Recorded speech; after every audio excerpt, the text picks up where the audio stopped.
Well, here we are back again at Bathurst, Mount Panorama. 12 hours again around this fantastic Australian circuit here on RCI TV.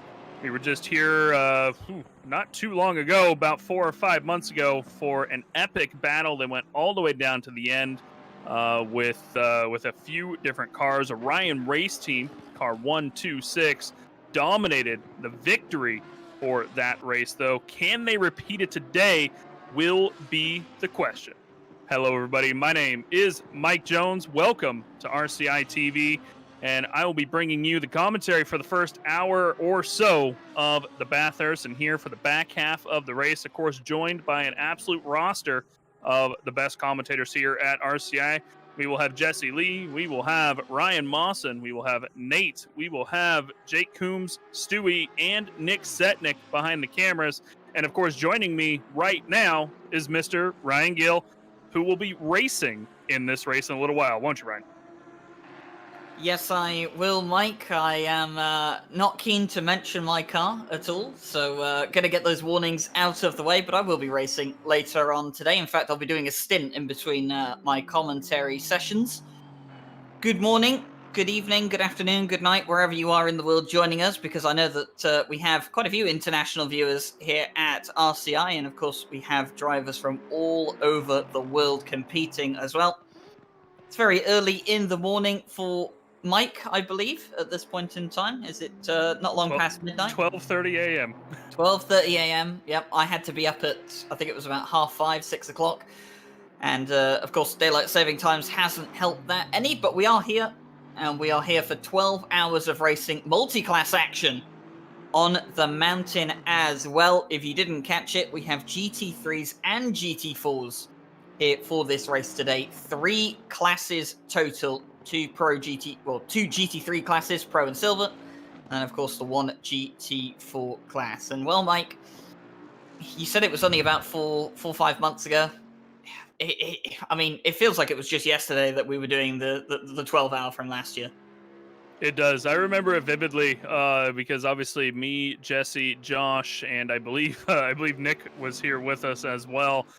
Doing the broadcasting, took a nice long stint through the middle of the race when it kind of calmed down for a little, which is surprising for Bathurst. Calmed down for about a total of about 90 minutes through the whole 12 hours. And we were just kind of chatting back and forth with the chat during that time. It was a fantastic experience. And of course, towards the end of the race, watching Mr. Jimmy Broadbent fight with Darren King for the better part of an hour was just an absolute blast to watch. I remember Jimmy coming into the box afterwards, and you could just see him on his stream, obviously with his webcam on. The man looked like, I don't think I've seen him wetter in his life. Just the amount of sweat that was pouring off that guy.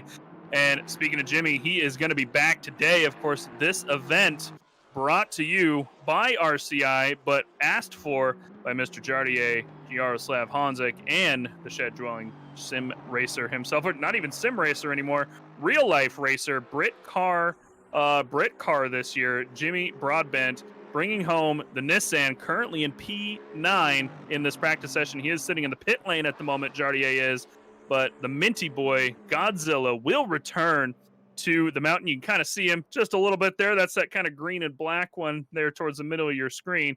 We'll see them out in the pit lane. There we go. Nick switched over to the Helicam. That is the Minty Boy, Mintzilla, number 39. We're going to see Jardier out here doing qualifying as well as the first couple stints of this race. And then Jimmy, of course, will pick up some action a little bit later. Jimmy had a busy day yesterday. He's had a busy weekend. Of course, I hosted the Praga Silverstone Showdown yesterday. Stewie broadcasted that, in fact, alongside commentators Paul Jeffrey and Jacko Racing. Fantastic little race. Praga R1T at the Silverstone race, and kind of in place of the Brit Car race at Silverstone. And then he did the Porsche race, which I think he won, by the way, if I'm not mistaken. I think I saw that on Twitter. I think he won the Porsche race yesterday, so congrats to him. And then back here for 12 hours on the mountain. And here, Ryan, is one of our GT4 cars. This is really what's going to do it today, I think. This is the Connection Loss Racing team. This is going to be an absolute monster of a race, if only because we have 12 GT4 cars on here.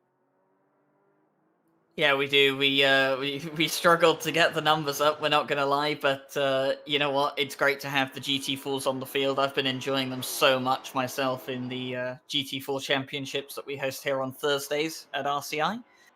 And well, I think everyone's looking forward to the 6 hours of Alton Park we'll have later on in the year. 1 week. Yeah, in 1 week, yeah. And you know, there is a market for GT4s. There's a lot of people that enjoy them, and I mean, the GT4 field is stacked. Let's not ignore that as we move into qualifying. And speaking of qualifying, we'll have a split qualifying for this race. The GT4s, they're going to be out on track first, and they're going to have the first 15 minutes of this session.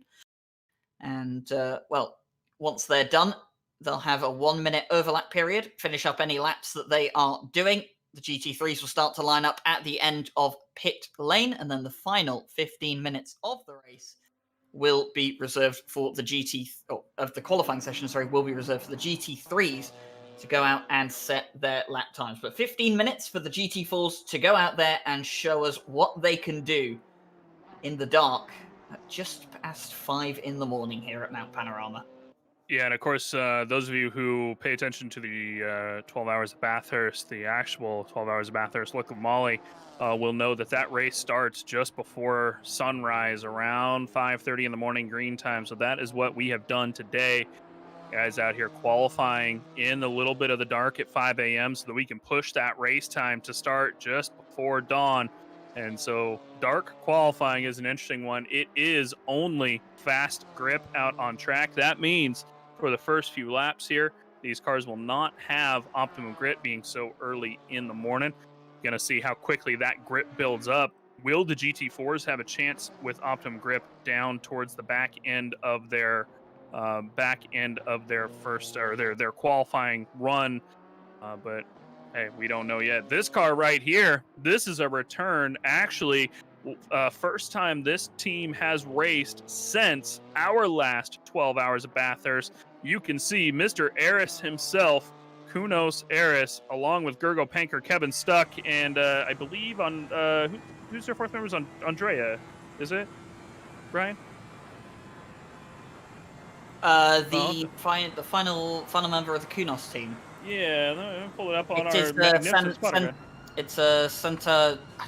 This is a name I'm going to struggle with throughout the race. It's Sant'Angelo. Yeah.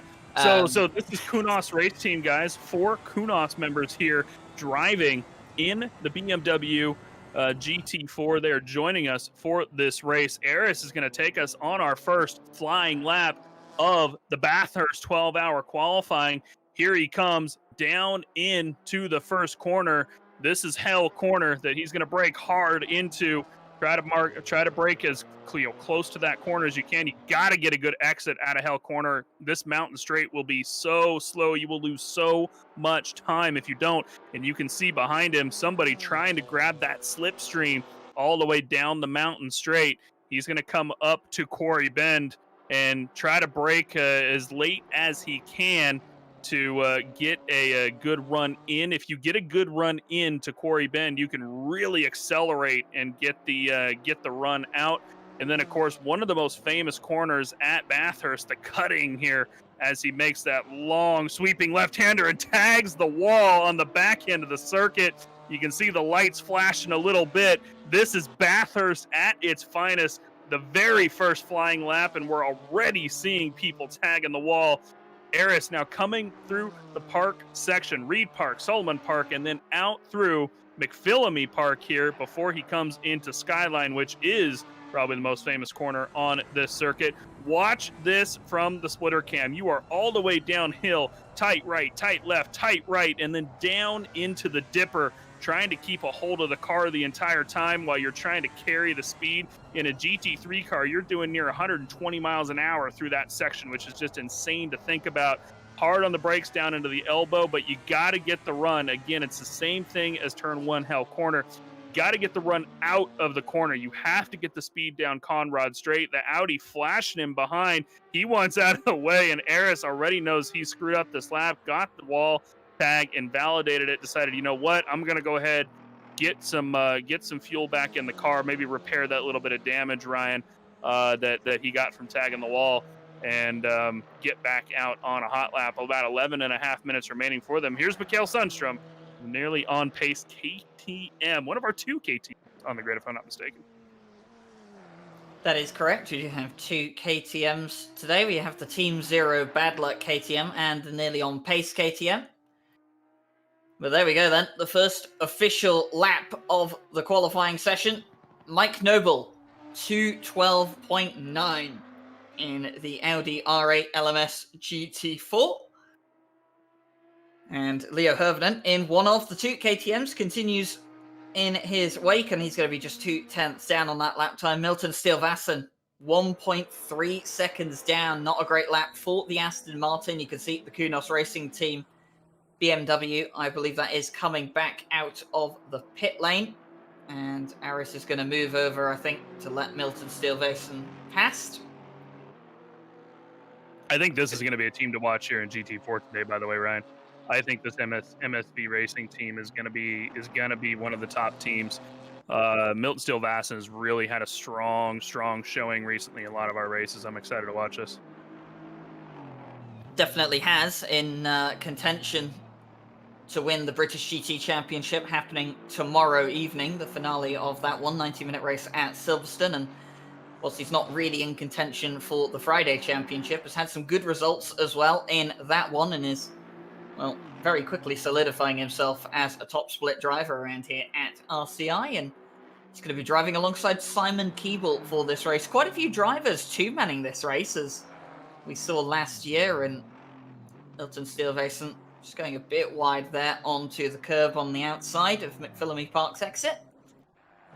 But still looking good so far for the Aston Martin. You can't fear the walls around here when you're racing, and especially when you're qualifying. You have to hug the walls on a lot of these corners. Oh, that's a bit too close, though. You don't want to be doing that. And, well, I guess the one benefit Milton Stilvassen has is that the GT4 cars, they can take a bit more of a beating around here than the GT3s can, and they won't lose too much pace, but that won't do his car any good. No, yeah, I mean, but here's the thing. I mean, you slight tap of the wall here at Bathurst, you may be fine, depending on where you do the damage at. It might just be light damage. I think that through these 12 hours, we're going to see people tagging walls left, right, and center. I would be surprised if there's not a single car on this grid that we don't see tag a wall by the time the race ends. And Milton Stilvassen did come across the line, improve ever so slightly on that lap. But here's Martin Schumacher, currently driving for the MDM Motorsport team in the 411 BMW. He's almost a second up on his lap. This could be a pole position lap if he can get Murray's corner right. Hard on the brakes there at about the 75-meter board. Let's see, runs over that curb, gets a little sideways, loses just a touch of time, and he is not able to make it to the top of the grid. Too many tenths lost from catching that curb, and you can see just how much you can really lose just by making a small mistake. And all the way up to P2 for him, though. Still not a bad result, all said and done, but not where you want to be. You still want to be in that P1 position. Racing drivers don't care if it's a 12-hour race. Jesse Lee likes to talk about this a lot, or he says this a lot. Racing drivers see a car in front of them when they want the position. They don't care where it's at. They don't care how many minutes, hours, or seconds are remaining on the race. They want the car in front to move and be behind them. And Martin Schumacher's going to have to give it one more shot. He's got about 6.5 minutes or so before the qualifying will end for the GT4 field. Here's Leo Hirvonen in our other KTM, nearly close to the nearly on-pace machine of the 899. This guy's almost a second up on his lap as well. This could just be an almost half second or so ahead of Mike Noble in the Audi. If he can keep this up, he's keeping time as he comes down the Conrad Straight. The question is, can he hold it in through the chase and subsequently through Murray's corner, as we saw Martin Schumacher just missed that a moment ago. Hard on the brakes into the chase, good on the brakes, but can he get the exit? Time is looking good. He even picked up a few hundredths coming through there. Let's see what he can do into Murray's. Brakes about 60-meter board, doesn't catch the curb, looks nice and smooth, picks up more time, and here it is. It's going to be almost a half second ahead. Leo Hirvonen for the track-focused 447 KTM, almost a half second ahead. And all of the GT4s are still out on a lap. There's Eris actually putting in a proper flying lap for the first time, coming into 7th position. And, you know, a couple cars kind of floating up and down, up and down. Eris actually lost, it looks like, Martin Lawrence lost a lot of time on the last lap because he's 3/10 up. Eris 3/10 up already, so he lost a lot of time in turn 1 last lap. Ryan, do you think he can do it for another one here as the cars pull out of the way on their out laps? I've been seeing Aris do quite a bit of practice over the last few days. I think it was even Gogo Panka that told you and I that Aris has been going try-hard mode. He's got the Motec out and all sorts in preparation for this race, and I did see him doing some qualifying runs just a couple of days ago. So obviously Aris has been hard at work, and I definitely think he can shave some time off of that. Just under 2/10 up on his time at this stage. And, well, speaking of people up on their time, an Alpine has moved up into 3rd place. Oh, Aris, don't want to be doing that. Gergo said that's what was going to happen. I just want to point this out, that this is Gergo's doing, Eris. He pointed out that he was afraid Eris was going to tag the wall in qualifying. And that's twice we've seen it so far. Well, I did say in the race program that the Kunos racing team would be looking to leave their mark on this race, and Gergo Panka's comment to that was they'll be looking to leave a mark on the wall. And Aris has firmly done that already so far this race. Nice. But you know what?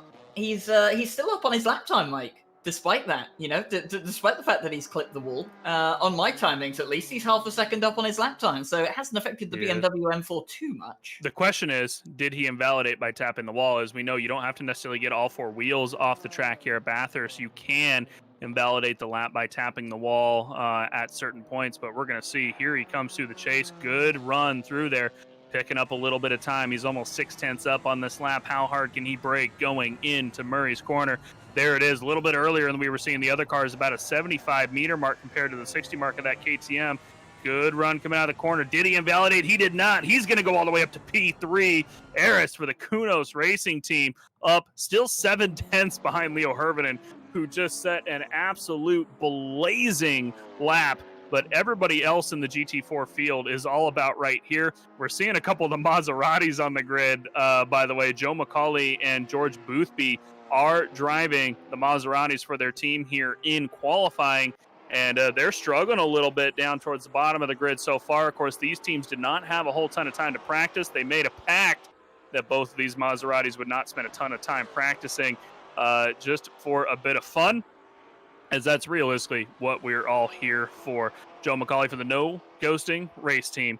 He's going to try and set at least a reasonable lap. James Parker, Killian Ryan Meenan, and Charlie Crossland joining him in that team. You couldn't get a better roster of drivers in that car, but the Maserati is one interesting car to drive. Of course, no traction control on that car. GT3, GT4 cars do have traction control on most occasions. The Porsche Cup car, of course, being the other one with that exception. Joe McCauley is about 0.5 up on this lap, but that even won't put him up another position. Going to be down in P10 if he finishes about right here. Martin Lawrence in P5, couple tenths up. GC Racing, P6, couple tenths up. But, you know, overall, those could be some positions. The question is, where is McCauley losing his time? He just picked up a couple tenths there in the chase, lost it on the exit, though. But we really need to figure out where these Maseratis are losing their time, as George Boothby for the Sidemax Motorworks Maserati is, well, struggling to say the least. That's him out there in front of Joe. Both these guys trying to power around. Picked up a little bit of time, but again, not too much. Let's see what they can do for the next lap by. Martin Lawrence, Martin Schumacher, Dedicek, Rhines, Miltsteel, Vassen, all up on their laps by a tenth or two. That could shake up the order quite a bit as we approach the final lap of the GT4 qualifying. Anybody who crosses the line at this point, it will likely be their final lap to start. And with only one lap to go, track just ticked over to optimum grip, Ryan, and that could put a heck of a difference on the final laps. Yeah, just something to note as well. You mentioned the Maserati not having traction control. It doesn't have ABS either, which is probably the worst of the two. If you had to pick which one you didn't have, you'd much rather not have traction control and still have ABS. And Killian Ryaminen just popping into the chat saying, everywhere. We're losing time everywhere. And I can believe it as well. I had to drive that thing for a few screenshots for the race program. It was not an enjoyable experience, and that's about all I'll say with the Maserati. Sounds fantastic, got a lovely naturally aspirated Ferrari engine in it, but there's not too much more I can say about that car that is positive. And, well, here we go then. Time about to run out for the qualifying session. There we go, the GT4s. Their qualifying session has officially expired, meaning they can't start any more flying laps. All of them now on their final laps of qualifying. And this is the point where we will start to see GT3s lining up at the end of pit lane. And as I look down there, I see a very, very familiar Lamborghini at the front of pit exit. The Ren Welton car is out there early. They want track position, and Chris Hooker has made sure that they've secured it by going out there early and booking the first place to move out. And as I say that, I can see more cars starting to move as well. The Orion car, the Mintzilla is going as well, and all of them now starting to work their way down towards the end of pit lane.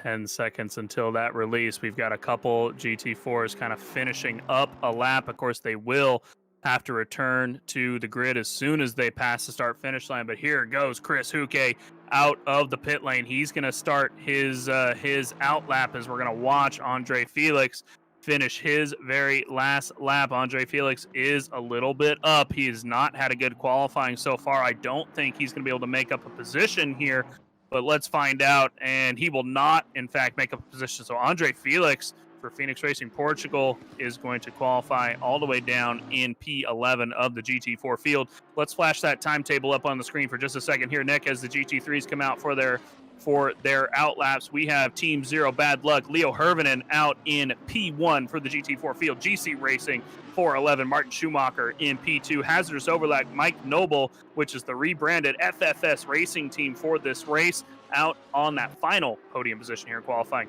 Nearly on pace, Connection Loss Racing, Kunos Racing Team, the RCI RR 404 CLR Alpine Team, a very long name to work with here down in P7. RMK Racing, MSV Racing, No Ghosting Racing, Phoenix Racing Portugal, and Side Max Motorworks will round off the top 12 and all 12 of GT4 field for qualifying. So here we go, GT3s out on track. As you said, Ryan, it is in fact not Chris Hooke. Actually, I just noticed it is Samir Ibrahimi out for the Ren Welton Pro Team. And we were talking about this before the race. The last time we saw Samir Ibrahimi out in a Lamborghini at Bathurst was, of course, the RLM 3 Hours of Bathurst, a very long time ago. It feels like I think that was almost a year ago at this point. It wasn't long after the Intercontinental DLC came out, so yeah, it was a very, very long time ago. And Samir Ibrahimi will surely message me later on saying, "Why are you reminding people of this on the stream?" And I'm sure we'll have a good laugh about it later. We always do. But Samir Ibrahimi, here he goes then on his first flying lap around Mount Panorama, down through Hell Corner, and then on the power early as he makes his way up the mountain straight, up towards the Quarry Bend. So committed at this point in time. Got to be nice and late on the brakes and carry as much speed as possible through this corner. Hug tight, but don't quite clip the curb on the entry. You can ride this curb as much as you like on the exit. Won't waste you too much time. Then up towards the cutting, one of the best corners on the circuit.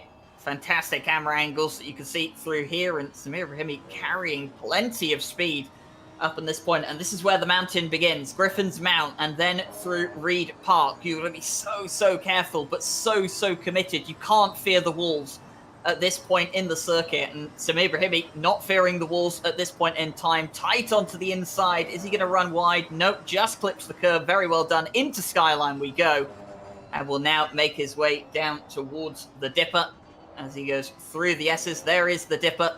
Oh, a bit unsettled. Coming out of the dipper, makes his way through this sequence of corners into the Bentley elbow, also now known as the Forest elbow, and then out onto the Conrod straight. Carry as much speed as you can. The Lamborghini, fantastic exit speed through the Forest elbow. Feels really, really good around here, and the top end on this car is phenomenal as well. Makes his way down towards the slight kink that you've got here on the Conrod straight. Now into the chase, nice and late on the brakes, get the car turned in early, don't clip the curb on the inside, ride as much of the outside as you dare, and then through the bridge as well, down towards Murray Corners for the final corner on this circuit. Don't hit the curb on the inside, ride the curb on the outside, and up towards the timing line. It's a 2:01.6. That's not a bad lap at all to start off.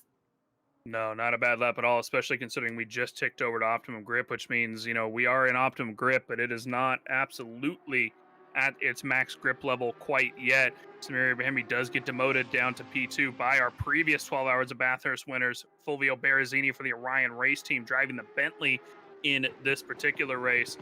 But that looked like an absolutely blazing lap. He's fallen a couple more positions. Dalking actually taking over P2, and one of the Russian teams, Lada Sport Rosneft, I believe, is going to be there in P3 for the Aston. Here's Darren King in an Aston Martin for this race. Generally, we do see him in the Ferrari 488 Evo, but decided to take the Aston for today. I believe Darren King is pairing up with Stuart McLeod for this particular race. They'll be duoing this one 6 hours apiece, give or take. And of course, Cody Pride in the PPR Esports Porsche, they're up in P1 of the silver class, but Tom Pottage, actually, I just noticed, slapped out a lap exactly equal. So the Open Visor Racing Club here to win for the silver class as well. A nice lap by Tom Pottage there. This OVRC 777 team is a damn good team. Tom Pottage, John Dalton, Sebastian Bernier, and Thomas Olsen joining that car today.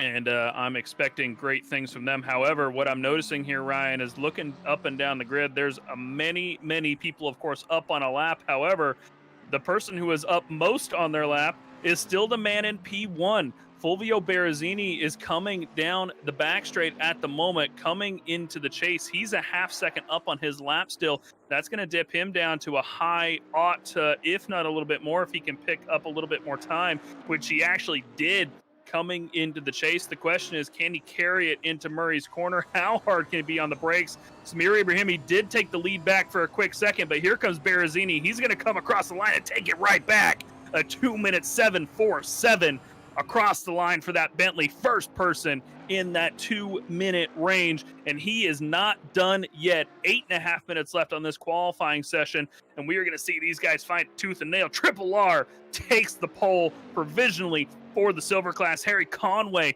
slapping down one heck of a lap in that silver class. That was a 2:01.326. Samir Ibrahimi is going to want it back. I'm rooting for these guys today. They have not had a fantastic time over the past couple races here at RCI. The Ren Welton team haven't, and I'm really rooting for them today, Ryan. I'm really hoping Samir does good, but a heck of a lap by Harry Conway for the Triple R team as well. Yep, Triple R running the Lamborghini this time around instead of the Aston Martin V12 that they were running last year. Here is the Mintzilla, by the way. Jardier qualifying the car. And the number 39 sits in 9th place at this point in time. Fantastic lap from Fulvio Berrezzini, though, it has to be said. Orion race team here to repeat what they did last year, which is take a dominant victory around this circuit. And of course, they are one of the most successful teams in the RCI endurance race scene, alongside FFS Racing. You know, they've taken, well, they've taken a win, but they've had so many podiums. I think they have like an 85% podium rate or something like that. Something absurd like that. And FFS Racing are up there as well. They've got a higher win percentage, though, for FFS Racing. I think the podium rate is more or less the same, but those two teams truly are the top of the crop so far. But there have been some other teams coming up lately that have been delivering quite well. PCDC and, of course, Racing Line Motorsport and Sidemax Motorworks all have done fairly well in some of our later RCI endurance races. But will we have a new contender to win an RCI endurance race? Well, the Lada Sport Rosneft team. They're sitting in second place at the moment in qualifying. They could be a contender for a race win here today. And we've also got the Yaz Heat team out here. They unfortunately couldn't compete in last year's Bathurst 12 Hour, but they are here for the 2021 version of RCI's Bathurst 12 Hour. And it is Statsenko in the car for qualifying at this point in time. And they're sitting third place in the McLaren. Not bad from them so far, as, well, the number 41 goes provisional pole, 12 thousandths of a second up on Fulvio Barrazzini's time. 12 thousandths of a second, and Fulvio Barrazzini is not on a hot lap right now. This is either an invalidated lap or an out lap for him, as I'm showing red on my timing screen. He's still got 6 minutes left, though. He's got plenty of time. Here's the Mintzilla, Jaroslav Honzik taking it around Hell's Corner, out onto the mountain straight. Number 39, Nissan GTR Godzilla, joining us for Bathurst today. Of course, Bathurst, or Nissan in general, but even here at Bathurst, not the quickest car around this track, but anybody who knows Jimmy Broadbent knows that if he's going to be racing at Bathurst or most places in ACC, this is the car that you are going to see him in. Jardier, of course, wanting to team up with Jimmy for this one. They did this for the 12-hour last year. A pretty decent finish. I believe it was P7. Ryan, we'll have to verify that unless you know offhand. But P7 finish. It was P7, yep. From the back of the grid. They did promise us they would be qualifying. They did promise us they'd qualify this time.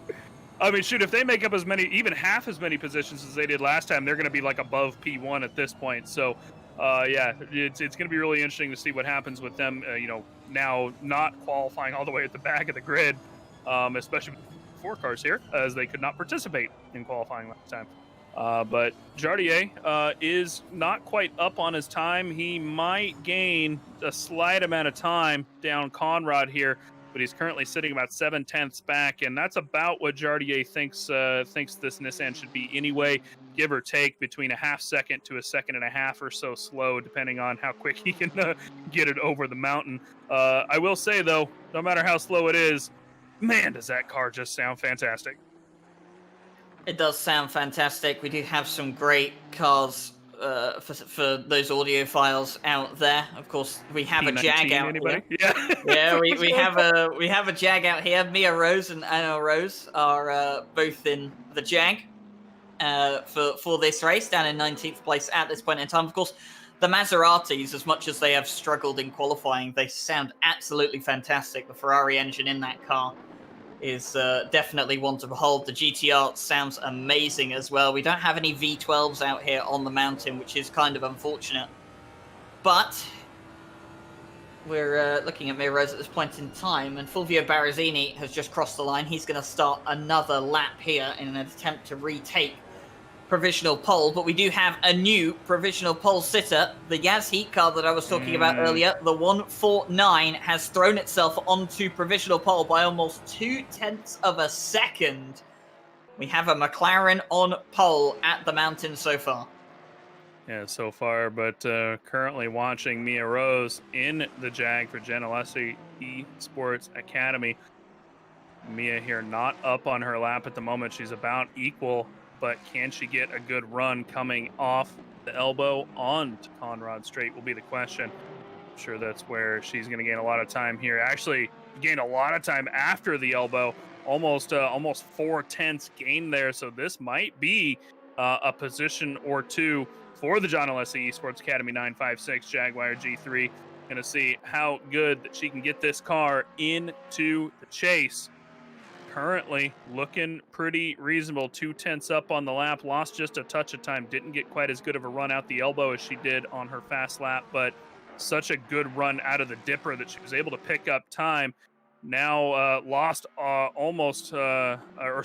another 10th. I can read here. Gained another 10th as well in Murray's corner. This is not going to be enough to pick up a position, but it does pick her up a couple tenths, puts a little bit more confidence in her perhaps. And she's got, it looks like, enough fuel to get back out and do at least one more lap. 2 minutes left in qualifying, which means that pretty much anybody who starts a lap at this point will not have another after this. So the 956 is about one of the last cars that's going to get 2 laps if they have the time and the fuel for it. Here's the Yas Heat team that's currently on pole, about a 10th up again, losing time coming out of the chase, but will he gain time in Murray's is the question. Berrezzini going to come across the line just ahead, gains just a touch of time, but look at that. A 2.465 for the Yas Heat team, and they are starting another one as well. He's already gained a 10th into Hell Corner, which just shows that there is more time to gain there, Ryan, and that is ridiculous. These guys are approaching sub 2-minute times. You know, I don't think they're going to reach it, but they're getting close, and that's ridiculous with a 26C track out here in the dark at Bathurst with so much traffic out here on the field, so many distractions. He's getting a tow as well. He's getting the tow. That's true. He's getting a tow from Berrezzini, and if there's one driver on the grid you'd like to get a tow from, it's going to be someone as quick as Berrezzini, but this could halter him just a bit. Going to have a bit of dirty air from the Bentley in front, but Statsenko's still up on his time, and my word. So is Berrezzini, though. 2 minutes 0.4. And this McLaren absolutely flying the Pro Class. It's going to be so close today. I don't think we're going to be able to call a winner from qualifying alone. It's going to be so close. The top 15 covered by a second at this point in time. Not as close as we had qualifying here last time out. Of course, we did have Super Pole last time out for qualifying. And Mia Rose, wow, look at that. Improvement from the Jag up into 15th place. You were just talking about increasing... Yeah, you were just talking about increasing confidence. And, well, Jardier has gone second as well, provisionally on the front row of the grid. Time has expired in qualifying. This is it. Everyone up on finishing their final laps now. This is where it all counts. Statsenko still up by 0.2 of a second. Coming into the final corner, this is going to be pole. There's no way anyone can beat this at this point in time. Statsenko through the final corner, quarter of a second up. It's a 2 minute 0.258. Look at Berrezzini, though. Look at Berrezzini. He took it for a split second. He took the pole for a split second, and it just wasn't enough. My word. And the Yas Heat team have come out here with a bang, unable to compete last year due to technical difficulties, able to compete this year, and my word, have they shown what they can do. Thrown that car on to pole. Don't really think anyone has the pace to beat them at this point in time. Looking down through the timing sheet, Darren King is the driver up on his lap time the most at this point in time. He's 0.3 of a second up. That could put him in the top 5, but it does not look like it will be enough for him to take the pole position here today. So Statsenko looks like he has pole wrapped up, but look at that, number 39, Jardier, putting the Nissan third on the grid for the start of this race. Darren King crosses the line. He will remain 6th as we wait for the last few cars to wrap up their session. And a big shout out to the 2SLR Esports Team Red. Alexander Karsten bringing it home in pole position for the silver class by almost, almost 2.5 of a second or so. Harry Conway did slip down to P2, P15 overall. Here comes Tom Pottage, going to be our last car across the line for the OVRC team. And they will sit P21 all said and done. That is P6 in class for them. And that will be the end of qualifying session. Here's the qualifying results. Overall, we've got Statisenko for the Yas Heat team, the Orion Race team in P2, and the Mintzilla Nissan GTR going to wrap up that qualifying podium. And the number 39 with an absolutely bonkers... Look at the Lexus. The Lexus had the fastest Sector 3. Let's look at it. Oh yeah, look at that. Yeah, with a 26.811, they were almost at. They were. What is that? About 700ths faster than Honzik, and almost a 10th faster than the Yas Heat team. The Lexus is fast. So fantastic. One of the Lexus cars, all the way down in 17th place, as the fastest Sector 3. All 3 different cars though, with faster sectors. Nissan fastest in Sector 1, McLaren fastest in Sector 2. And Lexus fastest in Sector 3. If that is anything to go by, this is going to be an absolutely fantastic race. And, well, The cars have aligned themselves up on the grid, and the pre-race timer is starting to count down. It's going to be a McLaren and a Bentley on the front row of the grid. The British manufacturers out in force here today. And Mike, we do this every time. We know we shouldn't do this, but we do this every time because we just love to we love to punish ourselves, and we love to give the commentators curse out to anyone that's going to be starting the race here today. Is it time we have a little bit of look over the field for the GT3 and the GT4 class and come up with some predictions of who we think the driver to watch is going to be for this race?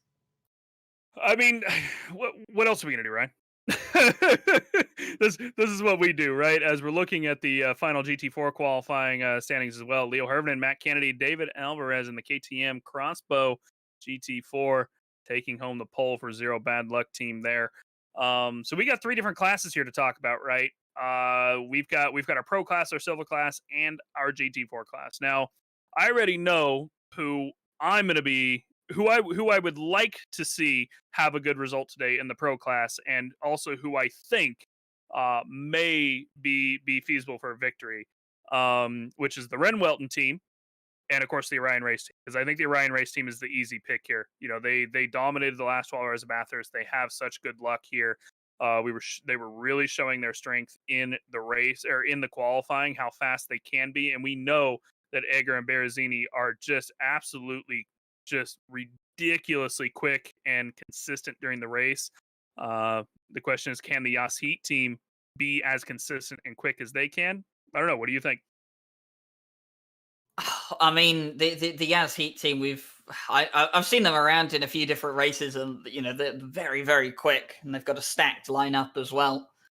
So you know, I kind of feel that they are going to be one to watch. Like you said, Orion Race team, they have to be the favorites. Putting that Bentley on the front row of the grid, they won here in fantastic style last year.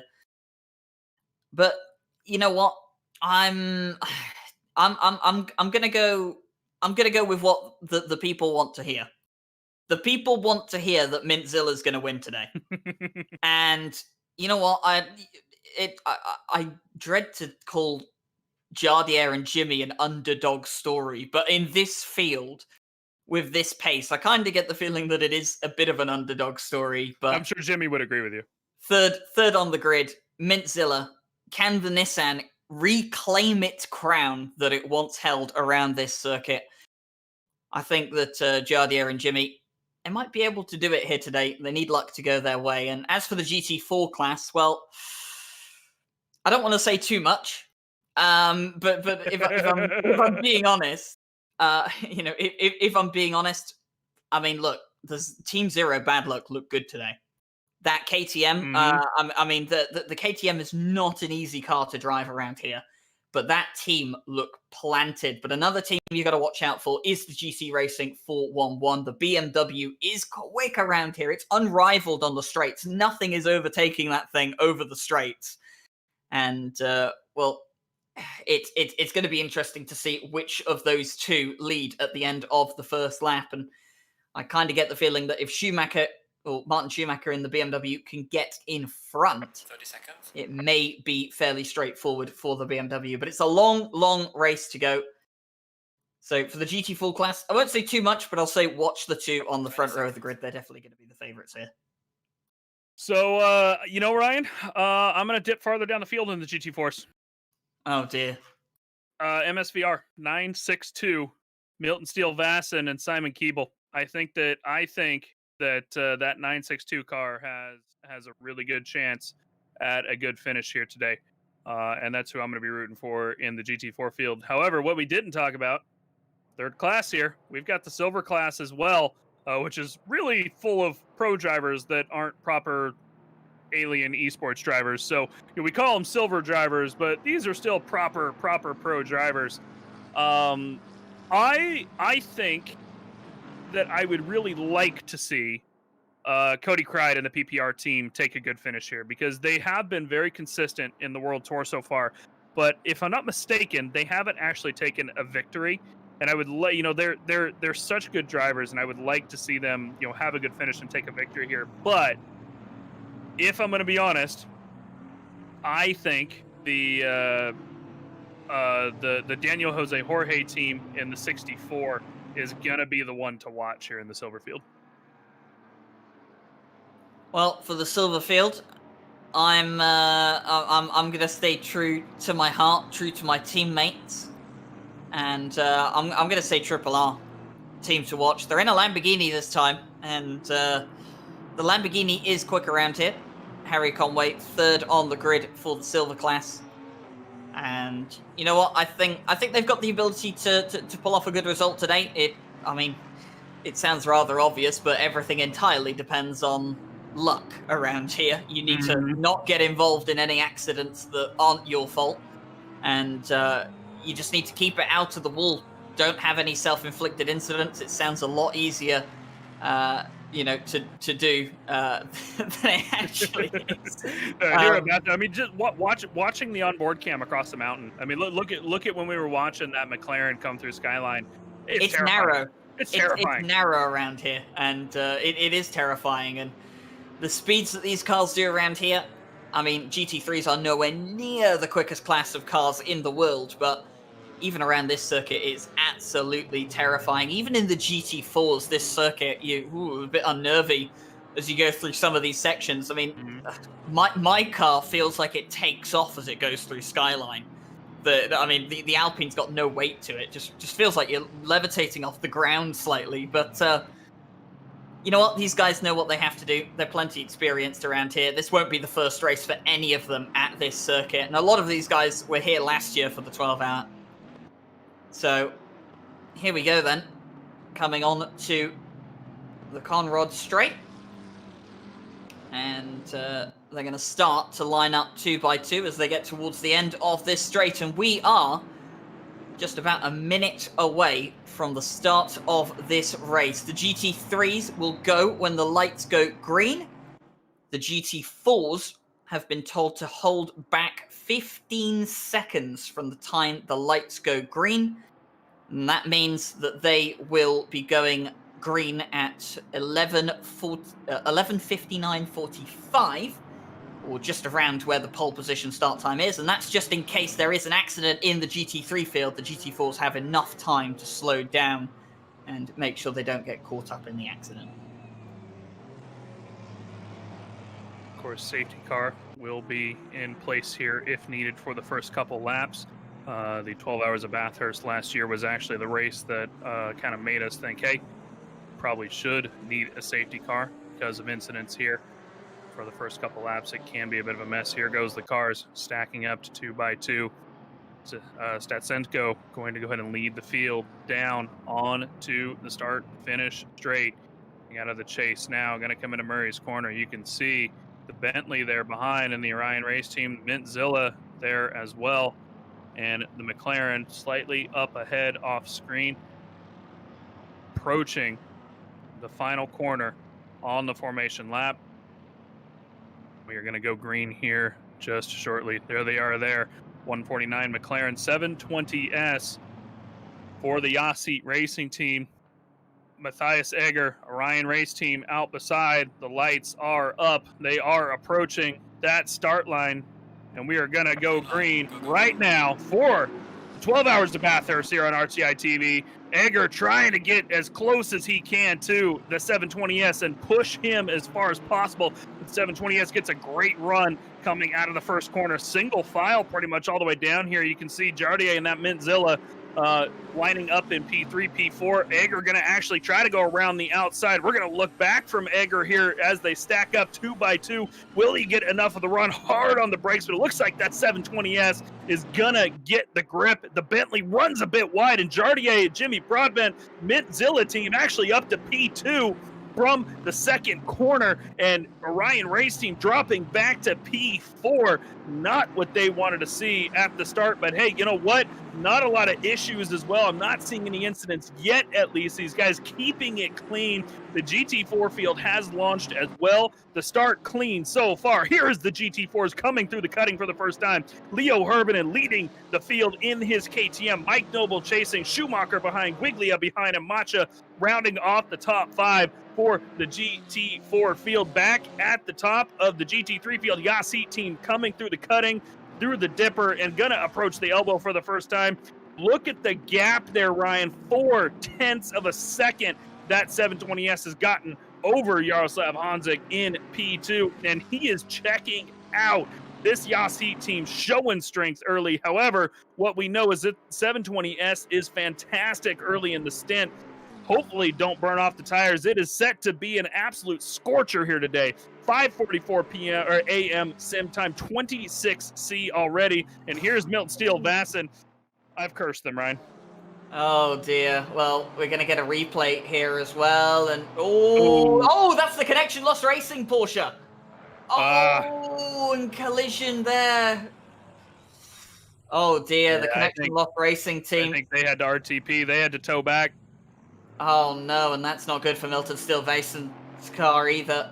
That's got heavy damage, and early on in the race, that's not what you want to see. Meanwhile, in GT3, by the way, the number 41 car has moved up into second place, has got past the likes of Jardier in the number 39 Mintzilla, but here comes the Nissan again. The Aston Martin, not the greatest in a straight line. The pull on the GTR is incredible, but Jardier is going to be forced to the outside line. No, thinks better of it. Sensible racing there from Jardier. Knows he can't work his way around the outside and doesn't want to lose a place to the likes of Matthias Egger behind him in the Bentley, who is lurking, is waiting for his opportunity to get himself back into the podium places. But you are correct in that Yaz Heat car. It has checked out 3.2 seconds up the road. And, well, we're just, what, a lap and a half into this race? Yeah, that's ridiculous. I mean, three seconds in one lap. I mean, you can just tell how hard these guys are trying to push. You know, they're realizing, I got clean air, I need to get out of here. Especially with the GT4 field, these guys are going to catch the tail end of the field very quickly. As we're seeing a car push out of the skyline there. That's one of the BMWs. Can he keep it over on the wall? It looks like hopefully he can. I think that was Hendrickson, and it was Alessi Esports Academy. He has got heavy damage trying to keep it over to the side of the track. Here he comes through skyline, little bit loose as he does the weight transfer after, hard into the wall. Manages to keep it over to the left side. Looks like everybody able to dodge him for the most part, and I think he's going to be able to limp it back to the pit lane. But luckily for the guys behind, no other contact there. Self-inflicted injuries, we think. We didn't see any tap from behind, but that's the John Alessi Esports Academy 42 BMW. Unfortunate for them, falling all the way down to the back end of the GT3 field. They should be able to come in and pit, and hey, 11 hours, 55 minutes, and 52 seconds remaining on this. Oh, we've got another car off. The 150, it's one of the GTWR teams. The Aston Martin 150 is down at the chase. And that car was off on the grass. Not entirely sure what happened to the GTWR car. We're looking at Mikhail Statsenko, who is still clear and out in the lead of the race. Taking a look right now at the 150 team on my replay monitor here, Ryan. Let's find out, shall we? So it looks like, based on the replay, coming into the chase, brakes hard, car's off in front a little bit, and he gets a slight tap from behind, pushes him around. Luckily, no contact other than a slight tap on the rear, so shouldn't be too much damage if a second or so. Unfortunately, just a massive time loss for him, but they should be able to recover that 150 GTWR car. Francisco Dondi didn't look like he had to pit or anything, but there is a car up. This is one of the other Aston Martins here. Which Aston Martin is this? Is this Darren King? I think that was Darren King. Had a bit of an issue there, it looks like. Let's find out what happened to him. That's coming into the Quarry Bend. Do we have a replay on that, Nick? Otherwise, I'll go digging. Well, some of these guys starting to find it difficult around here. We saw Hendrickson put it in the wall. Oh, Darren, massive damage. Over the top of the mountain. Now Darren King is in the wall. Bart Matcher for the Connection Lost Racing team. They've also been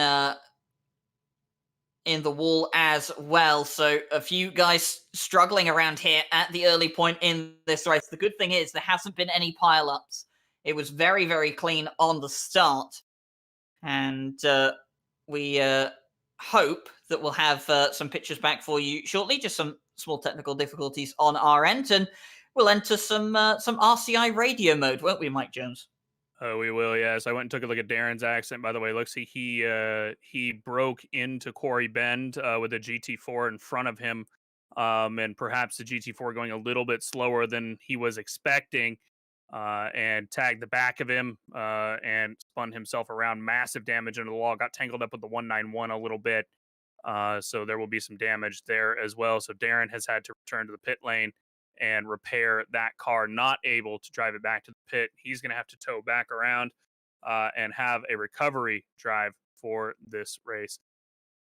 Battles up and down the field still ongoing, of course, but no other bad incidents at the moment. Looking at the Oss Heat team, 149 McLaren, they are still less than 3 seconds up, so we are catching them slightly from behind. Honzik back to P3, of course. The Russian team, Car 41, is the one up in P2. They're catching the Oss Heat team, and I believe we are back to pictures here at this time, and we should be seeing the Oss Heat team coming in through Skyline.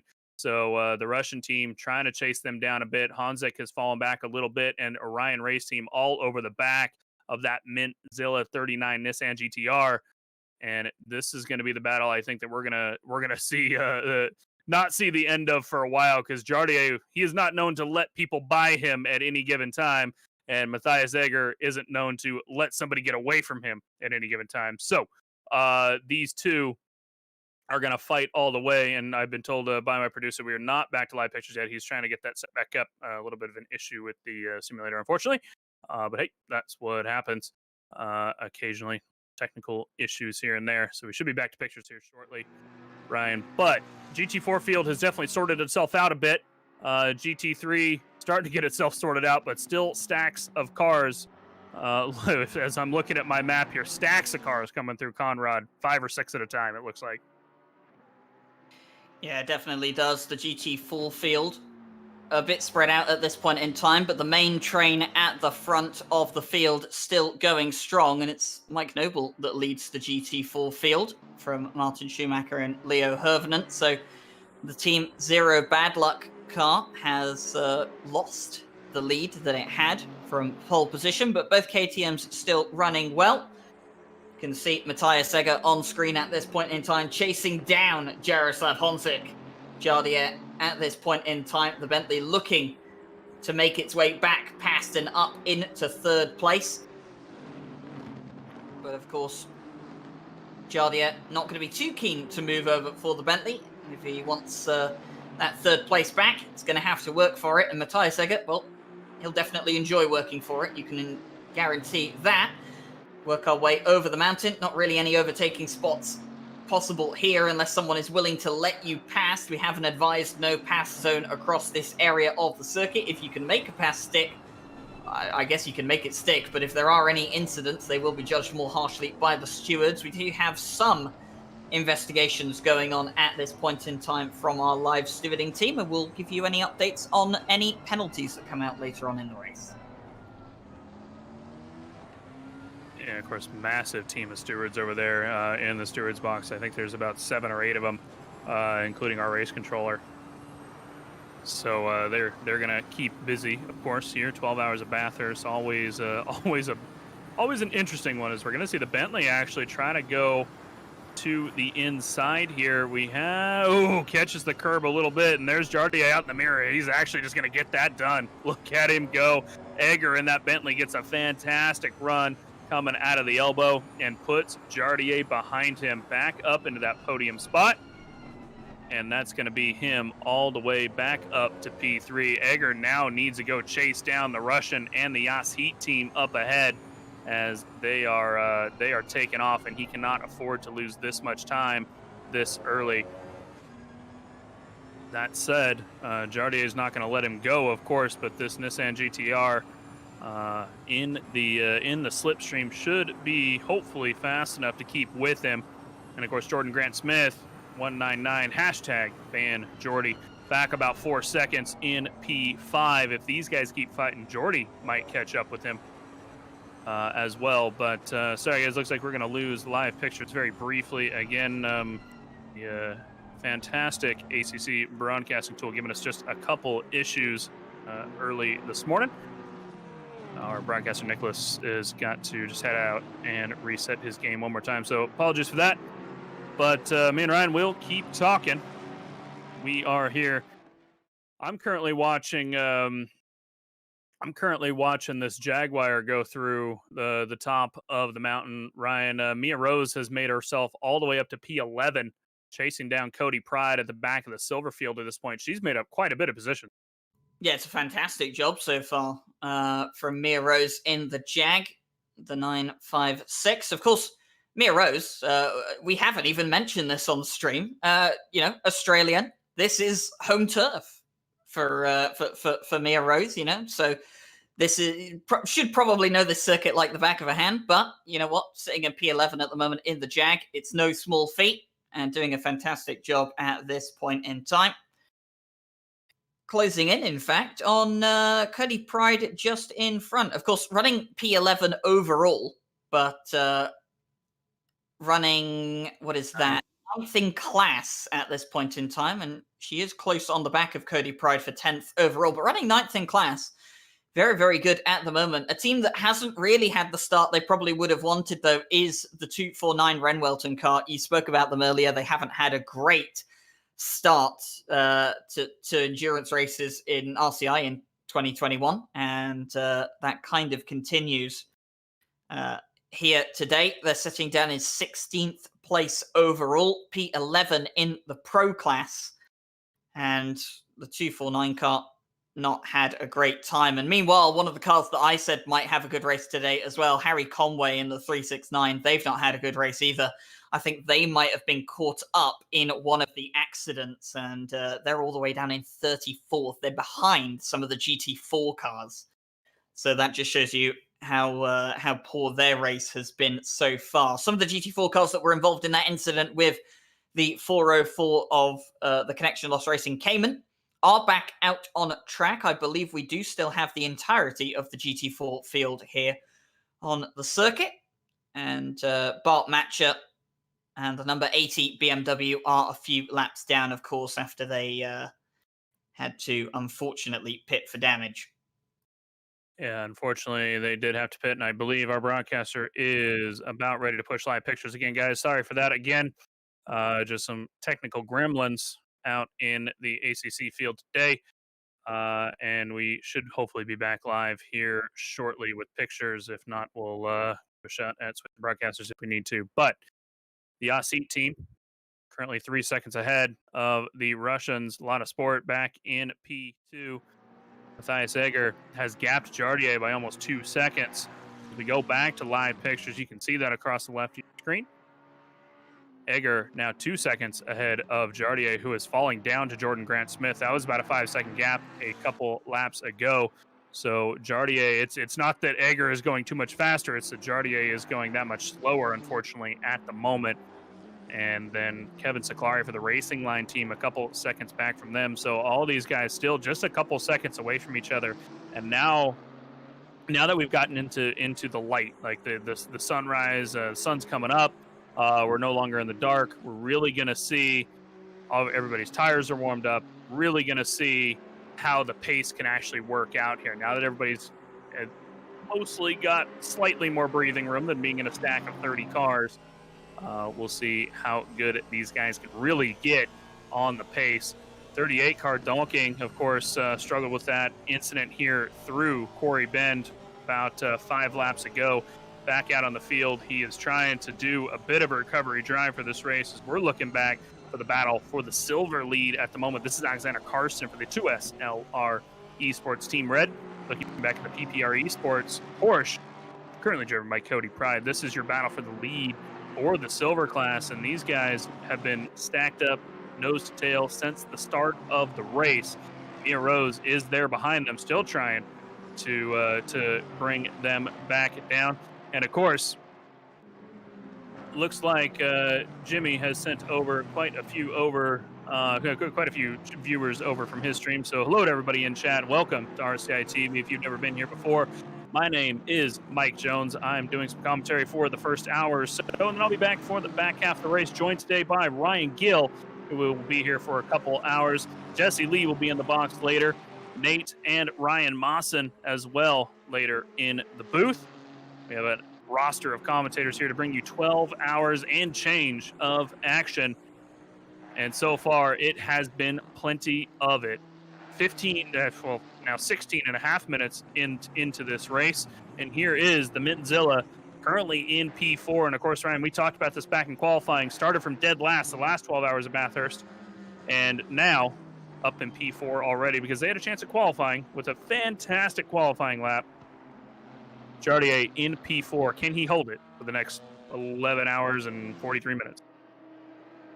Well, that's going to be one of the big questions, isn't it? And, well, here we go. Looking back at GT4, we have a battle for the lead in GT4. I did say to keep your eyes on the front row of the grid of GT4. And, well, Martin Schumacher, not disappointing at this point in time, putting pressure on the likes of Mike Noble.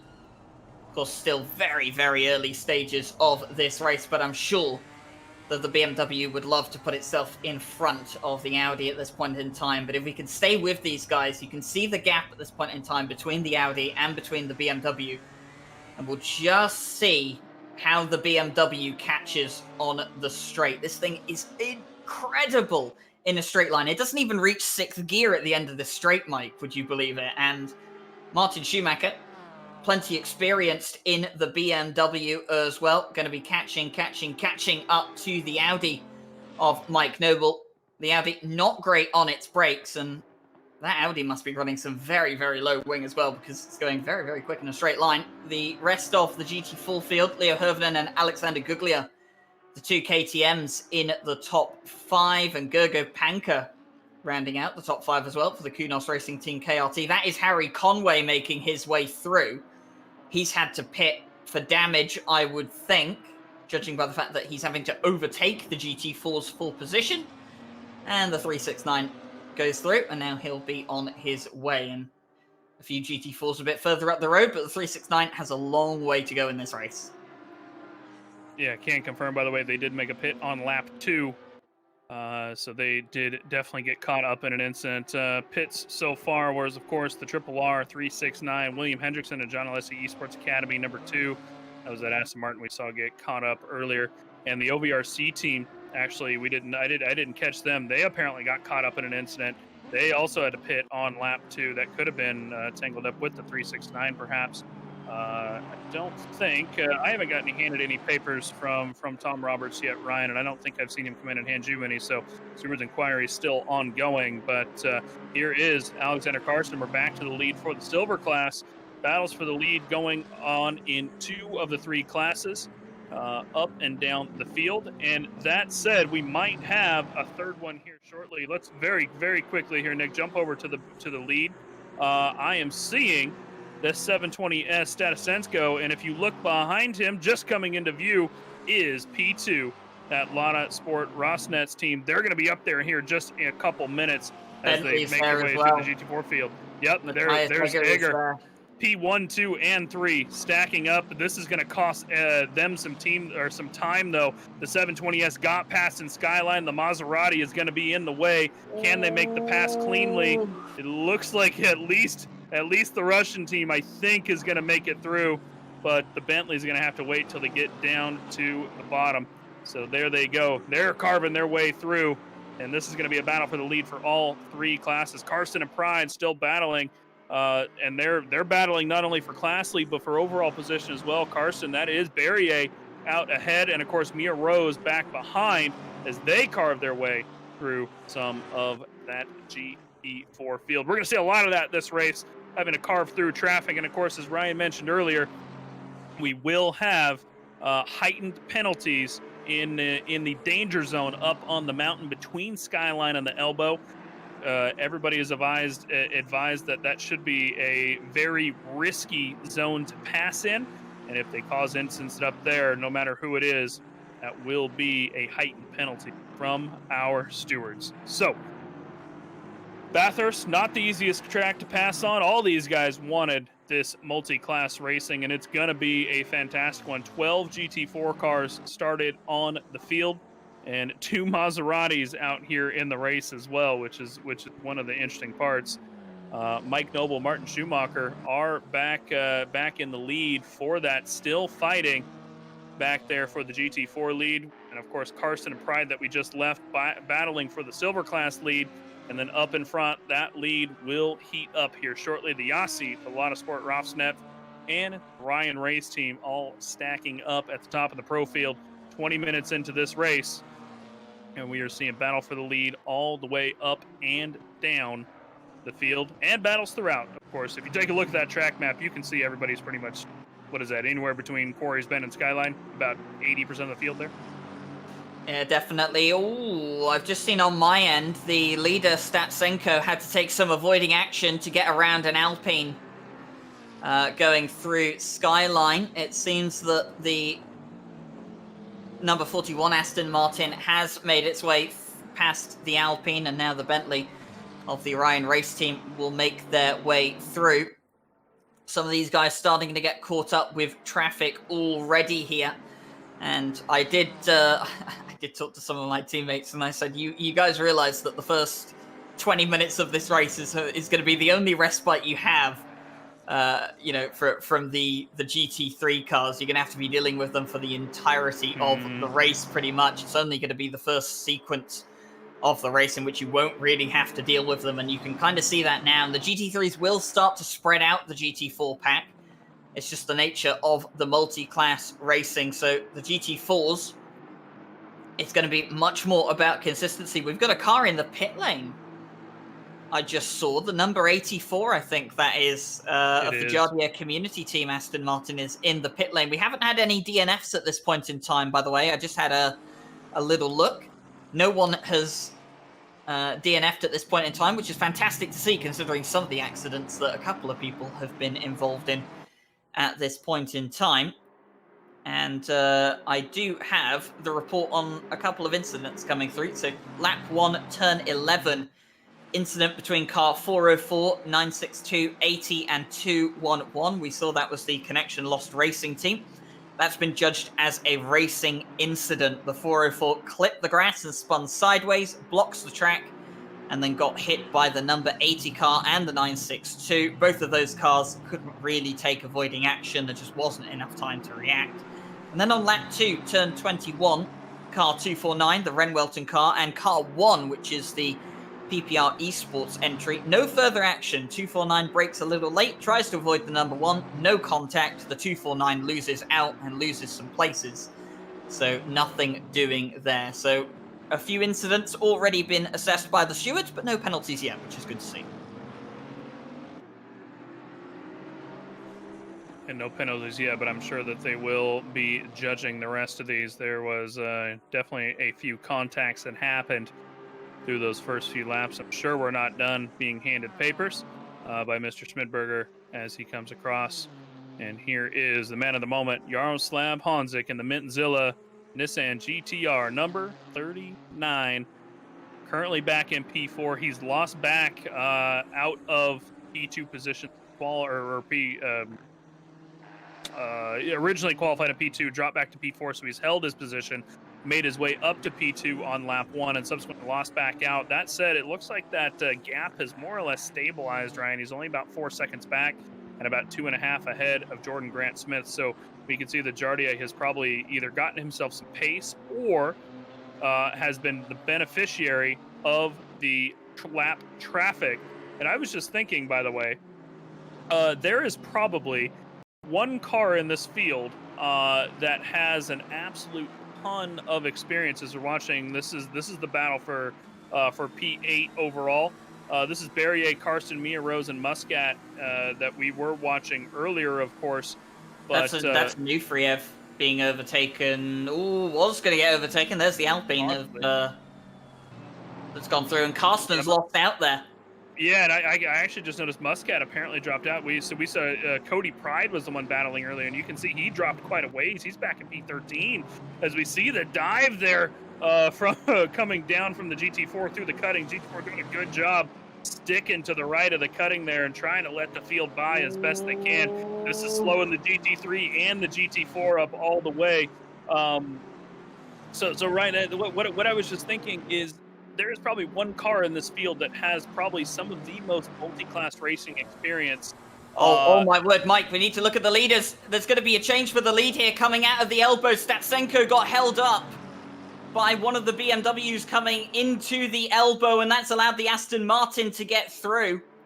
Ooh. Not sure if we'll be able to see a replay of that, but Statsenko got held up an absolute treat, couldn't find a way around the BMW. Now it's going to try and be side by side. Aston Martin versus McLaren on the mountain. The Aston Martin has the inside line, going to get the job done. Looks like it. And now Matthias Egger in the Bentley has been brought into this. 3 British manufacturers racing around the mountain. And it's a race for the lead. And what a race for the lead it is with not even half an hour into this race. Yeah, I think the Orion race team is, they're not going to be sitting in P3 for very much longer from the look of it.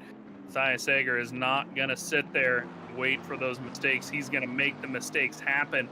He is now all over the back of that Yassi team, such the beneficiary there. And you can see Jardier in the background. He picked up almost a second and a half with that slowdown that happened as well. And that was my point I was trying to make, is Broadbent, you know, in his teammate there has a ton of multi-class racing experience from his experience with iRacing. I would not be surprised to see Broadbent hop into this car a little bit later and put that multi-class experience to work through, you know, because he's used to, of course, driving the LMP cars in a lot of the iRacing events.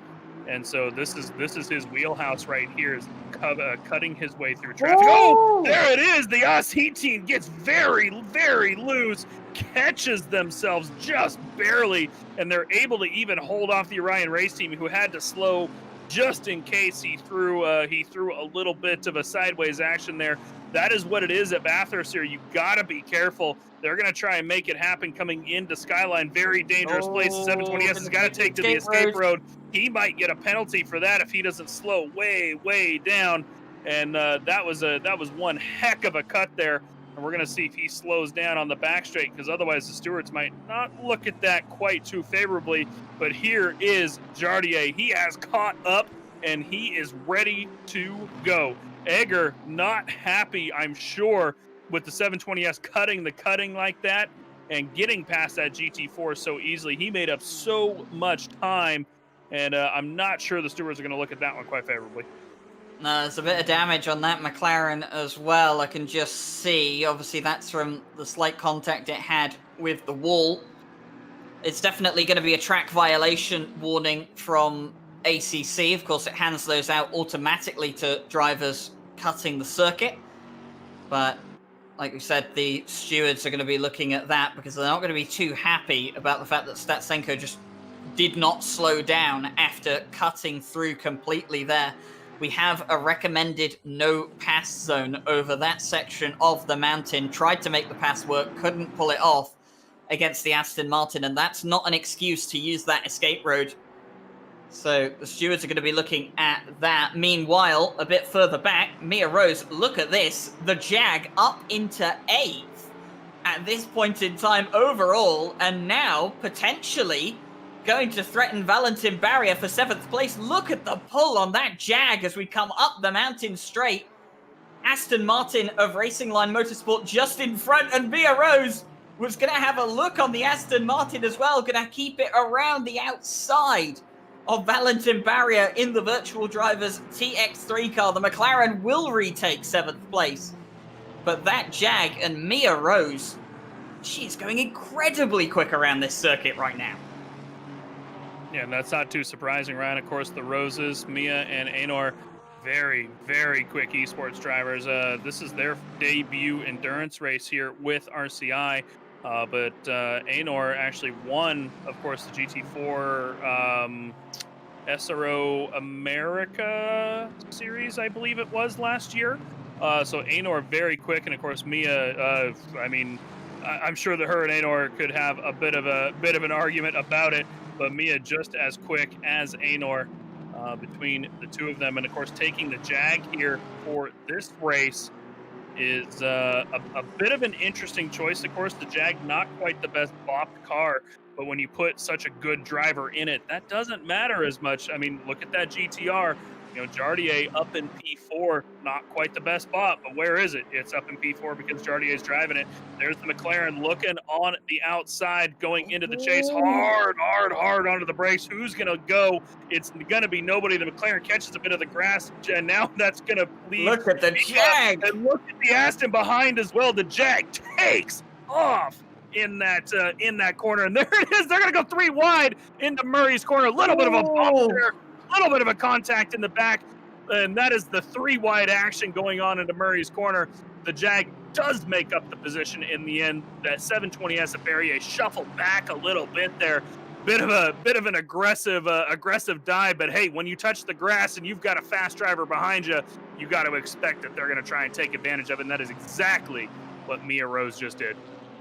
Some light contact there, but nothing too hard doing. I don't think the stewards will even look at that too much. They'll just pass that one off and say, okay, look, it's no further action, just some rubbing and racing, and there was no serious consequences out of that accident either.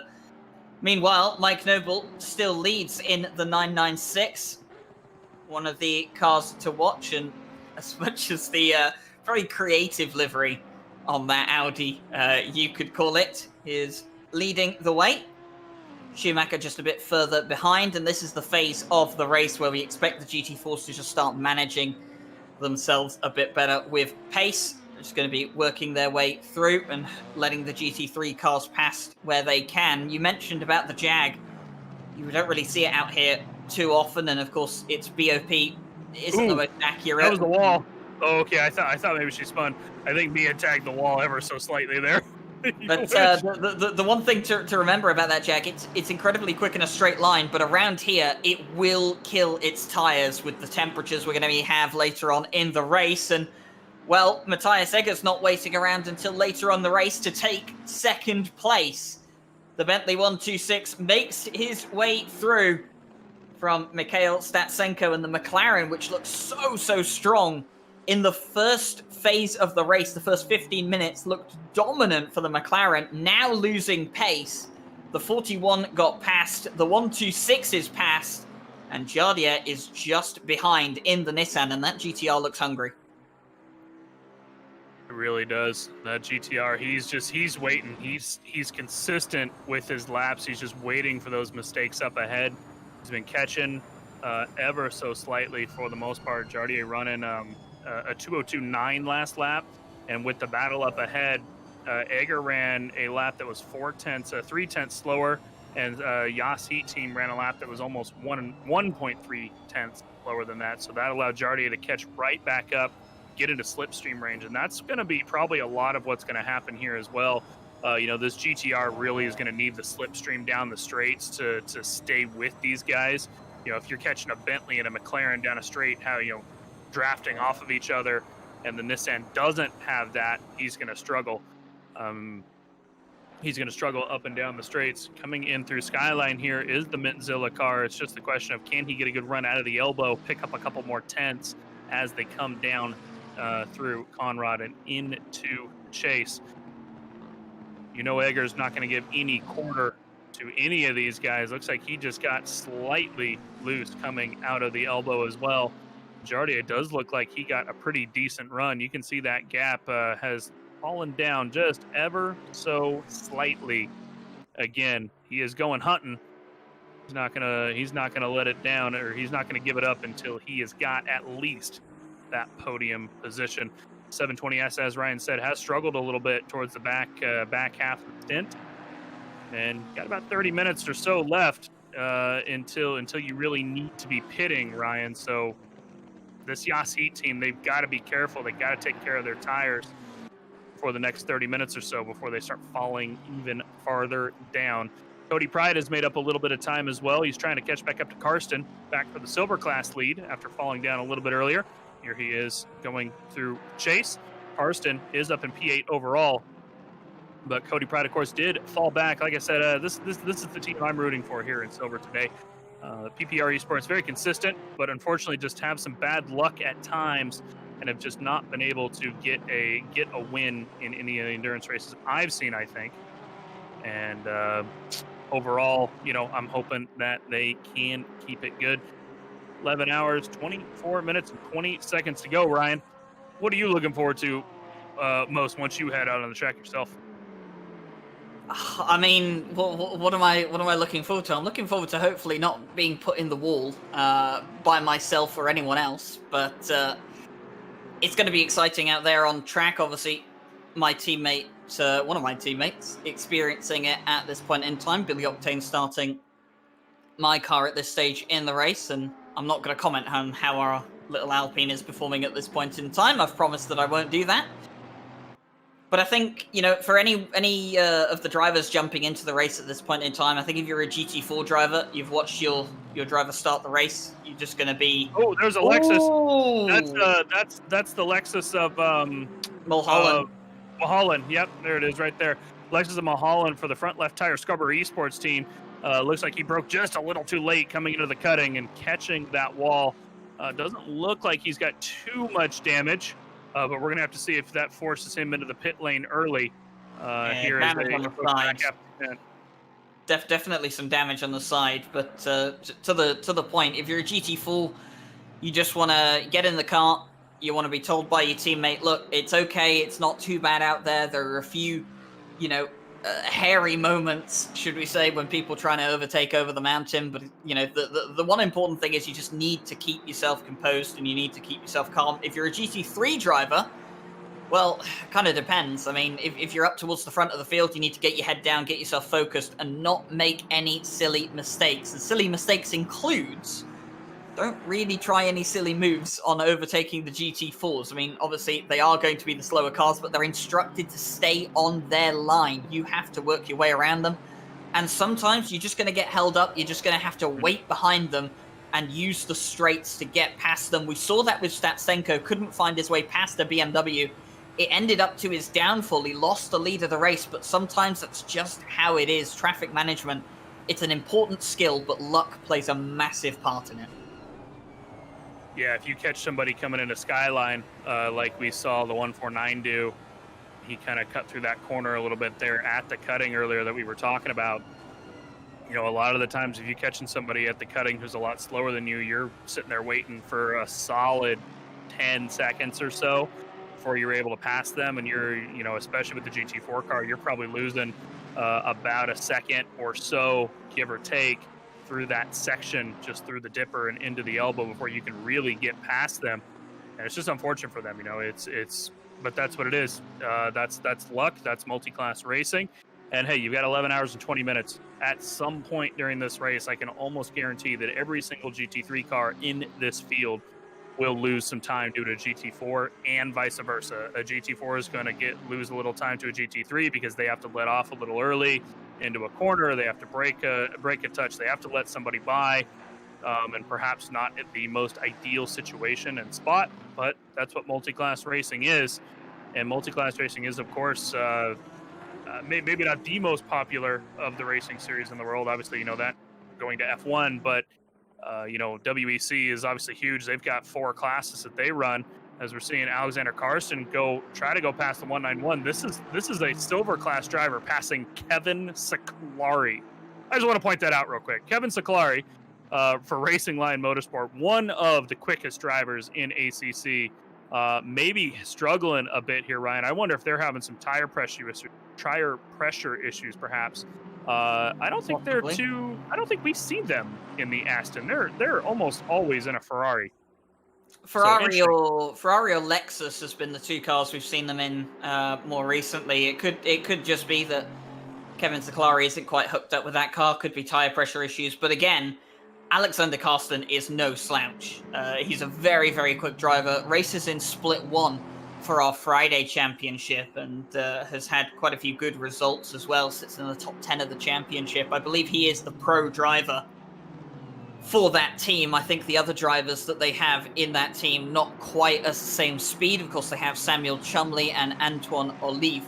And, I'm willing to bet that, they're not up to the same level of pace as Alexander Karsten. So, they're having their quicker driver start the car, try and make up as many places as possible. And speaking of making up some places, here is Jardier looking to try and make his way back into 3rd place, having to navigate traffic. There is Harry Conway having to let these guys through. And here is the pull on the GTR, going to be on the inside towards the kink. Is the McLaren going to let off there? It kind of looks like he did.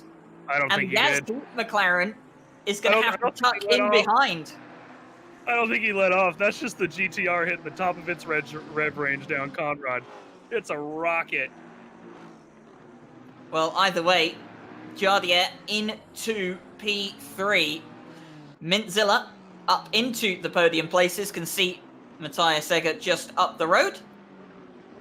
But about 2.9 seconds gap between those guys, and about 28 minutes left on the stint timers. Mia Rose going unconventional way around one of the GT4s, but made it stick nonetheless. She's lost a couple of places from where she was just a bit earlier on. She's now behind Anufriev and Barrier again, but still running very well. 9th in Pro and 10th overall in the Jag.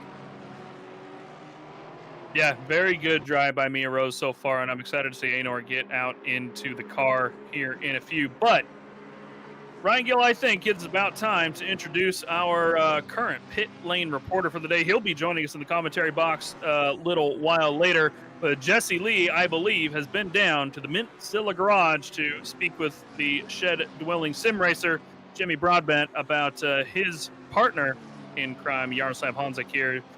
Jesse, what you got? Hello, guys, and good, very early morning to you all. Hello, everybody out there on RCI TV as well. Yes, I have been talking to the team of the 39, and, well, very simply, Jardier continues to amaze. He's out there explaining why other people's driving is wrong. He's out there explaining what the car is doing to Jimmy. He's out there talking to his chat about stuff that is rather besides sim racing. And while he's doing that, folks, he made a pass on Statsinko for 3rd place. He did that mid-battle, having 3 different conversations. Had I not had Jardier prove that he was human by solving a CAPTCHA last year, I just genuinely wouldn't believe it. One interesting thing he did say, Jardier, was that he reckons with the heat of the track, other cars are going to struggle mightily on their tires, and that might have played into that pass on the 149, as he reckons they will not suffer as bad on worn tires. And, well, that is great news if you are the only GTR in the field, guys. Interesting information. I'm curious to see how that plays out, as it is now approaching 27C, ambient 27C out on track and climbing here at 6:30 a.m. sim time. Jesse Lee, I have a request for you. Speaking of tires, if you can, I'd love for you to get a hold of the Jag out on field, the 956 with the roses out. I'm curious of their take on what they think the tires will be. Of course, that Jag not known for its tires. So try and send you down to that pit lane here when you get a chance. And Ryan Gill, in the meantime, we'll have to keep an eye on that 39 GTR as we wrap up the first round of pit stops here. Pit window is going to open here in about 10 minutes or so for these cars. For anybody who has not had to make an early pit, we're going to see them starting to cycle in for their first pit stops, perhaps fix any tire pressure issues that have been ongoing, and maybe get back out on the track and get down a consistent stint. That should break up the field quite a bit. We can see there on the back straight, speaking of which, here they are, on the back straight there as they come through the chase and the final corner. Almost every single GT4 car that wasn't caught up in the early incident with 404 and 211 are all within about 10 seconds of each other here. So these cars are all stacked up, and it's going to be interesting to see who can make the pit stop quick, get back out on the track. Mike Noble from the Hazardous Overlap 996 out. He's still out in P1. And the FFS Racing team guys that are driving this car today have been holding on to that quite well. Martin Schumacher back in that 411 BMW, just not able to quite make up the time so far. And that is the Aston Martin of Milton Steele Vasson, of course, caught up in the early incident there, kind of in between them. He is at least 1 lap down at this point. He's just trying to unlap himself and get back out on the lead lap. Still 11 hours to go. Hoping good luck for that 962 at this point. We're seeing a couple penalties finally come out. We haven't touched on these yet. The 38 car got a little bit of a warning earlier for using the in-game chat. Of course, not allowed here during the race sessions. Very distracting to the drivers. Now, the 781 and 221, there was a warning for car 221 for driving dangerously over the mountain. I would imagine that probably what that entailed was a GT3 versus GT4 overtake, perhaps, on the back end. Not specific as to where that is, but the 221 did receive a warning. Now, the 15-second penalty that you see there for the 781, that was for contact with the 221. Speaking of that, so they caused contact with the 221 that sent them careening off at some point. That's, of course, the OTL racing car back currently in P26, so they've lost quite a bit of time. And subsequently, the Jardier community team number 2, front left tire scrubber esports, 781 Lexus has received 15-second penalty for that. And then, of course, we have the 56 and 911 that have received a bit of a touch with an incident earlier on. Stewards have judged that one as a racing incident. And here is Vasily Anafriev in the 56 Aston, currently trying to get his way through the tail end of that GT4 field while still battling for this position that has been ongoing for about 40 minutes or so, Ryan. Still happening here. Still going strong, of course. We have unfortunately lost one of the GT4 cars, the number 99 of the Phoenix Racing Portugal team. Unfortunately encountered an Unreal crash error, and that has forced their car out of the race. So we've unfortunately lost one of the few GT4s that we already had out here on the circuit, but it's just unfortunate. It happens though, and if they can get the car back into the race, you know, just to finish, that would be great. But when you come across things like an Unreal crash, it's not really putting you in the best of moods to continue on in the race. Meanwhile, though, I have been keeping an eye on the battle up front. Not really a battle at this point in time, but soon to be, as Matthias Egger is slowly reeling in the number 41 Aston Martin. 1.2 seconds between the Aston Martin and the Bentley. The Orion race team absolutely flying at this point in time. Lost the lead at the start, but I tell you what, they're making up for it at this point in time. And if they can regain the lead before the end of this stint, that's a job well done. Yeah, we're going to see if they're able to chase down that Aston Martin. The Russians for the Lada Sport Rosneft team, of course, piloting that car. You can see them just ahead. Matthias Egger, Fulvio Berrezzini going to be very, very happy to be up in P1 by the end of the first stint.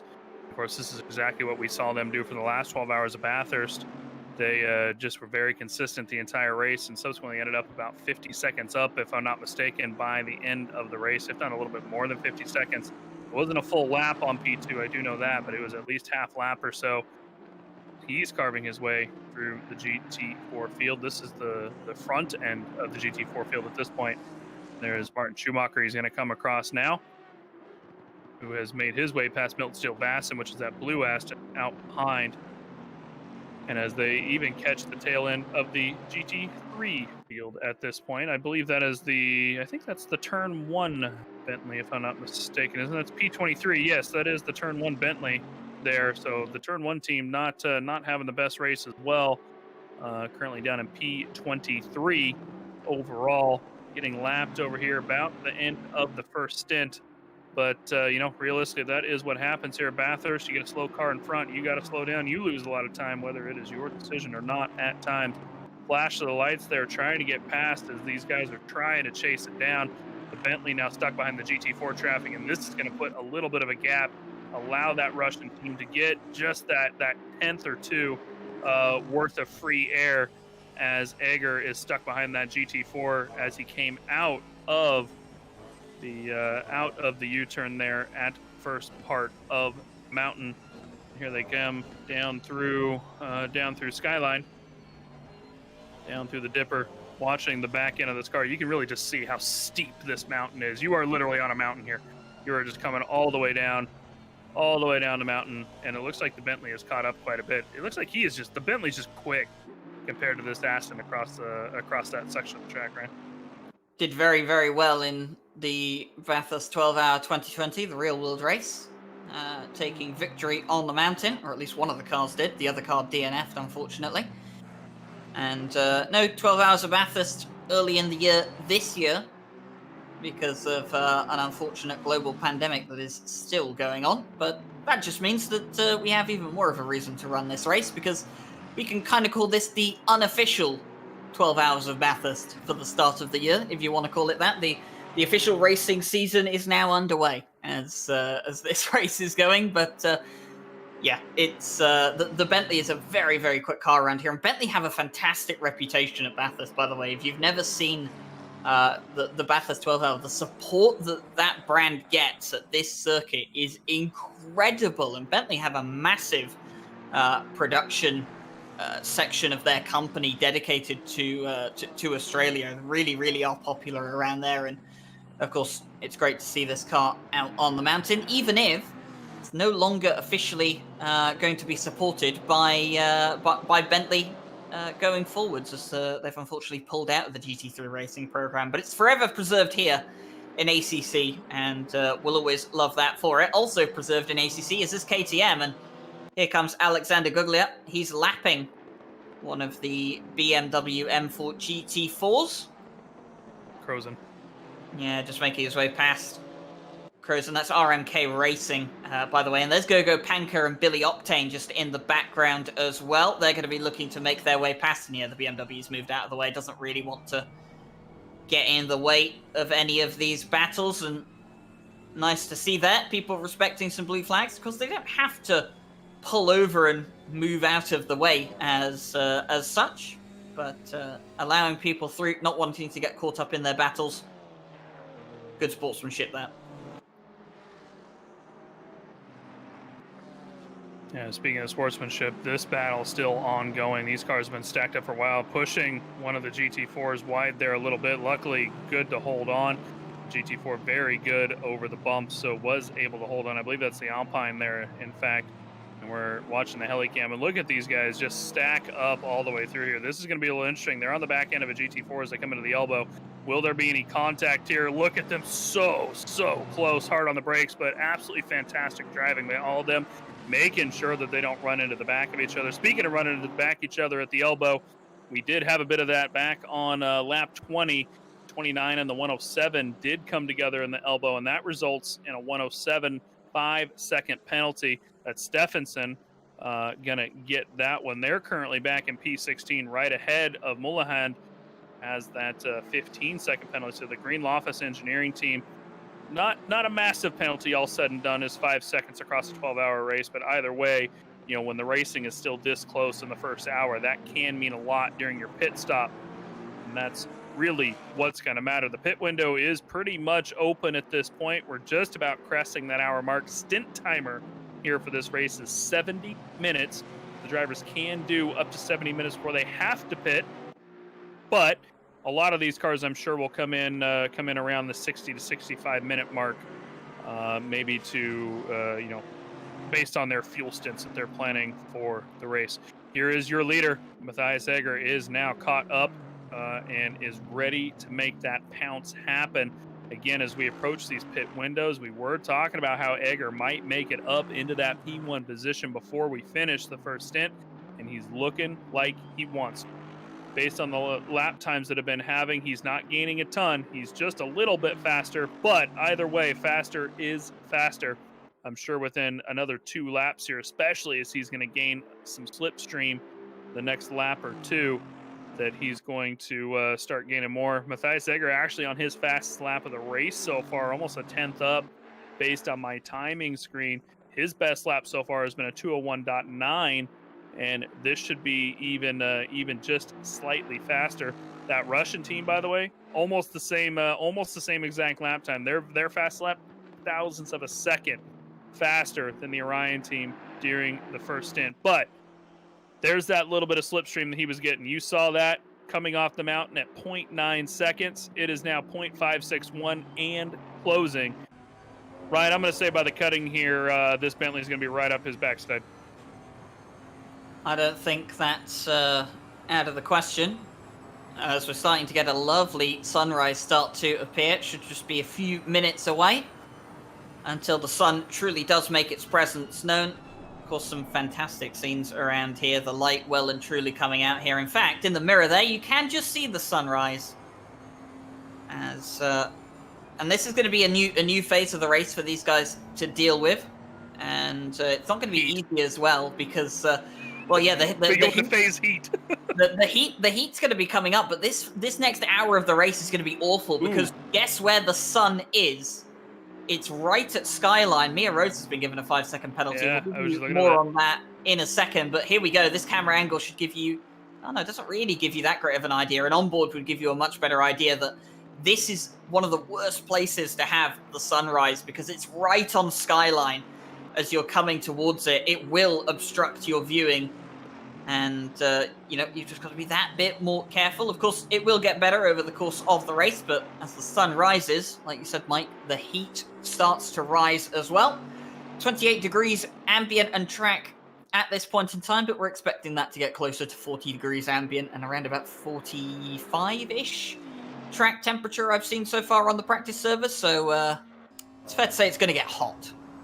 Hot is going to be definitely a word for it.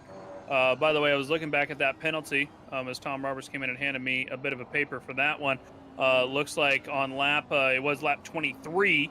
I think he labeled it as lap 20, but it was lap 23. Looks like just a bit of a miss in the braking as Mia came into turn one and just kind of pushed the Aston a little bit off track. Not too bad of a punt or anything. And she did, looks like, you know, let him back by and everything, but just enough that, hey, you still caused some contact. You're definitely still going to get a penalty for this. Just, hey, don't do that again type of thing. 5 seconds again, not a huge deal in the swing of things through a 12-hour race, but, you know, right now it makes a lot of difference when you're stacked up this close and fighting for positions this close. She still wants Barrier. That's out ahead. And by the way, that's the car she tapped ever so slightly ahead as well. Oh, sorry, no, that's the 56 she tapped, those Aston Martins. 56 is actually, have they made their pit stop yet? I don't see the 56 car here, Ryan, do you? Oh, there they are. The 56 like and subscribe team. Yeah, Vasily. Yeah, so and they made their pit stop on lap 26. Yep. So yeah, they made their pit stop just a couple laps ago, so that's why they've fallen down the field a little bit. But we're on board with the Bentley of Matthias Egger, by the way, and here we come. There we go. That's the sun that I was just going to allude to earlier, and that will get worse as it starts to rise slightly more. It's still currently not fully over the horizon. Ooh, was that a little tap on the wall from Matthias Egger? Possibly. Maybe just, it's hard to tell at this point. Maybe just a bump, but Matthias Egger pushing as hard as he can. Doesn't look like there's any damage on the front end of that car, so I'm willing to bet that was probably just a bump. But yeah, you can definitely see how the sunrise will start to affect visibility at this stage in the race. And, you know, it's getting to that stage of the race where pit stops are going to start happening. We've already mentioned Antonov is now in the car for the number 56. And a few guys going to be going into the pit lane. 17-minute stint timers, so they have another 10 minutes and 40 seconds to get into the pit lane and get those not driver swaps, but pit stops done. No pit requirements out here. Just got to obey the 70-minute stint timer and the maximum driver times out here as well. And speaking of which, I think Samir Brahimi has just managed to pick up a 10-second penalty. Yeah, it looks like it. Tom was just handing me a couple more pieces of paper here. So it looks like the 249 and 107 came into contact during qualifying, in fact, and this was decided that Ibrahimi, due to that massive contact in qualifying, must have been a pretty bad incident in qualifying. They will receive a 10-second penalty for that. So not an incident during the race, but it looks like it was bad enough and reported by the 107 back in qualifying that they will apply that penalty. That, of course, the Greenlofts engineering team they came in contact with. So unfortunate for him. But in the end, you know, hey, doesn't matter when we're out on the track, whether it's qualifying, race, whatever, you got to be respectful of the drivers ahead. If you hit somebody, there can be a penalty for it. So in the end, that is it. And here is Barrier coming in for his pit stop. That's going to let Mia Rose cycle out. ahead. Curious to see if Barrier decides to fix the damage. I'm actually that's a good question, actually, Ryan. You're driving in this race. If you get some minor damage, and you're probably gonna, like, let's be realistic here. I think everybody's tapped the wall probably at least once a stint, right? Thank you for being realistic. I mean, let's just be realistic. It's Bathurst. You're probably gonna tap the wall at least once, even if it's a minor one. Do you repair that damage? 2-3 seconds worth of damage when you go into pit? Is it worth losing the time for? I would say it's worth repairing. I know a lot of drivers out there that say, oh, it's a couple of seconds, it's not affecting the pace of the car. I'd rather not repair it. I would rather fix it. I'd rather have a pristine car. I'd rather have a car that I know for a fact is not going to develop more damage over the course of the race, potentially because it's picked up some minor damage. It makes it easier to damage that part of the car later on in the stint. I'd rather get that damage repaired, make sure I know that I have a clean car, and sometimes as well, you just like to see that 0 on the pit stop for damage. You just like to see the number, not say anything to damage. But no, I can understand both sides. I mean, sometimes if you've got 2 seconds worth of damage, it's not affecting the pace of the car. There is realistically no point in getting that damage repaired. But, some people like the peace of mind of knowing that the car is in tip-top shape and that, it's just down to your terrible pace that the car is slow, not down to any of the damage on the car. Well, Ryan Gill giving you a hint as to what to expect from the Alpine that says out on track here in a couple hours when he's out in the track as Mia Rose comes in for her pit stop and to serve her 5-second penalty at her leisure. She may or may not serve that penalty now. That is completely up to her. But as the drivers are making through their first stint, Ryan, I believe we have made through our first stint of commentary here. Mr. Nate has microphoned himself up and taken and is sitting here standing above me, staring at me, waiting for my chair. So I guess I will leave you for a little while and hand you off to Nate. I will be back here in about 4 hours or so. I'll be around in the chat, of course, in the YouTube. Hashtag Ask the Box, guys. If you're not used to that, that actually started at the last 12 hours Bathurst. Feel free to ask the box any questions, and we will get around to you. And I will leave you to Nate as we watch Francisco Dondi for the GTWR Racing Team try to chase down William Stephenson, 107 Bentley. Well, here we go then. The first hour of the Bathurst 12 hour is down, and as Mike Jones steps out of the commentary box, you've got Nate Norbury in the commentary box. Nate, you've been commentating on the Diamond Drive Cup on Wednesday, and well, now's your first taste of endurance commentary. Welcome to the commentary box. I hope Mike Jones' seat isn't too sweaty. It's only been an hour so far into this race, but how are you doing? And well, most importantly, what have you thought of the race so far? Well, first of all, good morning. Good to be here.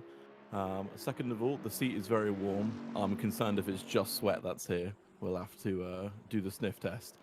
But no, so far, the racing, what I've seen, I've been in and out doing little bits around my house, to be perfectly honest with you. It seems really good. There's been cleaner racing than what I'm used to seeing and commentating on, which is, it's always nice to see. Obviously, I've seen a couple of the penalties pop up from, I think one of them was a qualifying incident and then a couple of taps in the race. It doesn't seem like there's been anything too huge, though, judging by the fact we've had no stop-goes or drive-throughs. So I'm interested to see what the the second hour will throw up now that everyone seems to have got into their rhythm, got into their groove, and they're all just lapping in their own battle now, because this is the point now. You get through the first sort of 5 laps, the field starts to spread out, and then you start running your own race. So you either try and push for the car ahead, or you just hold station and you try and make your tyres last as long as you can. Each of these drivers, each of these teams will have a different strategy to how they want to approach the race. So it's going to be good to see how this all unfolds. Yeah, of course. And currently looking at the Mintzilla car, of course, the team that has worked in collaboration with us to get this event up and running.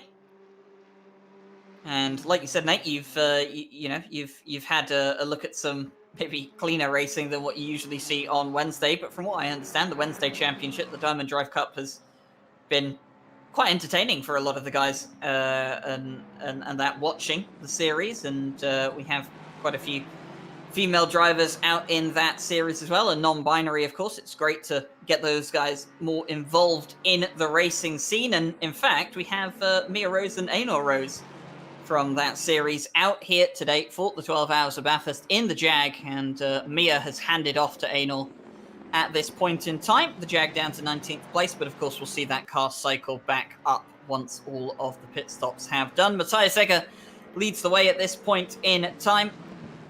We've seen the number 41 come into the pit stop. Oger Rodnikov has taken over that car at this point in time, and we're looking at Daniel Jose Jorges at the moment for the Daniel Wanted Ferrari team. And well, if there's anything I know about that team, is that that Lexus was not the first choice of car.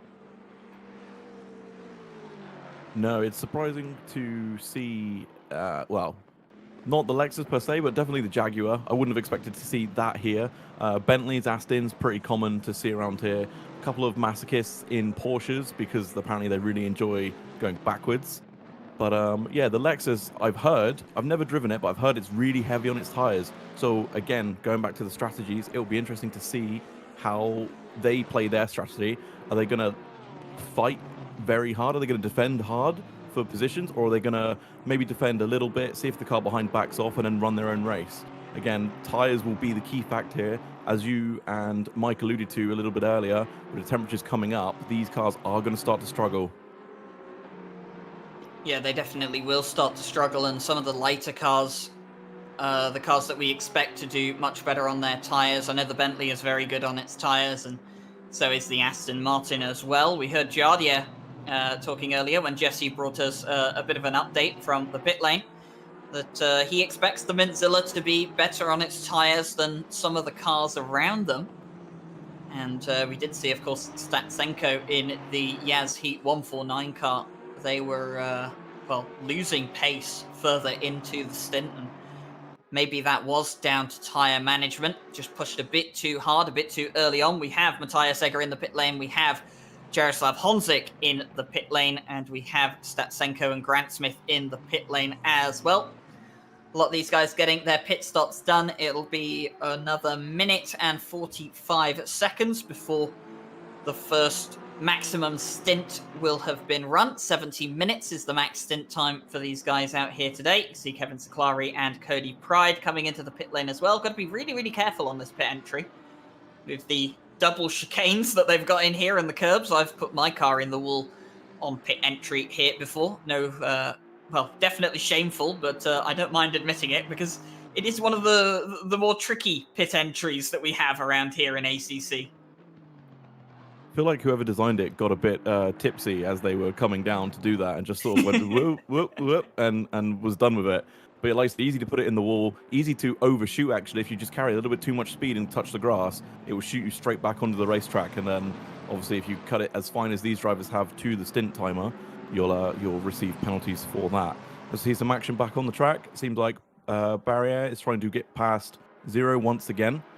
This was going to be a race-long battle, don't you think, Ryan? Kind of get the feeling that it could shape up that way. Stefan Zero being chased down by the likes of Valentin Barrier at this point in time, the number 72. Closing in on the Lexus. You can see Daniel Jose Jorges just in behind as well. And there it is, Gergo Panka pulling off into the pit lane to get his first stop of the day done. Ooh, Stefan Zero going wide. Valentin Barrier is allowed through, but a bit scary into the final corner, and that's going to allow Daniel Jose Jorges to get through in the number 64 Lexus. So Lexus on Lexus into turn one, and Daniel Jose Jorges is up into, what's that, 13th place at this point in time. Waiting for pit stops to come out through. Martin Schumacher is in the pit lane. Andre Franke has taken over from Mike Noble in the hazardous overlap Audi. That was the GT4 that was leading the race. And it looks like they're going to come back out in the lead as well. Leo Hervenen has taken over from Matt Kennedy, by the way, in the Zero Bad Luck KTM. Leo Hervenen. I think one of the quicker drivers in that team lineup. We've got Mikhail Sundstrom in the 899, by the way. He's taken over from Alexander Guglia. And I believe that Billy Octane is in the pit lane as well now, and he's going to have Martin Lawrence taking over the Alpine for the second stint of the race. A few of these guys have had a pretty good start to the race. There is some damage on a couple of these cars, but for the most part, a lot of these guys staying clean and keeping themselves in peak condition after the first stint of the race. I think what we're going to see a lot of, especially towards the end of stints, is people just tagging the wall. Obviously, especially through the S's, and maybe if you get your braking wrong or just your even direction change wrong, just coming over Skyline, you can really unsettle the car. Just tag the wall, and then if you tag it with enough force, obviously it will bounce you out, you'll spin around, and then it's just a question of, is there a car close enough to T-bone you? So I think a lot of this race will, rather than be won from positions overtaken on the track, be won by people not putting it in the wall and not collecting other cars as they have their own incidents. It's very easy to do, especially if you get a little bit carried away, just like I said, carrying a little bit too much speed into sunset, really unsettle the car, and then all of a sudden those 2 kilometers an hour that you went in a little bit hot with suddenly become 15 when you hit the wall.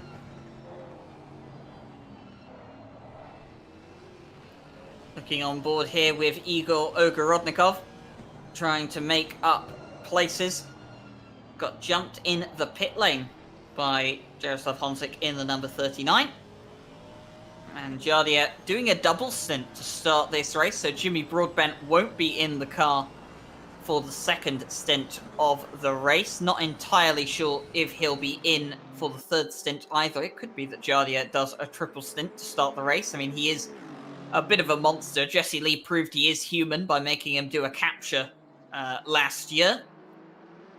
But my word, he's the closest thing to an alien that you could be if he is truly human. And, well, doing his best at this point in time, sitting in second place, but it is Matthias Egger that leads in the 1-2-6. Here's Kevin Saklari in the 191 car, chasing Daniel Jose Jorges,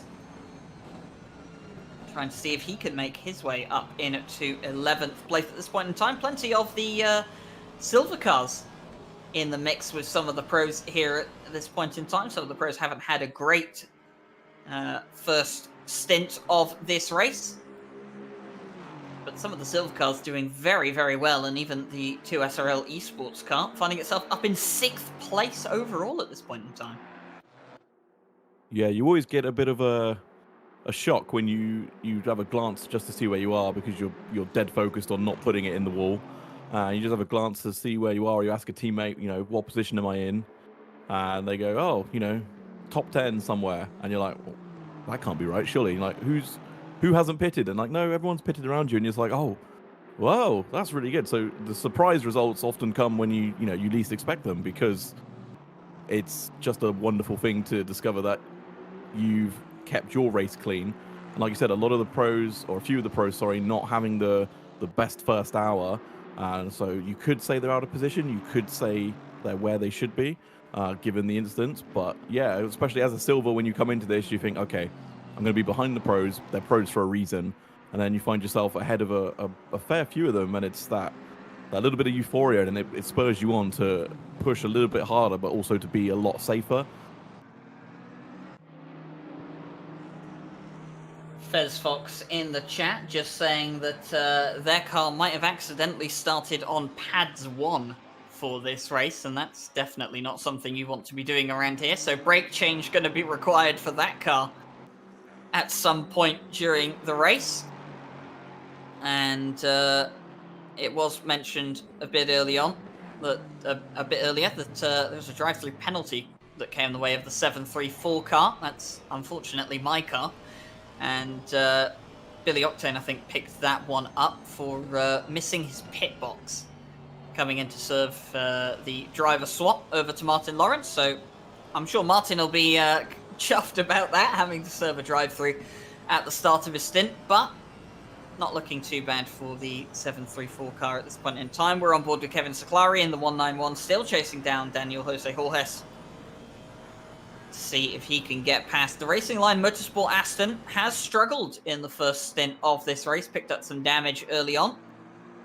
And we wondered if maybe that had contributed towards their lack of pace, or maybe it was tyre pressure inconsistencies. Of course, the track has got a bit warmer since the start of the race, and it's only going to continue to get hotter through this period up until we reach the afternoon, where it will start to stabilize around high 30 degrees ambient, 40 degrees track temperature, which is going to be so difficult for these guys to deal with. Yeah, especially if you catch your pressures at the wrong point. For example, if you've got them set for obviously a lower track temperature, and then suddenly out of nowhere, especially when the sun comes up, it will heat up rapidly. If you get caught on the wrong pressures, you'll just slide, and then you overheat the tires more, you take the rubber off them, you lose grip. It's just a domino effect of instances that happen, and you lose time. And then it's either, do you try and stick it out? Do you just turn the TC up, try and manage the slides a little bit, and know that the tires are going to be completely like bald by the time you get back to the, well, they're bald already, they're slick tires, but down to the carcass? Or do you pit early, put it all a bit out of whack for new tires and new pressures, just to then run your race and extend your stint those few extra minutes? It's choices that everyone's going to make on the fly. You never quite know what is best. What you think is best at the time could end up biting you in the butt, or what you decide is best at the time could end up paying off great. We will never know. It's a 50-50 coin flip.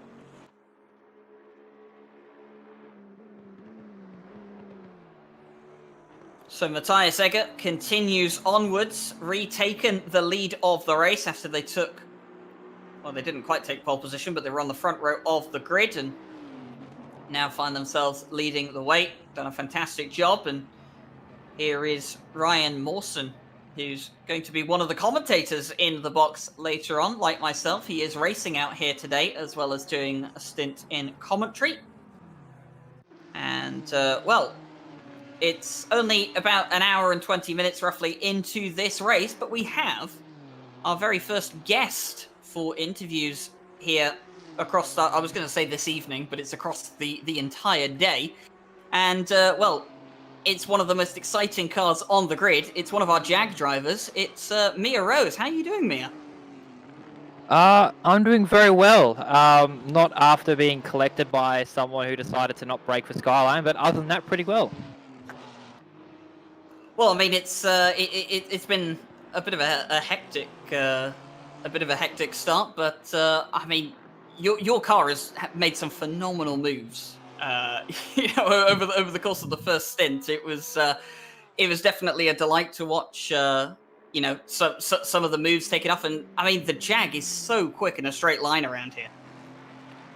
Yeah, coming into it, we sort of had that expectation that this car is going to be quick, or one of the quickest cars on a straight line, but I think what we've seen so far has probably surprised both of us. Yeah, just so much pace down the straight. It's just the second half of any straight, it just kicks in and it just goes and you cannot stop it. So definitely one of the cars for overtaking down the straights. Meanwhile, our pit reporter Jesse Lee, he's worked his way back into the commentary box momentarily. Jesse, you've been up and down the pit lane, but what have you got to comment on about the John Lacey Esports Jag entry? Yeah, absolutely.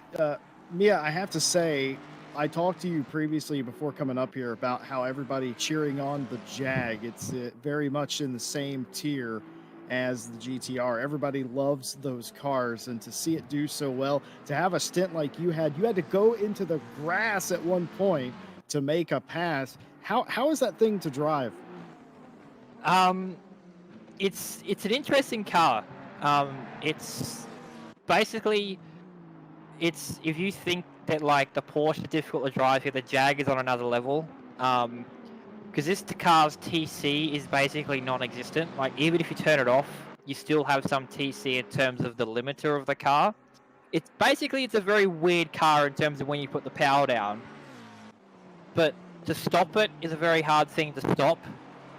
And then other than that, you got the right side tyres screaming for pain every corner.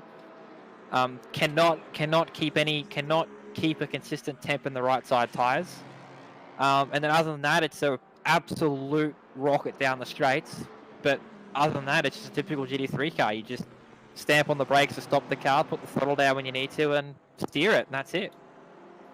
I've heard several different teams now talk to me in confidence in private behind the garage, saying that they're worried about tire temps, and you're no different. You've told me the right sides of that Jag are cooking. Yeah, they're especially during my first stint there. As you come out of Forest Elbow, especially the right front is hot enough you could fry some eggs on it. It's getting that hot. So as the track warms up, it'll probably be our right rear as well getting it. So yeah, we've actually pretty confidently put brake duct 5 on the front of the car. Because even with brake duct 6 on the car, even if you put full duct on it, it still does not cool that right front down. So basically, as the track gets hotter, we're sort of going to hope and pray that the car actually turns and we have to go left. Well, I just got one final thing for you before I turn you back over to the Booth Boys, as I call them. Not Booth B, which is a different person, but the Booth Boys. Well, you were running inside the top 10. Do you think a top 10 is a realistic expectation at the end of this 12 hour? Where we were. No! Ooh. Jesse's commentator's curse strikes again. Yeah. Where we were before, we were confidently on for a top 10. We had a penalty and we had some damage to fix, but we were confidently on for a top 10. But I think after our hit with someone who didn't know the rules of lapping GT4 cars down the mountain, yeah, I think after that we sort of, I don't know where we are. I don't know where we're going to be. We're like 2 laps down or something. So I'll probably think we're just both going to drive the car to the best we can and see where we go. So yeah, sort of nothing really about where we are going to be. It's more about we're hoping to get somewhere. So That's very excellent. I'm going to turn you back over to the Booth Boys real quick. But before I do that, guys, a couple of updates from the field. We documented Bart Mach's incident that occurred at the top of the hill. Well, I asked them how much damage they actually had. They didn't know. The 404 Connection Loss Racing team had to teleport to pits, and their controls were locked for 3.5 minutes. They went 2 laps down. Andre Dedicek told me that he doesn't care about that. They are here for the full 12 hours, and now they're curious how far up the grid they can get. The first step, unlapping themselves, but truly massive damage on that car. And a note on Jardier in the 39 Nissan Mintzilla. Well, they had the second fastest pit stop of all at a 1:06. The fastest was a 1:03, but they had a 1:06. They were 6 to 12 seconds quicker than everybody else around them, and that's how they got around some of the guys in front of them. Back to you guys in the booth. Thank you, Jesse. And I guess coming back to Mia, obviously this is home turf for you around here at Mount Panorama. And I guess one of the questions that maybe a few people are asking is how many times have you been to Bathurst at all, and if so, how many times? So I've only went to Bathurst once. Was for the 2019 12 hour. I was actually a flaggy, as they call it here. I was a flaggy, I think, exit of the chase, and then for race day was down at Murray's Corner to the final corner. That was an amazing, I think it was 4 days back then. But other than that, no, that's the only time I've been here.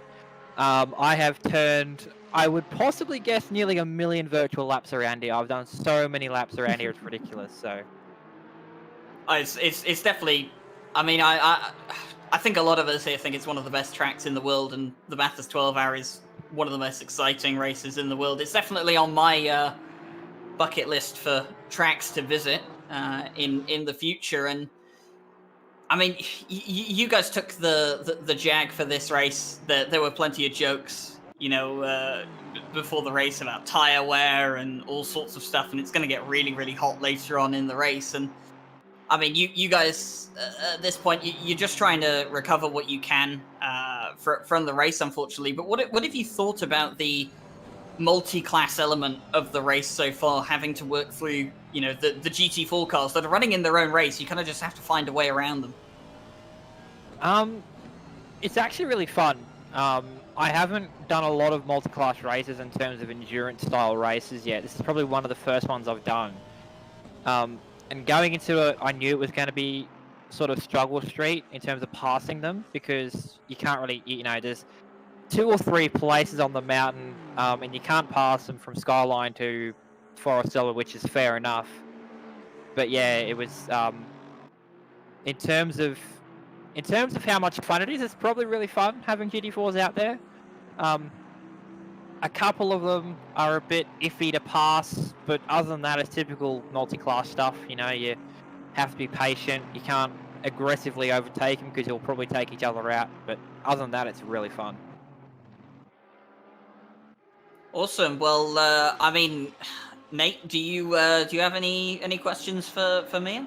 Yeah, I've just got one just before we hand you off. Why the Jag out of all the GT3 cars? Obviously, there's no other Jags racing in this split with yourselves. I don't know if we've got some Jags in the other splits, but I'm just curious as to why that choice. Because I know for the Diamond Drive Cup, you and Anor both picked the Aston. So how comes not the Aston here? So I think we did some testing when the BAP for this race came out. So we were first going to go with, I think it was either the Ferrari. It was going to be the Ferrari at first, and when we saw they got bopped, we tried other cars. And I told her that the Aston, for me, sort of felt great. It felt like a really good race car, but it just didn't have the pace that I wanted. And then we decided to try, I think we tried then the Jag, then the old Porsche, and then the BMW. And once I told her the Jag was really good, was flat basically through half of the mountain and had like 280k top speed, she was like, yep, we're picking that car.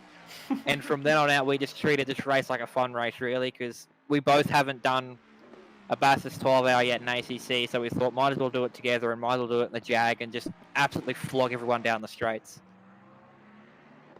That's good to know. So literally just hunting the competitive edge. No, yeah, could say that.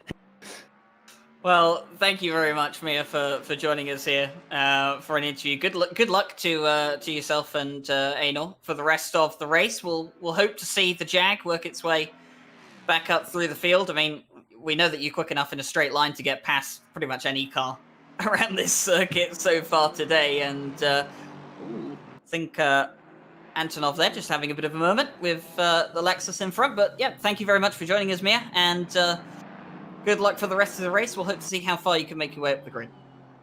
Thank you very much. So that was, of course, Mia Rose from the Lone Jag in the field out here today. And just as the interview concludes, 15-second time penalty coming out for the 956. That couldn't have been scripted any more cursed, even if we tried. And we'll continue looking at Antonov in the number 56 car. This is the like and subscribe team. Had a few good races out in the RCI World Tour at this point in time. At 15th place at the moment and struggling a bit. And car 64. Drive-through penalty. And I didn't entirely see if that was given by... Was that given by race control? It was given by race control. So drive-through penalty, car 64, rear ends car 956. So that was the Jag. We were just talking to Mia Rose, who drives that car. So car 64 rear ends car 956 and causes a massive crash in the danger zone of the mountain. And that would usually be around about a 15-second time penalty, but that has been upped to a drive-through because of this danger zone that we have across the mountain, where all penalties will be more severe. So that's not great to see for the number 64, is it, Nate? No, it's unfortunate. As I was saying when I jumped in, we haven't had any of the big incidents yet. There's been no stop-goes or drive-throughs, and here we see our potentially first of many heavy penalties, as I like to call them, the ones that will really, really disrupt your race. But obviously, stewards have had a look at it, deemed that it's fair for the size of the incident that occurred, and so they've been slapped with the drive-through. So now is going to see, are they going to leave it till the last possible moment to take it, or are they going to come in next up and just try and get it out of the way as soon as they can?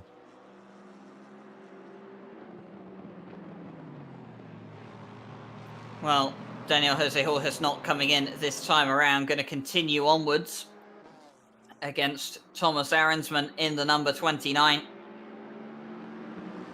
And there's Grant Willamot in the turn 1 Bentley, side by side with Kirill Antonov, and going to get past the Aston Martin as well. So one of the silver cars making its way through. Ooh, that was Daniel Jose Jorge just getting a bit wide into turn 2, having to let the Bentley through, and I think the number 56 Aston Martin just clipped the wall on the outside of the cutting, trying to find its way around the Lexus.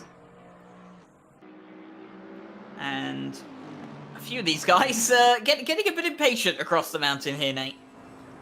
Yeah, it's one of those things, isn't it? When you feel like you're faster than the car ahead, you just want them to get out of your way. And you always feel like you're earlier in the braking zones than you would be if you were on your own. And then you're later on the throttle than you would be if you're on your own. You just feel like your whole race is being compromised. And eventually, the frustration builds, and you send one down the inside. You get a little bit angry, you get your elbows out, and you want to just get past. And again, as the Lexus lost 2 places from obviously just clipping the wall, you can also just put the car ahead of you under pressure and hope they'll make a mistake for them to then get out of your way. Preferably, I think we'd all like to just get round on, raw talent and passing from a late break, as we might see here from Antonov. Late breaks on the Bentley. A little bit of rubbing is racing and the move's done. Or is it? Yeah, no.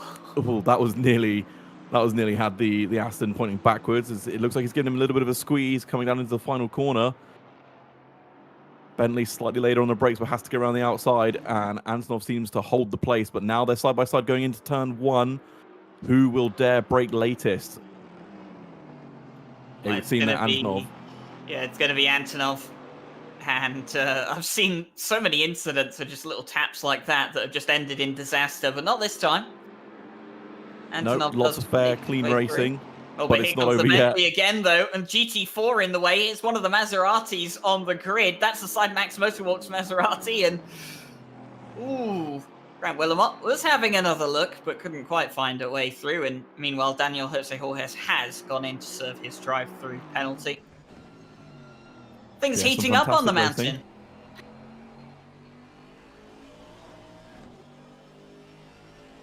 I've got Joe McCauley in the chat, by the way, one of the drivers for the No Ghosting Racing Maseratis, and he said that as soon as Killian got in the car, Killian Ryan Meenan that is, a Jag got murdered. That would be the 956 right in front of them. So the race is going well for them so far, and they're in P7 for the GT4 class at this point in time. And considering how horrible that car must be to drive, it's not too bad of a job.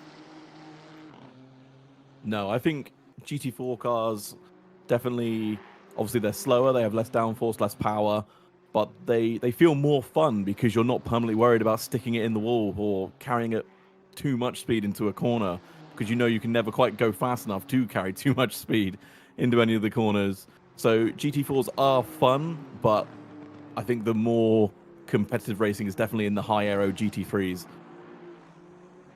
Yeah, and I've just received news, by the way, that we have lost another GT4. We had 12 take the green flag. Well, the Phoenix Racing Portugal Aston Martin GT4 had to retire due to an Unreal Error crash, and now I've been told that the Team Zero Bad Luck car has had to retire from the race as well. Internet connection issues for that car, and their first driver specified on the entry list cannot rejoin the server. They're encountering internet connection issues, so that looks like one of the KTMs, one of the front runners, out of the race. And, well, 2 GT4s out early due to technical difficulties, no fault of their own. And we just got to hope that this GT4 class can keep going strong because, well, we're now down to 10 cars. A couple of them caught up in an incident on the first lap. They're carrying damage. They're a couple of laps down. But it is Andre Franke that leads at this point in time in the 996 for the Hazards Overlap Audi, and they have led pretty much the whole way since they took the lead early on in the race, and looking very, very comfortable so far. Yep, like you said, I do hope the GT4 field continues because it adds that extra element to lap traffic as we see one of the Lexus trying to get round. Oh, was that a tag? Did they tag them as they came across the front of them?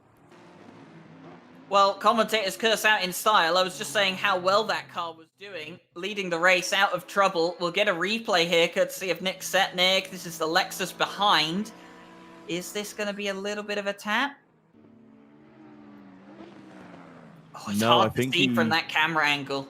I think he got loose on his own, just coming over Skyline, and then the slide just carried on, obviously coming downhill.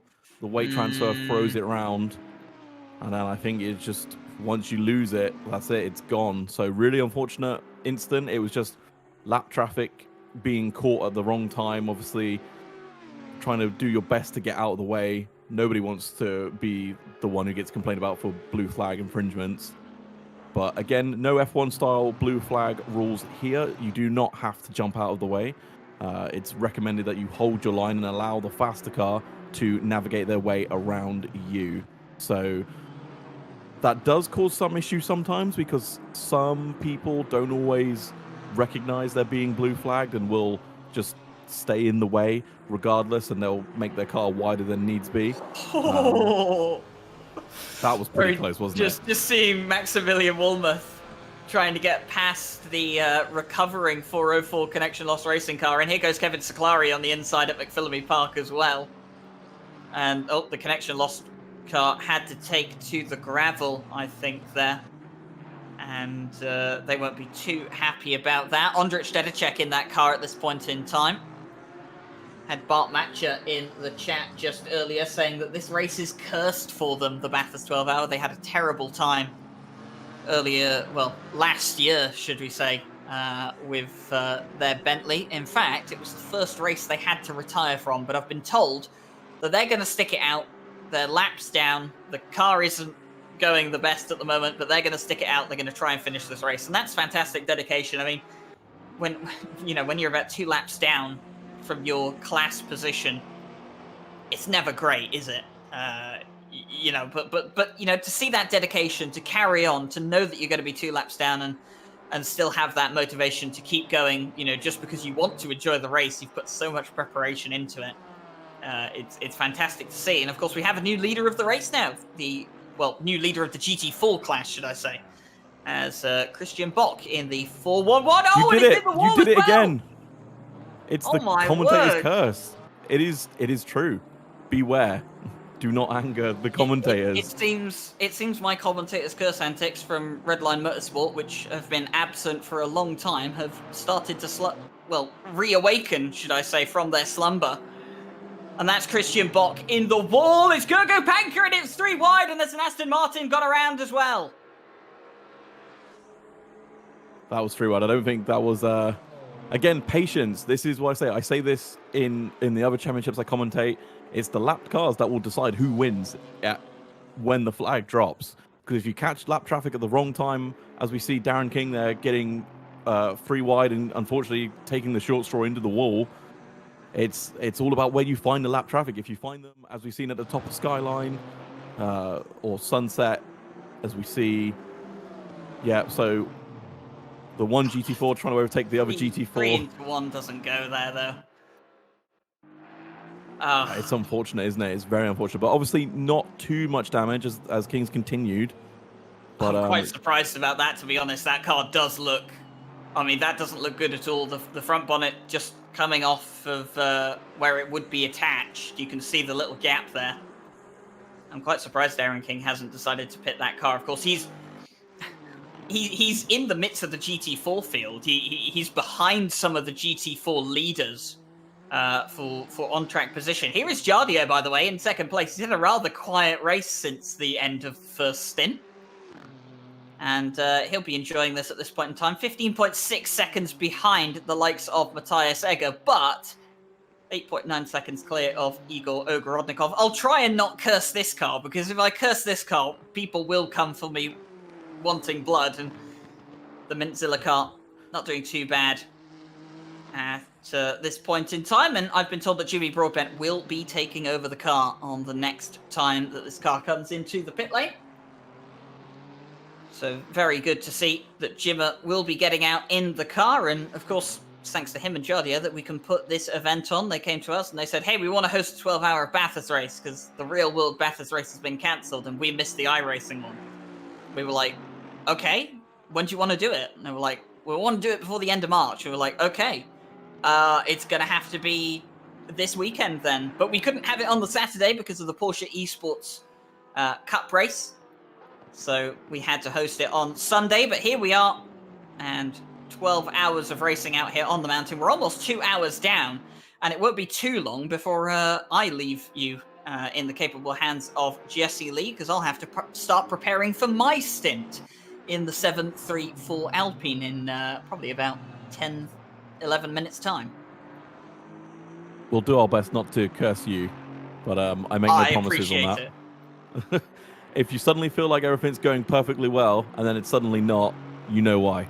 I'll come looking for Jesse Lee later on when I have to do my second commentary stint, because I will be back later on in this race, and I think I'm doing about 3.5 hours of racing, something like that here today, and then 3 hours of commentary, so it's going to be quite the task for me here today. Antonov, almost running into the back of the 404 Porsche, but getting on the brakes, and now going to try and make his way through. Does get through before the elbow, and will continue onwards. And of course, he's chasing down Kevin Siclari for 12th place at this point in time. And it looks like Kevin Siclari's Aston Martin has a bit of damage on the front end again as well.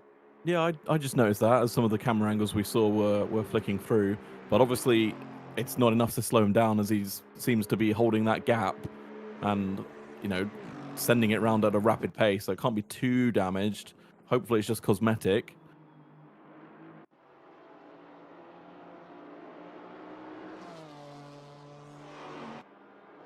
So the race continues onwards. Gogo Panka then is the new leader of GT4, and I'll try and not murder the Kunos devs with the commentator's curse at this point in the race, but Gogo Panka did the first stint for the Kunos Racing Team KRT, and he's doing the second stint as well. We've got Kevin Stuck, Aris, or as his full name is Aristotelis Vasilikos.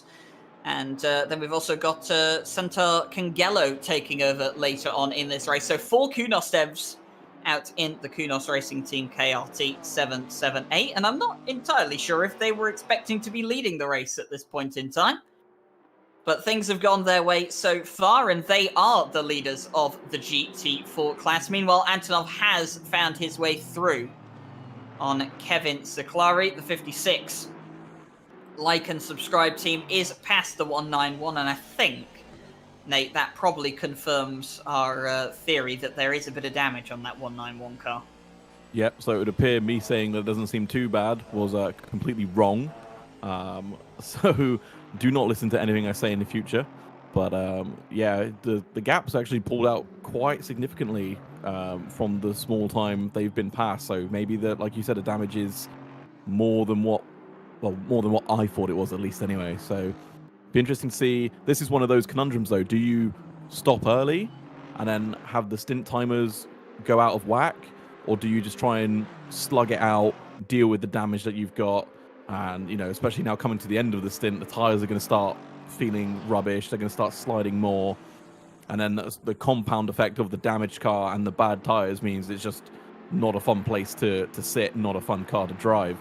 But obviously, if your team's got a strategy planned out for when you're going to stop and how they manage the stint times, if you come in early, you completely ruin all of that, and then it needs to be recalculated. So it's the age-old question: do you stop or do you carry on?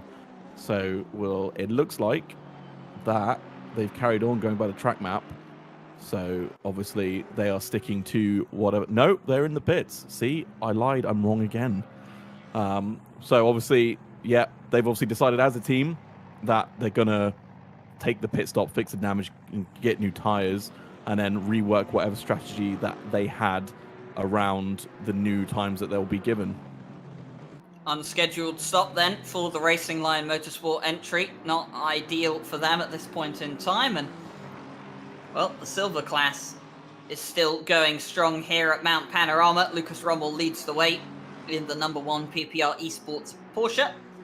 And it's Maximilian Woolmuth in second place in the silver class. And then this is the battle for third, the battle for the final podium place in the silver class. We've got Anton Olive and Stefan Zero going at it at this point in time.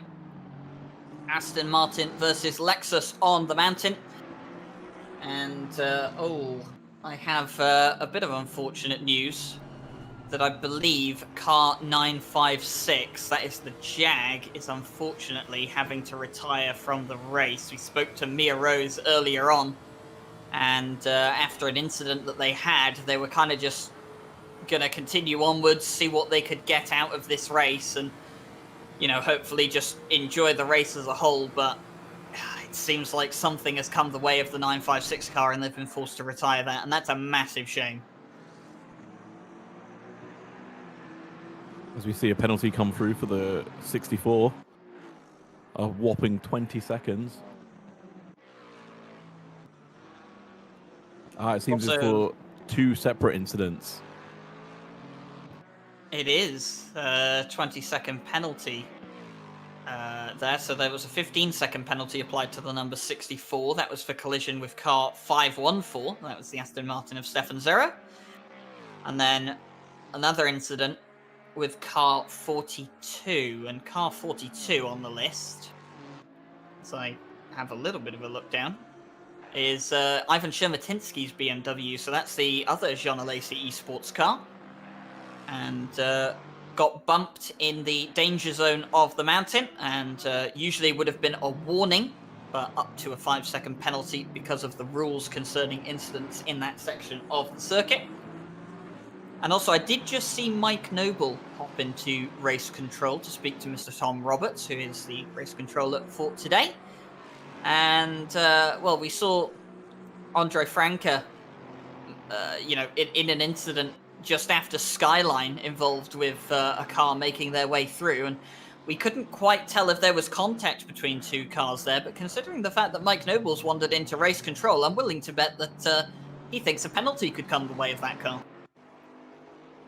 Yeah, it could be for the contact, or it could be that he feels that the car that was lapping him did it in an unsafe manner, which caused the incident. One or 2 things, obviously. So we'll have to wait and see if the stewards, A, take a look at it, and B, if they do take a look at it, if they deem it to be worthy of a penalty. So we'll have to sit tight and wait for the ruling on that one for the time being. As we see our leader, Egger, running their own race, just passing lap traffic, coming up to a little bit more lap traffic as well now. Starting to... Well, they've got through the thick end of what seems to be the traffic, so it's going to start to open up a bit now, so we'd need to wait for Jardier to come through the same traffic and see where the gap lies once they're both in some clean air. Jaroslav Honzik continues onwards in the number 39 Nissan. He's going to make his way past one of the Lexus cars at this stage. And who is this actually that he's trying to... Is this Daniel Jose Jorges, I think, that was in the pit lane earlier for that drive-through penalty? Yes, it is. So it is the number 64 car. Jardier is going to have to work his way around. And there's not really too much of a point for Daniel Jose Jorges fighting this, and in fact he will go wide at the final corner. He's going to let the GTR through. Not going to hold him up any more than that. Has a 20-second time penalty to serve as well when he next comes into the pit lane. This is the Ren Welton Pro Team car, which has just got past Svenček in the 107 Bentley. Chris Hooker has taken over from the likes of Samir Ibrahimi, and this car hasn't really had the best of luck so far in RCI endurance races in 2021. Haven't had the best start to the Bathurst 12-hour either, but still a very, very long way to go, and places still up for grabs here for this Lamborghini. Yeah, so fingers crossed. You said they've not had too much luck. Hopefully you haven't jinxed it, as you've been quite good at doing the last few times we've spoken about cars. But I've just seen in the chat that Noble Sim Racing have said there was 2 incidents with their car, and they reported one of them for unsafe driving. So it was 2 separate reports, which is why you saw Mike Noble in race control, Ryan. So we'll have to see again what the outcome of those reports are.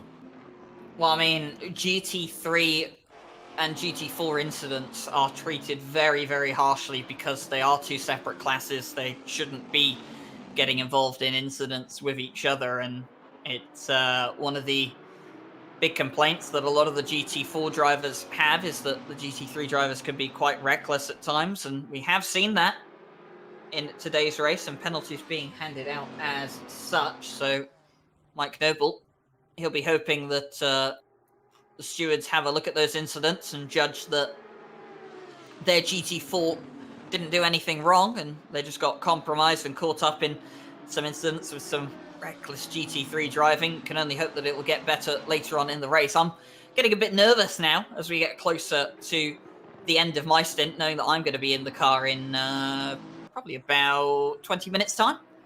And I'm kind of just glad that it has started to peter out a bit, that, you know, the field are a bit more spread out. And, we've got a car. We've got a car stuck at the cutting. It's the BMW GT4 of Martin Schumacher. The 411 is facing backwards at the cutting, and the Alpine's been caught up in there as well. The 734 car has been caught up in that accident as well. Cars trying to make their way through the accident zone at this point in time. A few GT3s have been caught up in that as well, and some guys not entirely respecting yellow flags. Christian Bock has returned to pit lane. He's decided to get a tow. And you can just see it here now. This is where it all just, chaos starts to go. Some of the cars just not slowing down enough for the yellow flags. Although there's a marshal waving a green flag right there. I'm not entirely sure that's the correct flag that he should be waving at this point in time. And no, he's put it away and got it back out. Another green flag. That's still the wrong color, but... Well, technically, it's past the instant zone, so technically that part of the track is green. Correct. So he's not wrong in a sense, but yeah, I definitely think I would be holding the yellow flag if I was him. But yeah, like you said, a couple of drivers not respecting the yellow flags and just coming full steam into that corner, and then almost being surprised that they were caught in an instant. That's what the yellow flags are for, to warn drivers of incidents, and just plowing into more of the carnage. And I believe our overall leader, the Bentley, got caught up in that, got tagged at least at the bare minimum for that. So we'll have to see if they incurred a lot of damage, a little bit of damage, if they're going to stop. Although, given that stint timers are due to end in probably 10, 15 minutes, it's probably not worth stopping now and just trying to slug it out till the end of your stint. Well, Mike Jones, who was in here for the first hour of commentary and is, alongside myself, one of the organising admins for this event, has just put up a reminder to respect yellow flags after what we've just seen. And, well, it's not great to see, is it? And we don't entirely know what happened with that 411 car. How it ended up in that situation. Could be that it clipped the wall, could be that it was involved in an accident with a GT3 car. We'll have to see if it was an accident with a GT3 car. I imagine there'll definitely be a penalty coming the way of whoever is responsible for that accident, because quite a few cars getting caught up in that. But the race continues onwards. Andrea Capocchia is in the Yaz Heat 149 McLaren. They, of course, took pole position earlier, in qualifying, and they led the first part of this race, had about a 3.2 second lead. We're looking very, very good in the first 15 minutes of the race, but then just started to tail off, and sitting fourth at the moment. It's not bad for them. and just going to try and recover what they can at this point in time. 4.3 seconds off of third place as we return to see Jaroslav Honzik getting ready to lap little Alpine and KTM up in front. There goes the Mintzilla past Martin Lawrence in the Alpine. And it's about to come up on Mikael Sundstrom in the KTM here. The big GTR doing what it does best, which is pass cars in a straight line. And fantastic sound to that car, by the way.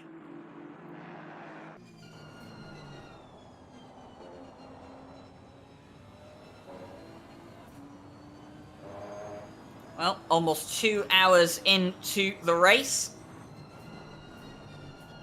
And just a few minutes until I sign off for my second hour of commentary. It's been fantastic to bring you guys the first 2 hours of this race.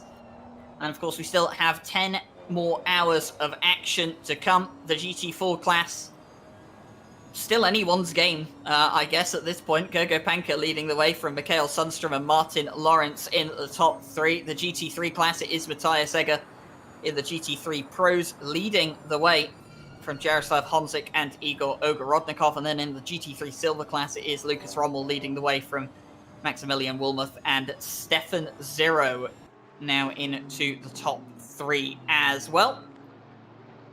We're almost 1/6 of the way through this race, and the sun well and truly up at this point in time, and the heat well and truly starting to rise. 29 degrees ambient, 29 degrees track temperature. We'll see that reach the 40s later on in the race. And no sign of rain at all at this point in time, and I'm pretty sure a lot of these guys are going to be hoping that it stays that way. They might, but I certainly don't. I'd love a little bit of rain. That would really throw a spanner in the works for a lot of people, wouldn't it? Definitely would. And we do know that the chance of rain is around. It's very, very light, though. Not likely to be anything serious if it does rain, but the chance is always there, and does add some spice to it. Daniel Jose Jorges in the pit lane. Again, probably serving his pit stop, and going to be serving that penalty as well. He had the 20-second penalty on top of that. Juraj Svenček in the 107, making his way through the field at this point in time. He was overtaken by the 249 Chris Hooker, but he's staying with the Lamborghini at this point in time, not dropping back at all. Doing well to stay with them. Here is Ryan Mawson. He'll be in the commentary box later on for a stint of commentary as well, but he's still out here racing at this point in time in the 199. The OVRC racing cars, and he's currently chasing down Marinowski in the 781. And speaking of, going to get past the Lexus. Just then, Lexus going a bit wide and a bit deep into the braking zone, and that's going to allow the Bentley through. It was a cheeky hop of the curb there, wasn't it, to get past? But all fair, all legal. But this was the car that started on pads 1. So they actually had to stop early and do a brake change because I think the brakes were getting a little bit ropey for them. So unfortunately, they've dropped down to 16th. I believe when I joined, they were running up in 5th. So unfortunate to see, but this is one of the parts of endurance racing. There's always the opportunity to make that time back up. Like you said, 10 hours left, a lot can happen. So fingers crossed they can pull back the positions they had and keep their nose clean. Well, it's been a fascinating 2 hours for me to commentate on, but I will be leaving you for the time being. I will be back for another hour of commentary as we look at Gergo Panka making his way down the mountain at this point in time. And it's my pleasure to welcome who was our pit reporter earlier on in the race, but now he's coming in for a stint of commentary. It's the one, the only, the Jesse Lee. Welcome to the commentary box, and I hope my seat isn't too sweaty for you.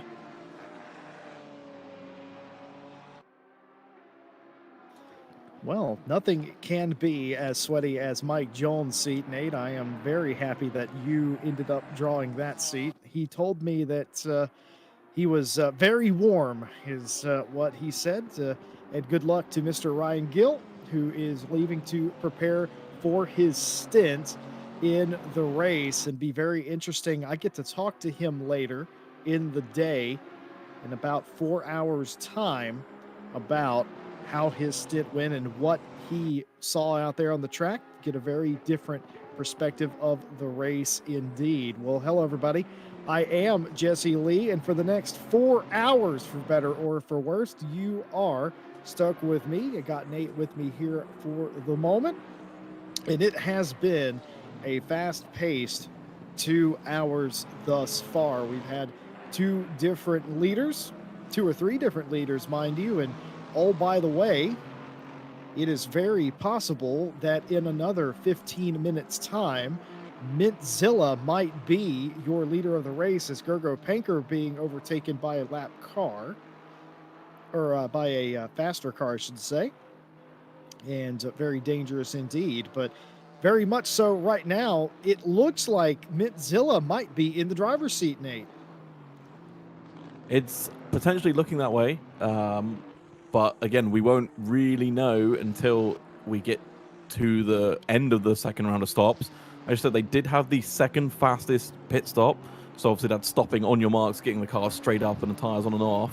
So hopefully they can repeat that and gain the time in the pit stop, which, like you said, could put them in the driver's seat. It's just a question now of who will blink first. Will it be Egger? Will it be Honzik?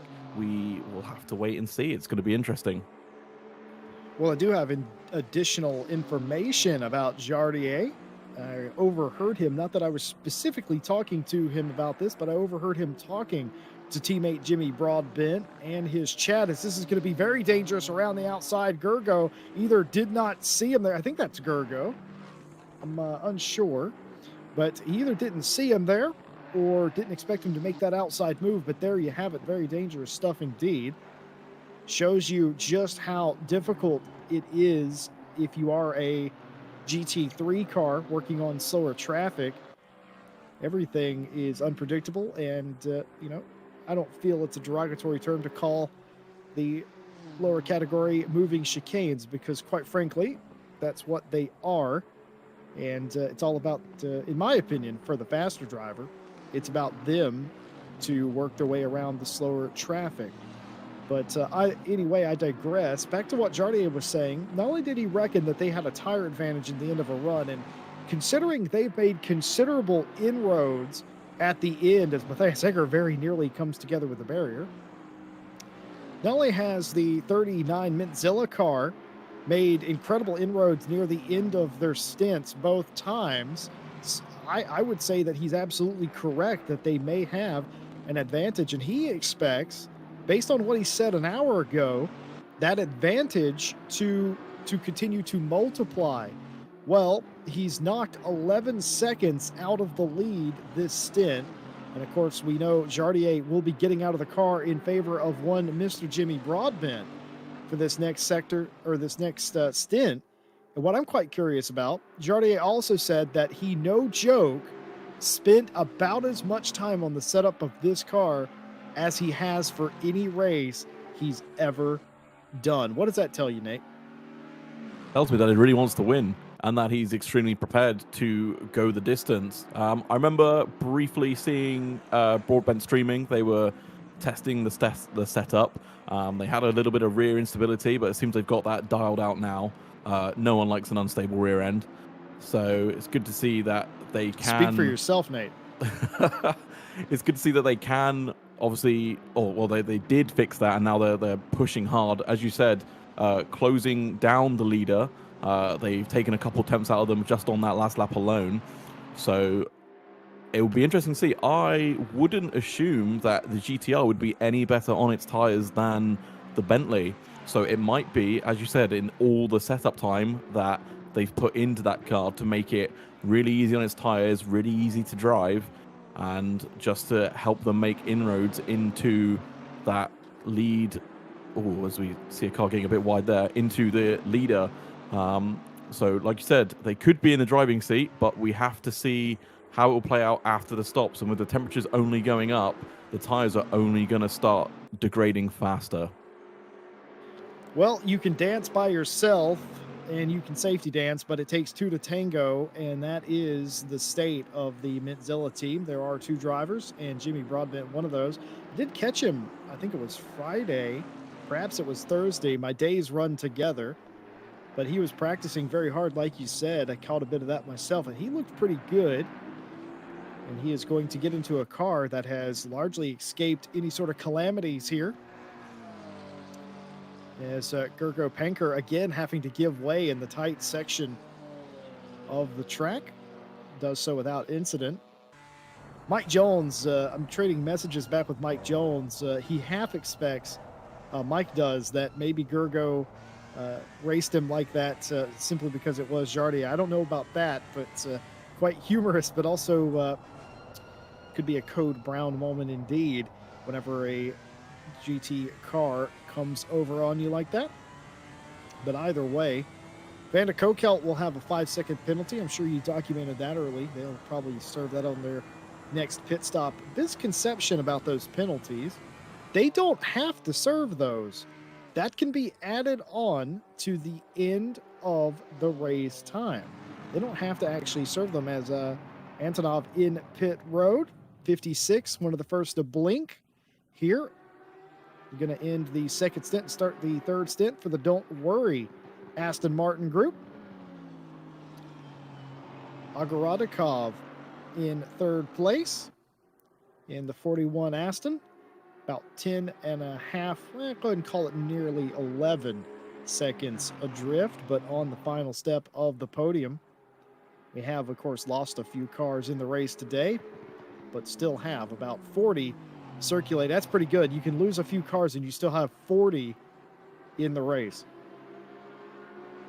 Yeah, quite a big turnout for this event, but I would hope so, given the hype around it. Hype, would that be the right word? I'm not quite sure it is, but obviously a couple of big names. Obviously, Jimmy Jardier, as mentioned, came to us, asked to put this on, and obviously those two, the amount of social media presence they have, definitely were able to get the word out. So people from far and wide obviously wanting to be here, but only the cream of the crop come to the invite split. Isn't that right, Jesse?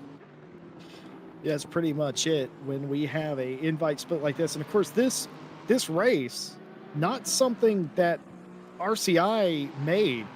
This is something that Jimmy Broadbent and Jardier came to us and said, we would love to do this. Could you put this on?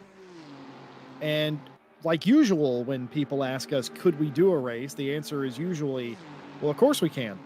And I think we all got attached to the idea of having GT3s and GT4s, because here at RCI, it's all about how can we raise the bar and, in some cases, the ridiculousness of the races. You don't want to do the same race all the time, do you? So why not mixed class on the mountain, full 12 hours? There's so many teams and drivers in this split alone. It boggles the mind, and we'll talk about all of them all day, and we will have not named every single one of them. Jardier working through traffic here. Less than 5 seconds the gap. When I first came on 9 minutes ago, folks, he was 8 seconds adrift of this man, Matthias Egger, for Orion Racing Team in the 126 Bentley.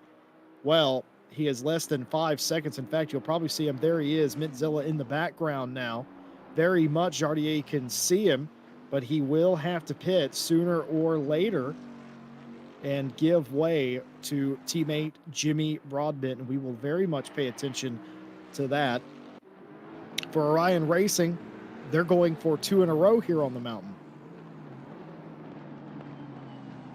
Yep, I'm looking forward to seeing Jimmy in the car, purely based on will he let the pressure get to him? Or because I know personally, when I do endurance races, if I'm not first in the car and my teammate or teammates have done a couple of good stints, as we see the BMW playing bumper cars between the Aston and the Bentley, that's a little bit aggressive. Shermatinsky hit Pike, and I don't think Pike's going to be too fond of that as they come through the chase.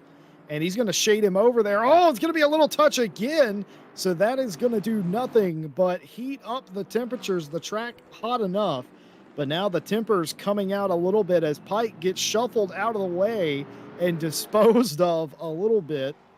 And no flashing of the lights from Pike there. I expected some retaliatory anger flashes. Did not occur despite the contact. Yeah, it was maybe they all agree with themselves internally that it was hard racing, but it was fair. Maybe all the drivers agreeing as we see our leader pit. So this is where it's going to be interesting now. This is where we will see if Honzik can put in the laps to overcut the Bentley of Egger. So I imagine now he'll be telling himself to push like hell while Egger's in the pits. We also don't know if Edgar has damage, so obviously that's more time in the stop if he does, and if he does choose to repair it. So these are all little things that can add up to either cost you your position or gain you a position if you're the person chasing someone else down. So, Jesse, I'm going to ask you to make a prediction real quick. Do we think Mintzilla will pass and take the lead after the second round of pit stops? Yes, if they have a pit stop like I reported from pit lane early in this race, they're absolutely going to do that. That's absolutely going to happen. I reported earlier that Jardier was 6 to 12 seconds quicker on his stop than anybody else. And I didn't give you specifics on that, but I will now. He was the fastest car in pit road by 6 seconds of anybody in the top 12. 6 seconds quicker. That is an entire Earth's revolution around the sun comparatively sitting on pit road. That is a chunk of time. And if they're able to do that this time, which I don't know if they will with the driver swap, but if they were to do that, they will get that taken care of. Of course, Jardier now in heavy traffic here. I would expect them in any time now, and it is my esteemed pleasure to announce new leader of the race, lead change, number 39, Mintzilla to the point, but we expect them in pit road and some crafty overtaking there, getting through some of the GT4 field. I expect him to be in, but we'll see if he does come in. He does not. He is going to go around again. I'm not entirely sure how close he is on his stint limiter, but Thomas in the 29, pitting from the top 10. Well, I think he will get by him, the third Mintzilla team. I think that will happen. How quickly it is, I'm unsure. And very curious to see Broadbent's pace. It all depends on, because obviously the Bentley now pitted fresh tires versus the Nissan on old tires. We'll have to see, can they either maintain the gap that they had, because obviously you can go a couple tenths second quicker a lap with new tires, but obviously then the problem is if they've filled the tanks, obviously you're heavier, which means you're not as fast as someone who has drained the fuel out of their car, which I imagine the Nissan to be getting fairly low. I wouldn't say close to empty, but definitely only a few more laps in it. So it's going to be, I think it'll be close, provided none of them have any incidents on their in and out laps. But we'll have to wait and see. I'm definitely looking forward to seeing either how close they are when they come out of pit lane, and seeing if Jimmy will be able to either keep the lead if they're ahead, or take it if he comes out a few seconds behind. Well, Mintzilla, the meme car of all meme cars, if you're not familiar with Jimmy Broadbent, he has this unhealthy, in my opinion, unhealthy attraction to the color mint, which is a sort of weird green, light green color. He likes the color, well, I wouldn't say all of his race cars, but a great portion of his race cars, and in some cases his lorries as well, in mint green, as what has happened to David Michael. The 249 Lamborghini, 4 ways on, very, very slow indeed over the top of the mountain. And they have parked the car on the side of the road here, down the back straight, and I imagine that is going to be a tow to pit lane. So they'll be in there for 3 or so minutes. No, they are still in the car. So something happened there. I believe Chris Huke has taken the helm of that car and has. So we can only deduce that there's some sort of connection issue with the 249. Yeah, or maybe a technical issue that has, warranted them to change drivers. Maybe, as we saw Jesse in Diamond Drive this past Wednesday, Anor Rose retiring with a clutch issue. So it could be technical, could be an internet connection issue. We just won't know until we're told. Well, Mike Jones is texting me down on the pit lane. I don't think he's mic'd up right now, but he's telling me that according to his deduction, that car was stuck in first gear, unable to shift. Now, that's very interesting. We're talking about the 249, by the way. So that car has returned to pit lane. The controls will be locked for 3 minutes or so. They're going to go 2 laps down, and we expect Chris Huke to be the driver once they pick it up. Waiting for Mintzilla to come into pit lane. They haven't yet. Jardier has to be getting low on his timer as Stefan Zero for GC Racing number 1 coming in, the 514.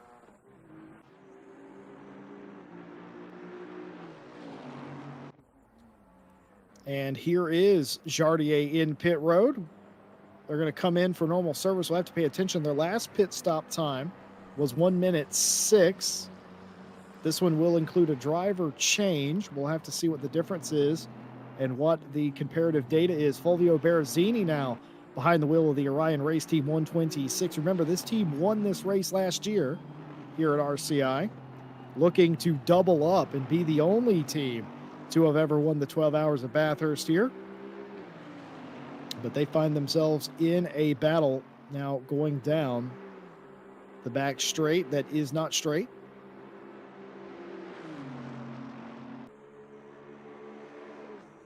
Oh, that was definitely an interesting move there from the Aston there. Although I think that was the 41 car, was it not? It seemed like he just sort of wanted to close the door, but did it way too late. Let's have a look, see the replay here. So it goes to the right. And then, that's just not being spatially aware, Nate. No, it seems he just tried to jink over too late. But, I mean, well held. He kept it facing forward, and all the wheels are still on it. So, but now we'll have to see where has the Bentley come out. It's come out behind. Well, I can tell you. Yeah, I can tell you exactly what's happened here. Berrezzini, when he got in the car, they did a 1 minute 24 pit stop, and Jardier, giving relief to Jimmy Broadbent, did a 1 minute 11. That's more than enough to take the lead of the race. Pole position racing, Lucas Rommel has not pitted yet. His last pit stop was on lap 32. We're on lap 65.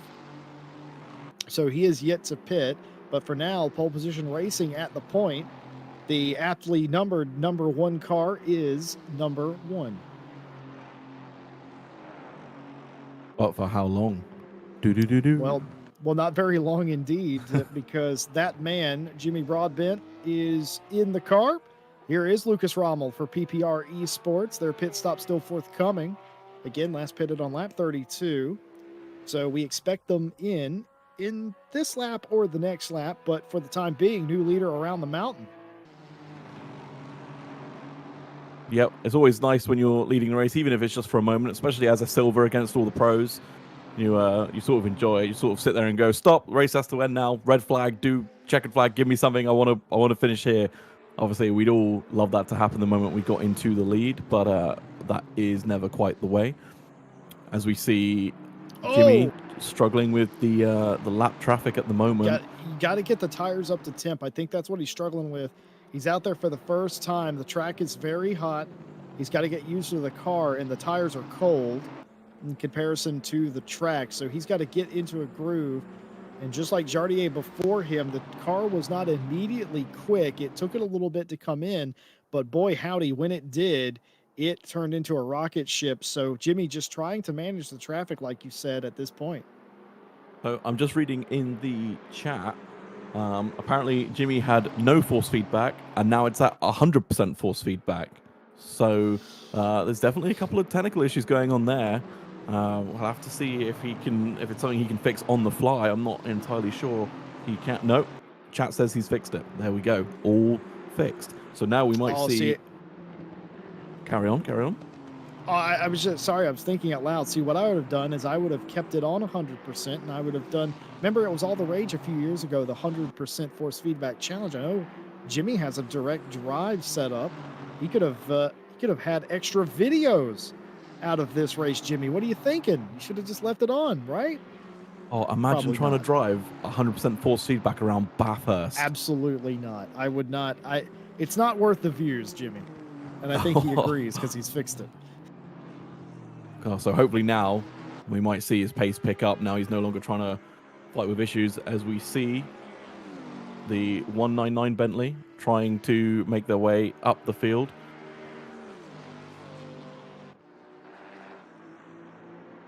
Not quite close enough for a move there, but definitely close enough now as it's bumper to bumper. A little bit of a love tap, just nudging him forward. Can Mawson be late on the brakes into the final corner? No, far too far back. But can he close up? Get ready for turn one? Not quite, but it's definitely racy, definitely heating up in this battle here. It seems to be the battle, was the McLaren not part of that. So this is the battle for 8th, as we see the GT4 car smartly getting out of the way, allowing the GT3 cars through. So now, is that McLaren in the way? It's no longer. So now the Lexus can really stretch its legs. And hopefully, for them at least, they're going to try and pull away. Obviously, Ryan Mawson going to try and stick with them as we go to another battle. Jesse, do you want to take us through this one? Well, we definitely have a fight here. Bandit Kokelt here trying to keep Antonov behind. Kokelt again still has that 5-second penalty. Remember earlier when I said they're not forced to take that penalty, but here we have it here as Jimmy Broadbent is trying to pick up the pace up front. But for Van de Kokelt, he doesn't have to take that penalty. It can be added on to the end of the overall time. Generally speaking, you find drivers don't do that simply because they don't want a bunch of penalties to stack up, and they'd rather know where they're racing to and from for strategy purposes. But completely off the track is Jimmy Broadbent there, getting a bit sideways, falling back in line, gets it all gathered up. But a scary moment coming to Skyline there for Broadbent, but he saves it, no damage, and doesn't get completely off the racetrack either. But that car is not to his liking right now. No, it seems to be a little bit squirrely would be the word I would use. I'm not sure what you would use, but definitely allowed the 126 Bentley to, well, completely close the gap. That 12 or so second gap they had in pit lane reduced to now nothing, as we see right on the bumper. Not quite close enough to send one down the inside of Chase, but will he get one into the final corner? He's got the run. Nah, he's on the outside, not quite. Wisely just gets on the brakes a little bit early to not punt into the back end. Please no punterino, as Jimmy would say. As we see now, this is going to be interesting coming over the mountain with how close they are. It just seems like the Bentley closes up a little bit better in the braking zones, but then the GTR seems to just rock away on the straights. So a battle of attrition here. You've got to pick your fight wisely, and we'll see how these two play their next few laps together. Well, if you are Jimmy Broadbent, you spent the better part of several hours last year in this race defending. And will we see the same fight out of Broadbent as Berrezzini getting all over the back of Mintzilla, trying to force a move, trying to fill all the mirrors in that GTR, and trying to get a run potentially up the hill. I love, by the way, we called this section of the track the danger zone. That's literally what it's called. You're told that it's probably in your best interest to not pass here. but you can do, and again, a maneuver there as a GT4 in front, and that is going to let Orion Race Team through, as we're going to relive that again. Sideways is Jimmy Broadbent. See, he's trying to pick his way through this traffic. Oh, contact with the GT4 BMW. That's going to be some amount of damage into the wall and off of another car. Orion racing through, and the 126 back to the point. That was a big hit, wasn't it, for the 39, the GTR? So I wonder how much damage they've incurred there. It seems like the right side of the bumper is a little bit loose, a couple of scratches down the side of the car as well. But now, I imagine Jimmy will be fired up, wanting to chase down the Bentley, as we see a cut back to the 199, finally getting into that 8th place position. Now on the hunt for 7th, a fair way up the road as we see the GT4 getting sideways on the grass. So where are we? We're looking back at the rear wing as we pass the GT4.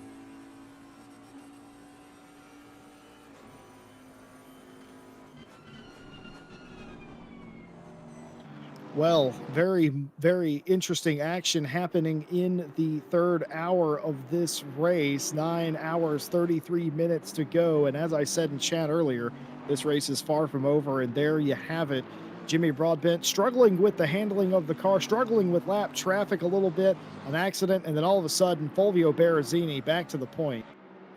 And, well, I think we do have Mike Jones mic'd up on pit lane. He said he was going to go away, but he snuck down on pit lane, and he has a very special friend down there.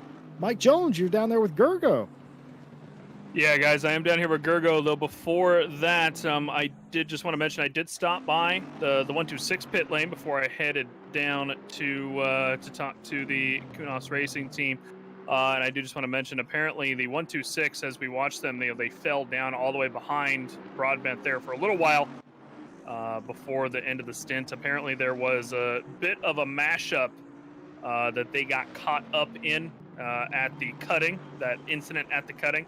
They got some damage from that, and unfortunately, they just kind of got too much damage, but were able to repair that back in the pit lane. So hopefully, they should be picking it back up, but that is unfortunate, of course, for Broadbent now that he's had to let them pass, not of his necessarily own accord, and that's going to put a little distance probably there, so hopefully they'll be able to make up that time. But in the meantime, I did, of course, go down to the pit lane of the leading GT4 car 778.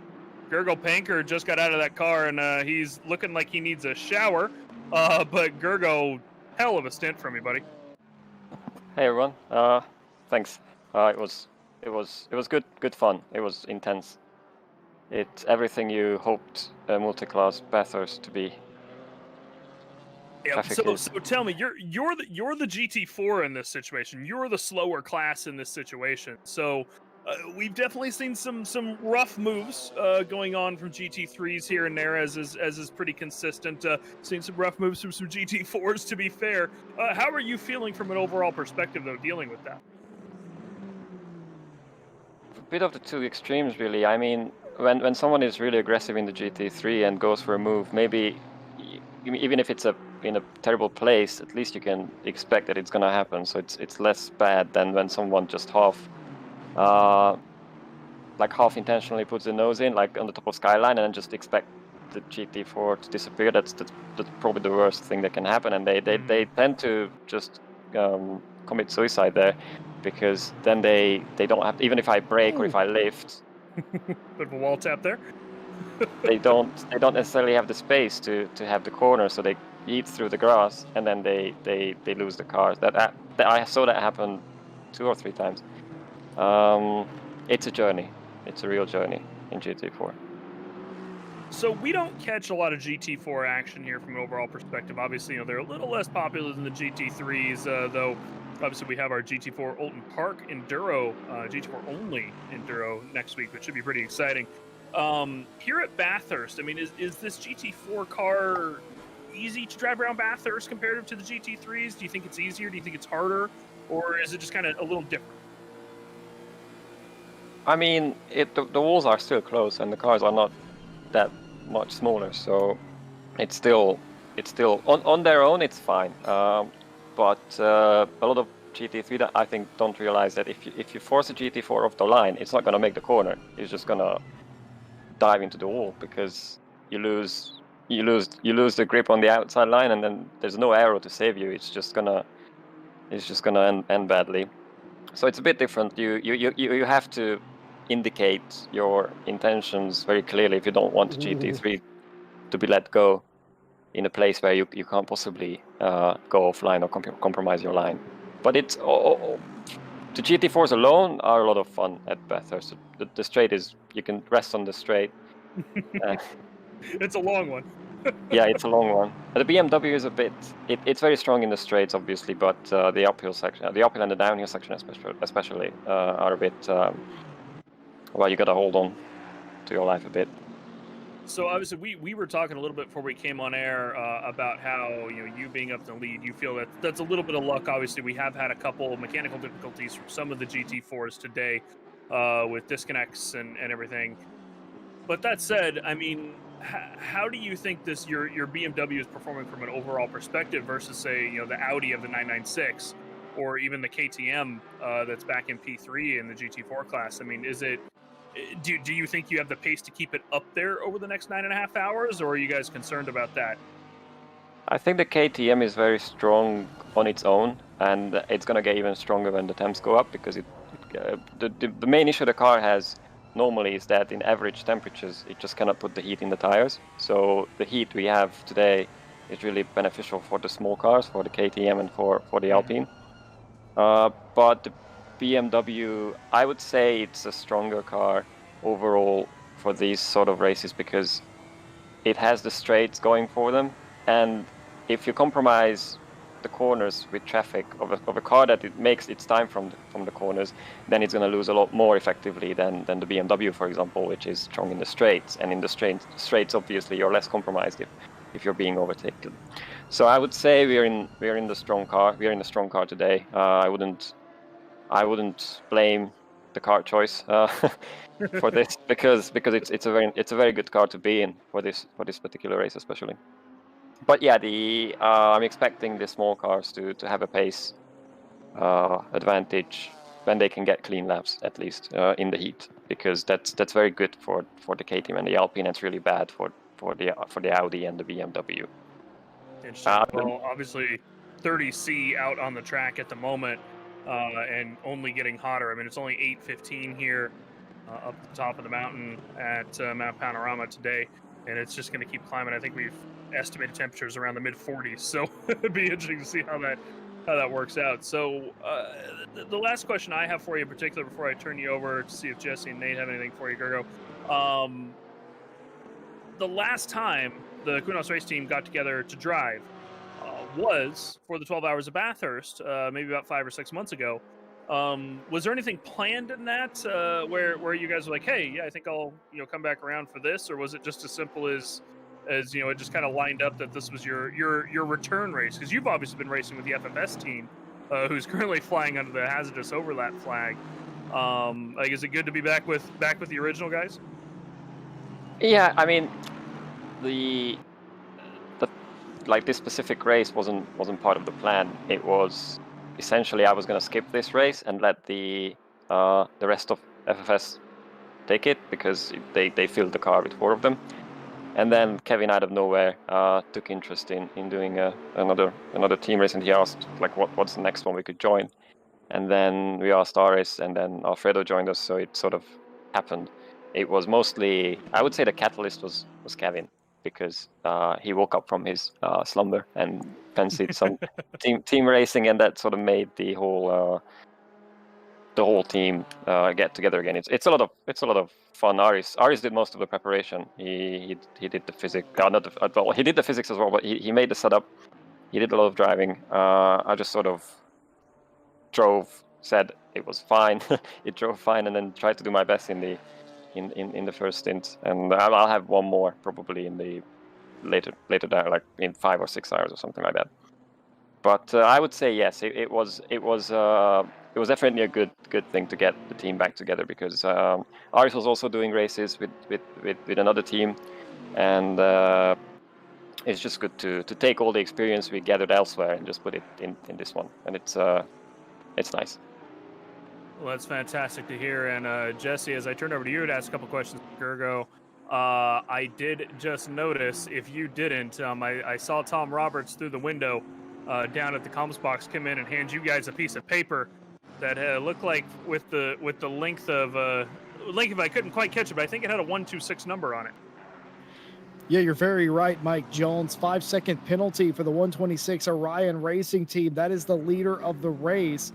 That 5-second penalty for an incident with 411. Why? The 126 ignoring yellow flags and causing a collision with the 411, and that's with that pileup that happened earlier. The 911 also got a 5-second penalty for ignoring waved yellow flags during that track blockage incident. Several other cars got warnings. I mean, the list goes on. The 42, the 411, and the 150 all got penalties. The 734 as well. Absolutely incredible stuff. All of those, by the way, folks, all those warnings and penalties, all for ignoring yellow flags and causing a collision. And Gergo, nice to have you back. I talked to you a few weeks ago about this impending race, and now that you're in it, I have to ask the simple question. You have the old band back together, Kunos Racing Team. Has it been like teaming up with old friends, or has it been a bit of a struggle since you had some time apart? I'll be honest with you, we couldn't really get the relaxed vibes back yet, because it's just constant spotting from teammates, and then the one driving is just constantly concentrating on the traffic, and even just to not die on it on their own, just because of how difficult the track is. So I would say this is not the race where we will probably we get back the relaxed feeling, but it's very efficient, and that's very good. Aris did an amazing job spotting for me. That helped just concentrate on the driving and just dodge GT3s that might have been making questionable moves, and that part is definitely there's no struggle. So I mean, we work together every day, so we already have that team aspect going for us. It's an intense race. It's definitely not one to do if you want to relax. That was the original plan, I know, for a lot of the GT4 teams, to just do a laid back Sunday afternoon, morning, whatever it is, race, but it's definitely not the one for that. It's very intense. Well, always a pleasure to have you in the race and to have you come talk to us. Nate, do you have anything for Gergo? Just given, obviously, how it's panned out so far, how confident are you that you can keep your nose clean for at least the next 2 hours? To be honest, not there is no intention. Well, there is tendency behind it, but there is no guarantee. GT3s can surprise you every lap in terms of where and how they try. We've been really lucky. We've been also quite, I would say, skill was a big part of that, especially not just my driving, but the spotting. That was exceptionally good, I would say. But still, we still had contacts that we just couldn't avoid. We still had situations that were really lucky to have been survived. But I'm just cautiously optimistic because we have the awareness. But anything can happen. You can very easily crunch the car to pieces in 2 seconds. So there's no guarantee. But we hope. I'm also very sad for the other teams who had problems because there were a lot of cars that looked strong and stronger than us. We really don't have the ultimate pace, and it's very surprising that we are so far ahead. Yeah, well, awesome. It's definitely good to hear. Indeed, it's definitely a long old race. 9 hours, 20 minutes to go. We've just been talking with Gergo Panker, one of the 4 drivers for the 778 Kunos Racing Team, leading GT4 by 15 seconds over Andre Franca right now, and Guglia in 3rd place. We told you about the Orion Racing penalty, but for now, Gergo, thanks for coming out. Thank you for participating as always here in RCI. Always a pleasure. And one thing I've always enjoyed about talking to you, Gergo, is you're a straight shooter. You don't sugarcoat things. You tell it like it is. And I appreciate that very, very much. Good luck for the rest of the race. Thank you, Jesse. Also, thank you for organizing this event. It's always very, very nice to be invited to these, and also nice to see Jimmy and Jardier back together again. It's been a while, so let's hope it's a good one. Thank you, guys. Thank you very much indeed. Gergo Panker there coming in, telling us that, well, Nate pretty much confirming the worst fear of a GT4 driver. You cannot take GT3s for granted. Incidents, accidents, and contact can come at any time, especially at a racetrack as close as this. Yeah, it was interesting to hear that he was saying that the GT3s were being, well, basically unpredictable in where they would go for the moves. I can't say personally from the broadcast that I've seen it, but obviously me and you aren't in the car. We're not, experiencing it. So I think maybe some racing etiquette needed to be learned by some of the drivers, some manners as well, just to avoid, causing someone to spear off into the wall or to have contact with them when you're trying to go around them. So maybe, as you alluded to earlier, enough patience in some of these drivers. So maybe it's just a case of learning to be that little bit more patient. It very much could be the case. And I'm just looking at the various teams. I know Open Visor is here in force, and I've just confirmed a rumor. I know Mark Whitford is driving in the 199, which is in fourth place. He's racing with Jordan Grant Smith and Ryan Mawson, who'll be joining me in the booth here in about 15-20 minutes time. Be talking to him about his drive at the start of this race. But in addition to that, the Open Visor 777 team, the one that I'm more accustomed with, that has Tom Pottage, John Dalton, and Seb Brunier in that car. Of course, Seb Brunier also a member of RCI staff as well.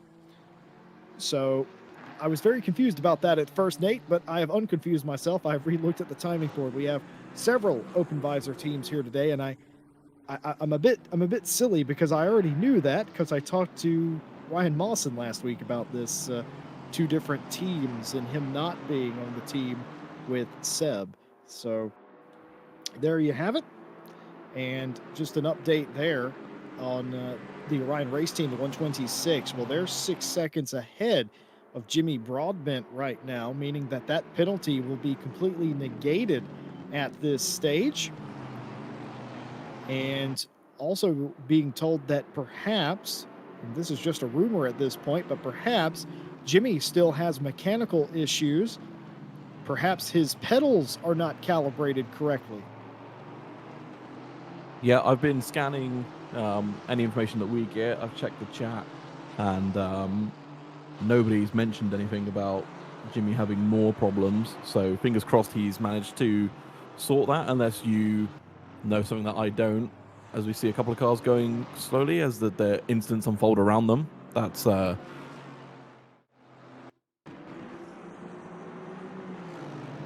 see a replay of this, see exactly what happened here. Oh, just a stack up there and a punt, and what a save indeed. Save indeed. Andy Aston saying, oh, that was a mistake, mate. I am just going to stay behind you a little bit. Van de Kokelt there carrying that 5-second penalty. Very, very astute there to stay behind Stephen Kwai.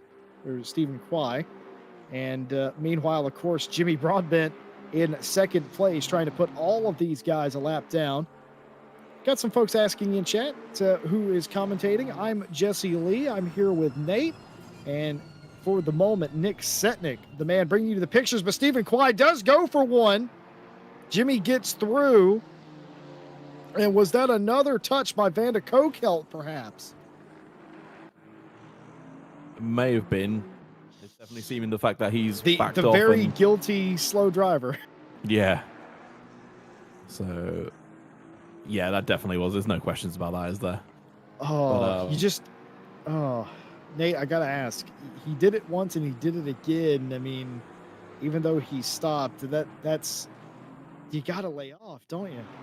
Yeah, the first one is sort of like, okay, acceptable. You know, the accidents happen. The second one is kind of like, come on now, seriously? At least, you know, when you're in the car. From off-board, it sort of just looks like a little bit too close racing. But yeah, when you're in the car, and the first one is sort of like, okay, yeah, we touched. Maybe I was on the brakes a little bit early, or maybe I rolled off the throttle and you didn't. But the second time, it's just, you inside the car, you...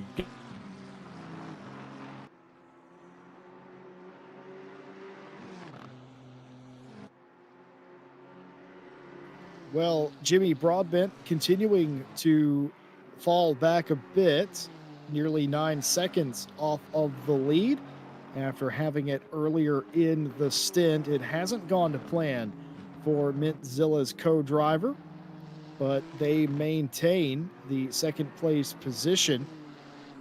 That's Lay behind him in the 149 McLaren. Ognjaranikov not far behind. In fact, you'll see him come into the picture. There he is in the Aston Martin. So 3 cars fighting for the second place position now.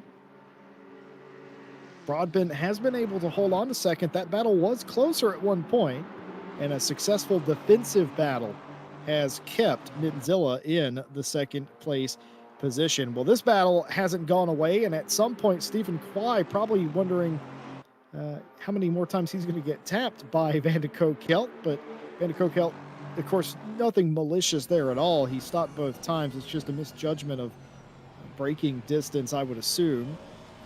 But a lot cleaner this lap, as that battle does indeed continue for a top 10 spot.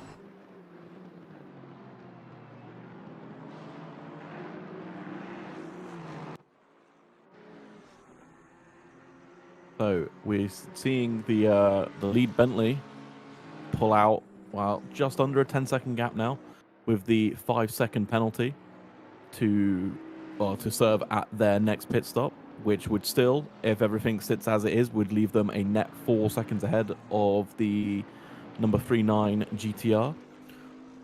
Do we think, though, that Jimmy still has some issues, or do we just think that the pace of the Bentley is true and they are pushing harder to create this gap so they don't fall behind in the pit stop? You did mention earlier, Jesse, that they are looking to be the team back-to-back here. Do you think that's extra incentive for them to push that extra 10%, give it 110%, and really make sure that there's no way that Jimmy and Jardier can pass them during the pit stop?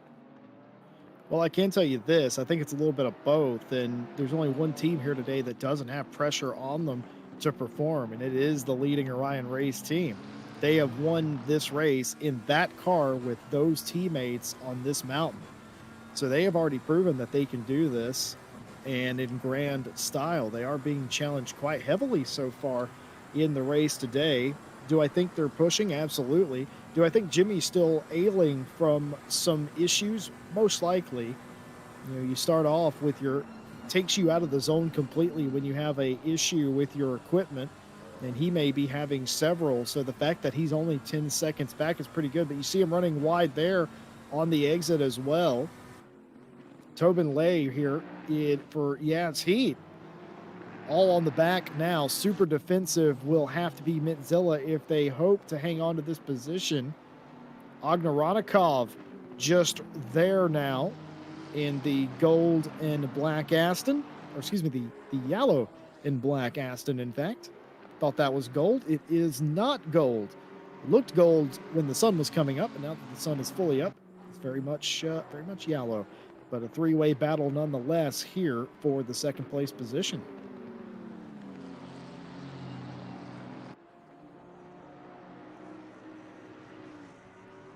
So yeah, it would definitely seem like something is wrong, but again, as I alluded to, it may just be that they're running their own race and they're not. Obviously, you are bothered by position loss, but in the grand scheme, if you believe you can make those positions back up, you'll be happy to let them go on by. And sometimes it's better to allow them pass so that they you don't end up having a collision that ruins both your races. So fingers crossed that there is no technical issues for Jimmer and that this is just part of their plan and they're just running their own race. Well, this just goes to show you, Nick Setnick took us on board Tobin Lay's car going through the single file mountain section through Skyline, and it goes to show you just how quick he's right behind somebody driving so very quickly, and you wonder how a car gets out of line, gets sideways, hits a curb incorrectly, and then they're off. How is it that simple that an issue can occur? Well, there it is, and an issue right here. Jimmy Broadbent going off in Skyline, or in the chase rather, and going to lose 2 positions here. He's going to go from second down to 4th, but wait a minute, a fight back on the inside, a bump, and somehow manages the 3rd position. Ognaronikov will not like that very much, but down to 3rd place, Mitzilla Lay up in the 149 to 2nd place. Position change for the podium positions. Definitely starting to heat up a little bit, isn't it? There's definitely drivers that are now maybe throwing caution to the wind a little bit. It definitely feels a little bit early to be doing that, but if you feel like there's positions to be gained and you want them, you'll go for them. I'm sure you've been in instances, Jesse, where you know that maybe you should be a little bit cautious, maybe hold back a little bit, but you just go, nah, and you send one down the inside and it will come off or it won't. I'll tell you one thing I've done, and that this will live with me for the rest of my life. I was about 20 years old, so, it was the Mesozoic period, and I was doing a 6-hour race at Silverstone, and I got into the car and immediately started challenging lap traffic like it was my life's mission, got involved and completely took us out of the race. And I did that 5 minutes into a stint. And I remember sitting there after the fact going, that was dumb. Why'd you do that? I vowed I would never do that again. Well, the very next week at Spa, I did the same thing. Well, the simple answer to that is racing drivers, very, very good at what they do, but also can be quite illogical at times. And I am definitely no different, but it's something that you learn. Discipline, anybody can be fast, but discipline is something that you have to learn, and it's probably harder to learn than racecraft. And technically speaking, discipline is part of racecraft, but you all get my drift as the overall leader passes the GT4 leader on track there. We talked to Gergo Panker, Eris's teammate, and I wanted to very much attempt to pronounce Eris's full name. It's very interesting. It's something that's hard for an American to say, but Aristotelis Vasilakos, I believe, is how you pronounce his name, and that's quite a mouthful for me. But go ahead, Nate, give it a try. Yes. Okay, then. I have enough trouble saying my own name, let alone trying to pronounce that. Well, I'll keep it to Aris. I like that. That's simple. That's easy. I'll We take do the tend to call cheap him route. Aris simply because it is easier. I'm wimping out on that one. Well, somebody talking about Antonov in the 8th place position, going well indeed. In the top 10 is the 56 Aston. Absolutely getting it done here early in the race. I think Antonov at one point was higher up in the field. They may have been caught up in an incident, but even still, I think it was fairly minor though. But even still, they are doing very well inside the top 10. Jimmy Broadbent is going to be very happy when his stint is over and done with, because he has been having all sorts of mechanical issues and coming to terms with the big minty GTR, and now is under threat from Ognaronikov, who could potentially take the 3rd position away here. Yeah, it'd be a shame for Jimmer and Jardier. Obviously, Jardier putting in the mega double stint to keep them in contention for the 1st place position, but at the same time, it's also really good for the other drivers to, you know, be able to get on the podium, because at the end of the day, that's what we all want. We all want the win, and then if we can't get the win, we'll take the podium. So, you know, definitely, again, incentive for drivers to push, because, you know, you can see it's there, and I'm sure in the car he knows that there's a problem with the GTR, and the reason that it's falling back into him. So he'll be pushing to take the podium, and then once the podium's there, it's not over, because then you need to push to pull away, because you don't want to have a little slide where you lose only a couple attempts, but it allows the car behind you to get onto your bumper or alongside you, and then, you know, take the position back, and then you have to do it all over again. I'll tell you something very interesting that I was once told by a racing driver. He said that I'll take any trophy, no matter what the size, but I've always really wanted the biggest ones. And I don't think he necessarily meant the biggest one in any particular race, as Van de Kokel in to start the next round of pit stops a bit early, mind you, for the Racing Line team. I would have thought for the 191 group, but still in nonetheless. As Folio Berrezzini, who has driven back up into the lead position, but has a 5-second penalty, but will be of very little consequence. That 5-second penalty is for not respecting waved yellow flags. The drivers were warned about that, Nate, about respecting the yellow flags and respecting the danger zones on the racetrack, and the stewards have found that Orion Racing has fallen afoul of that earlier in the race. But you got to say, if you do get a penalty, you desperately love to be fast enough to be able to cover it, and they have done that in this case. Yeah, absolutely. They've pulled the gap. I mean, they were, was it 9 seconds ahead of the 39 GTR, and now they're, was it 13 seconds ahead of the 149 McLaren. So pulling away all the time just to negate and offset that 5 seconds that they will have to serve in their next. Well, like you said, they don't have to serve it, but like you said, no one wants to have them piling up and piling up. These are not accolades. You don't want to be collecting them. Well, I see some of you in chat. You're not using the hashtag #AskTheBox, but I will humor you either way. You're asking for some of the lap time comparisons. Well, I am happy to be able to give those to you.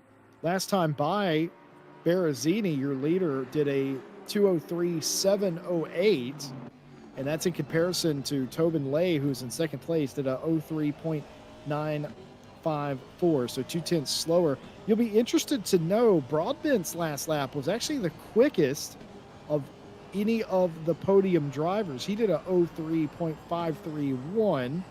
The quickest in the top 5 was Nicholas Bosselet for pole position racing in 5th place. He did a 2:03.801. Everybody except Alexander Karsten in the 2:52 in 7th place is in the 2-minute 3s.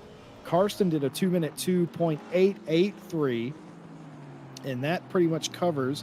Everybody behind him, though, seems to be in the 2:04s and the 2:05s. Actually, I just checked out Johan Ofella for virtual drivers by TX3.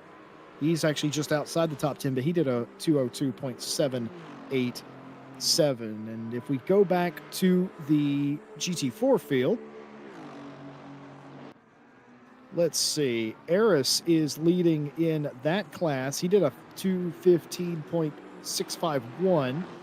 That was woefully slow in comparison to nearly on pace's Alexander Guglia, who is the team chasing them down right now. They did a 14.4 flat the last time by. That's 1.2 seconds quicker. Could have been traffic related, probably was, but even still, Alexander Guglia right now is on an even quicker lap. He's looking to improve his best time by about 2 to 3 tenths this lap. Ryan Gill, who is in the 3rd place car, you may have heard him in the booth earlier. He's in the RCI RRR and 404 CLR team. That's a mouthful.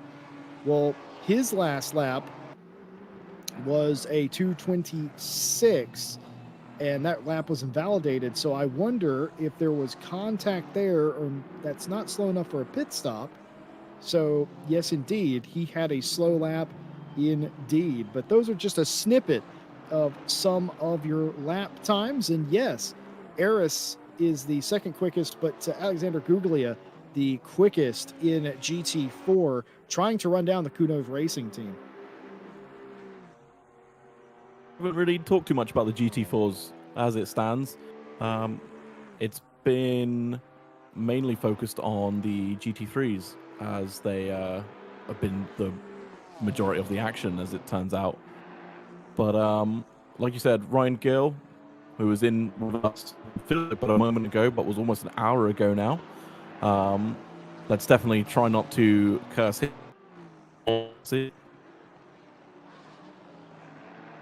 But as we see, he's in third in class, which is fantastic for them, although they do have the 5-second penalty. So that will be something they need to serve.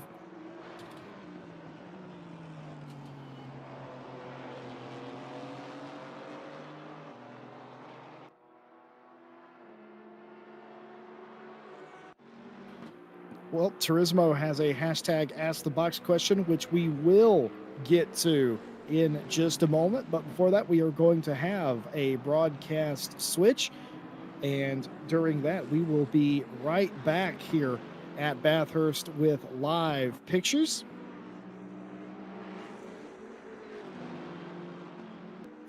But actually, we are going to delay that for just a moment. We will ask, or we will answer that hashtag Ask the Box. And Nate, I'm going to refer to you. You have more seat time around Bathurst in ACC than I do. Turismo asked, hashtag Ask the Box. Which would be the best all-around cars for Bathurst in quali trim than race trim? Oh God, I'm probably not the best person to ask that because I don't know or pay attention to the bot. But I've heard that the Honda NSX is meant to be a beast around here, so I would definitely recommend that one from what I've heard. But unfortunately, yeah, I'm not quite the person to ask that question. But I tell you who will be the person to ask that question. Our very own Ryan Mawson, once he is here and ready to go, he will be the one to ask. Yes, indeed. It's about that time for a broadcast switch and a commentator switch. Nate, always lovely to have you in the box. You will be back with me later in the race. And, well, I hope you have a good break indeed. Bring me back a sausage, as is per usual. I had some very lovely sausage this morning as I was roaming around the pit garage. It's weird. All the pit teams, they're very, very friendly to us broadcasters for one reason or another. I think it's simply because they know we have the power to curse them, as we very much did in our number 2. Well, ladies and gentlemen, we will be right back as we take an onboard ride with Jimmy Broadbent. And we're going to do a broadcast switch, and we'll be right back after these messages.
And welcome back to RCI's presentation of the Jimmy and Jardier 12 Hours of Bathurst. I'm Jesse Lee, and now I'm joined by a very sweaty and tired Ryan Mawson. Ryan, how was it out there?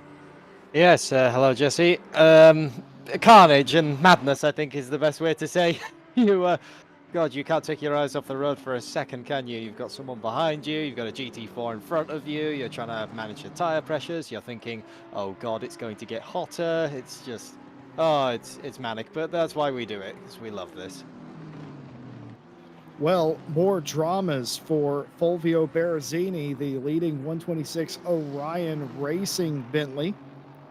Well, they've been given a 15-second penalty for an incident involving the 41.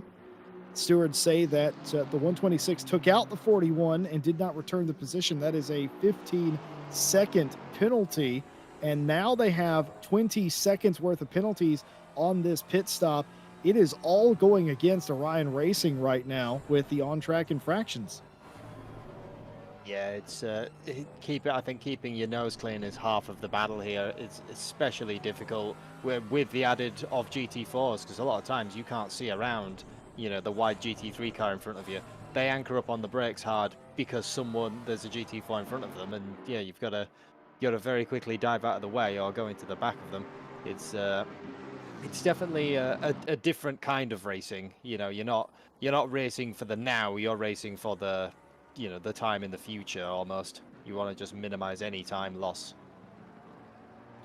Well, suddenly Broadbent has caught up to Tobin Lay in the 149 McLaren, and it is all to play for as second, third, and fourth are all on the line. Ognaronikov is going to try and go around the outside. If he can hang on, that might be a position, but just not enough room, and Minty squeezes back through, weaving about as Ognaronikov. I don't know. I can never tell if Ognaronikov is having fun or not, and we have the 911 off. That Porsche, oh, that is such a lonely feeling. Yeah, it's just, especially at the top of the mountain, if you lose it at all, it's never a small off up there, is it? It's always a horrible feeling. And then you've got to try to get back on the track without inconveniencing anybody. I think that's sort of the best course of action there is park it safely at the side of the road and let the marshals and the tow crew do that. That's what we pay them for. Well, I think Dykstra did exactly that. And meanwhile, he is apparently still sitting there. In fact, I'm being told by Stewie, our new broadcaster, and in fact, you can see that the 911 is causing a waved yellow flag situation. That car very much crunched. And no passing in that area. The stewards, who have been very, very strict on adhering to the waved yellow flags. Well, there it is again, as Chris Melbourne in the 84 Jardier Community Team 2 Aston is around, but off the racing line, waits for the cars to get through, and that's how you rejoin safely. It's never... You sometimes wish these things didn't have the turning circle of the Titanic, especially when you've spun on such a narrow track of Bathurst. You go from lock to lock to lock to lock. It's like, oh dear. Well, Tom Roberts, who's been handing me slips of paper since I got up this morning, quite literally, continues to do so. 5 seconds for the 411. The 411 coming across a corner and after hitting a wall, so that's basically unsafe rejoin, so they got a 5-second penalty. And yes indeed, that was the one with Jimmy Broadbent, and of course a warning for car 411 for the same thing. And we talked about the Orion Racing 15-second penalty and a 5-second penalty for the 191 not leaving space for car 56 on corner exit, basically forcing a car off of the track. 5 seconds for that. I love the way, Ryan, that the stewards are doing the penalties. Now, I've had several conversations with the stewards, including last night, about the stewarding process, and they've been very transparent and working with us as far as broadcasting to make sure that we understand not only that there was a penalty, which they always do a great job of, but in addition to that, also making sure now that we know what exactly caused the penalty to be assessed in the first place. And it helps us, and it also helps the viewers understand as well. Yeah, it's a lot of times, you know, there's some people used to say that, you know, if you had an incident, it went into the sort of the void of stewarding, and then whether you maybe agreed with it or not, you know, you got a penalty. But now, yeah, as you said, they're way more transparent. It's very easy to understand, and a lot of times, yeah, it's, if you have done something wrong, they will tell you, very plain and simple. You did X wrong, but you know, you've got to learn from that and continue on your race. Realistically, at Bathurst as well, the odd 5 second is not, you know, it pales in comparison to, say, hitting the wall. Obviously, you don't want them because they're going to add up to something much greater. But if I'd done a bit of a whoops, was the McLaren's off? Johan Ofala has completely crunched the wall, coming out of what was one time Falcon turn. It isn't anymore. Looks like Bentley turn now, but what happens here? Just loses it, taps Bentley wall, taps the inside. Massive damage there to a car that was just outside the top 11. Johan Ofala was one of the cars that I was thinking about earlier. I don't know if I mentioned it, but they were doing incredibly well, and now they have damage. It was that was the Ofala car was the one that we were actually chasing not too long ago, and I was radioing back to my team. They were asking, you know, who's ahead. In the case of Ofala, they're Hendrickson. incredibly quick, and the BM has taken a spin. Just missed the apex there. So, is it? Oh. Yes, indeed. Oh, no! Spins the GT4 as if he wasn't even there. The GT4 looks like he just drives away out of that. But Hendrickson not as lucky. Hard hit into the wall. And I'm unsure what BM was that. That was not the GT4 leading BM, I don't think. At least I hope it wasn't. No, I believe there's two that are running the same livery. So there's the 778, and I think it is the 411. 411, I believe. Yes, I think that those poor GT4s have been. Both BMs seem to have been through the ringer today. It's gonna need some fresh panels on those by the end of it. Oh, Thomas Olsen has had a spin somewhere near Skyline, going into Skyline. What happens here? Is it a bump? I'm unsure what I just saw. I'm gonna need to see that again from a different angle. I'm unsure what I saw. Yeah, it kind of looks like a bump.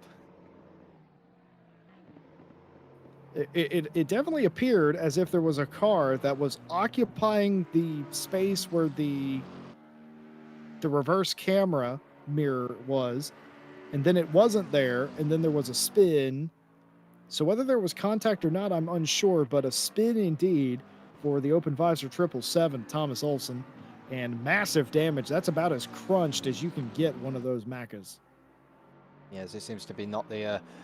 It seems to be a bit of a sad time for both McLarens now, with the two that we've in the race crashing, you know, within minutes of one another. But maybe that's just the. Maybe that's, you know, the mood of the car currently. It's just unhappy at the McLarens. They're showing their anger.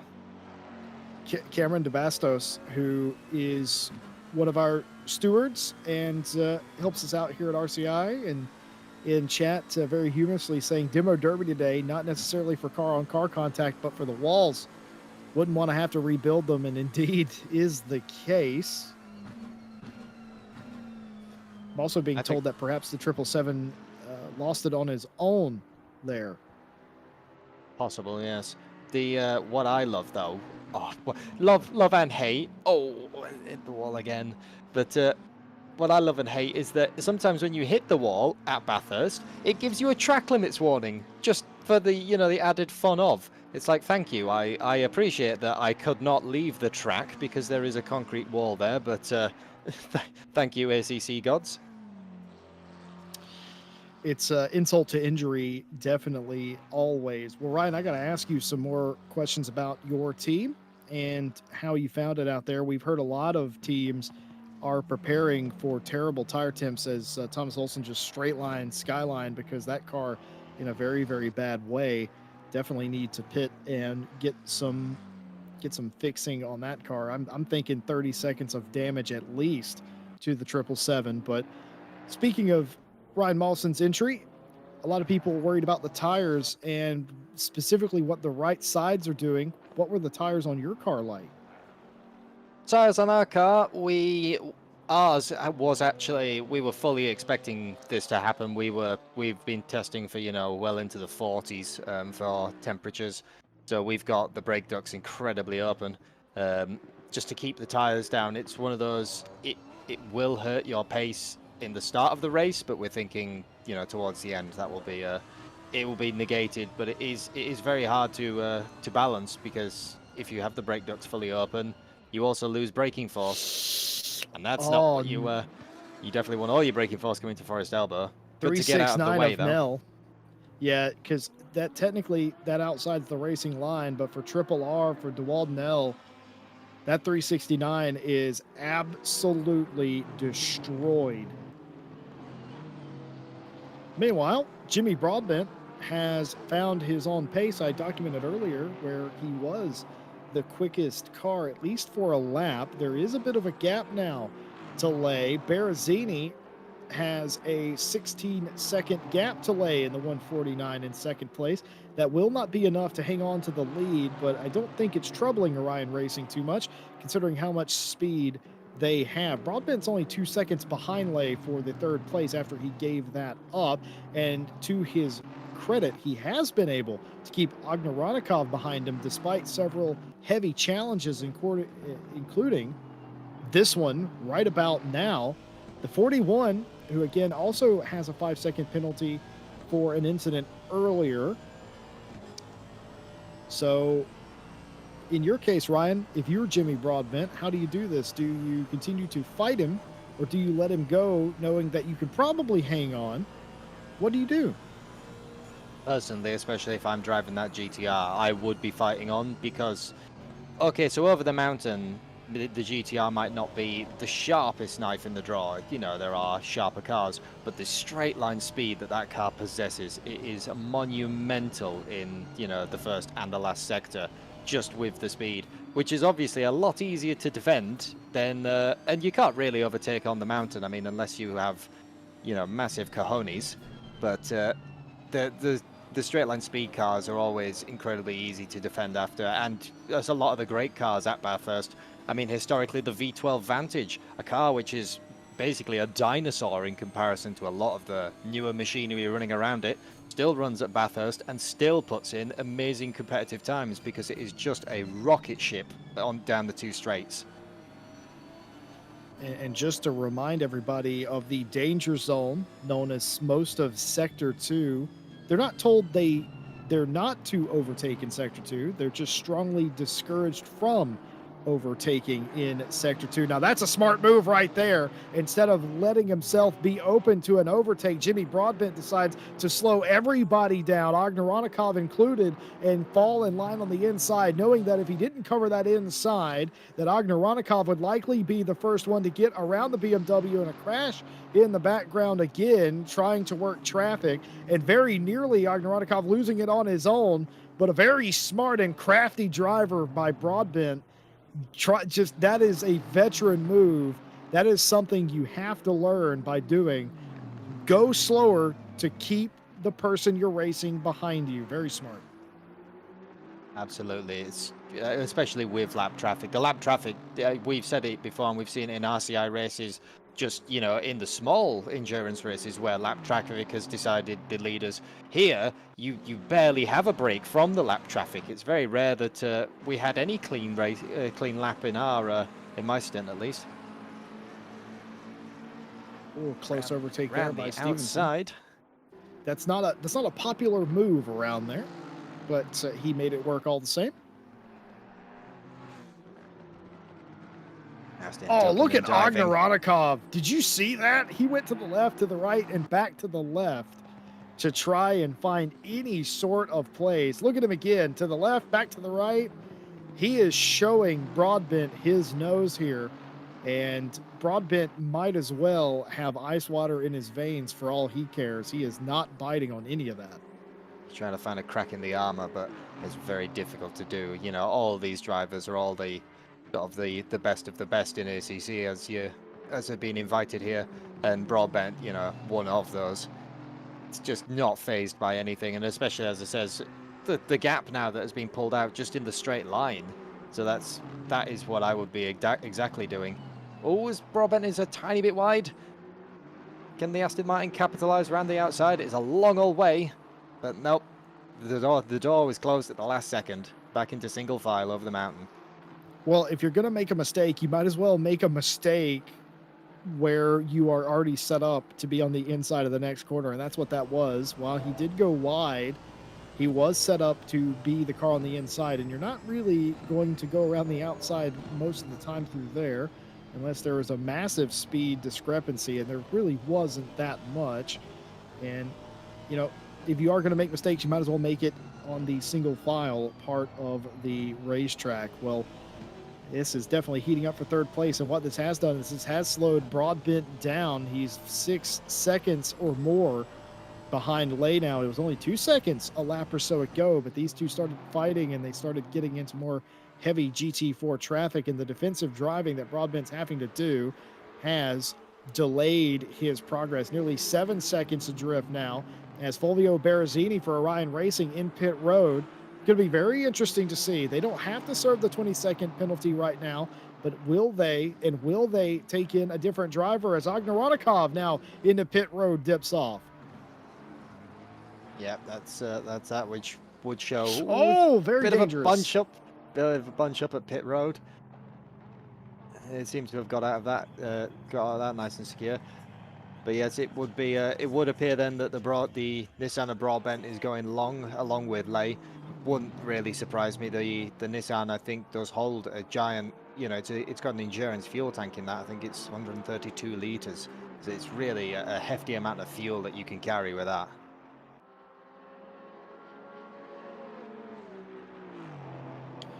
Well, as it turns out, Fulvio Berrezzini is going to clear the 20-second penalty for Orion Racing, and they will take the penalty. That should mean, as long as they're fairly even on pit stops, that the 149 should, asterisk, take the lead here after this segment of pit stops. Now, we will see if that turns out to be the case. And here's a car and a team we haven't talked about much today. Sidemax Motorworks 97 and the Maserati. And I'll get into why this was a bad choice here in a minute. But George Boothby and this Sidemax team does not stray away from the harder road. And, well, what makes this car more difficult than any car in the field today? Well, it doesn't have ABS. It doesn't have power steering. And it doesn't have traction control. It doesn't have anything. And they are out here on one of the hardest tracks in ACC trying to get it done. In the middle of the GT4 pack is George Boothby. Ryan, how much would I have to pay you to enter a 12-hour race in a car with no ABS and no traction control around here? Ugh. I think you'd have to pay me enough where I could buy my own GT3 car afterwards and at least have a bit of fun myself. Because the one saving grace of the Maserati, I will give it that. The one saving grace is it does have quite a lot of mechanical downfall, you know, sort of aero, more than a lot of the other GT4 cars have. And option B, or point B, it sounds good. It does have a nice V8 roar, especially going down the gears as Boofy is wrestling that car over the mountain.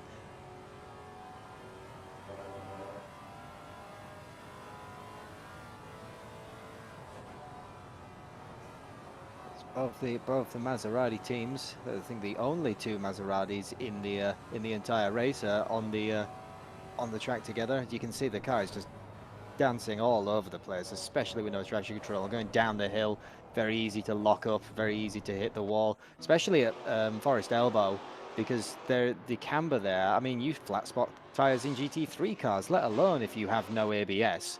You've got to have very, very, very good modulation. Oh! And there you have it. Drift Series is, I think, in a couple of weeks.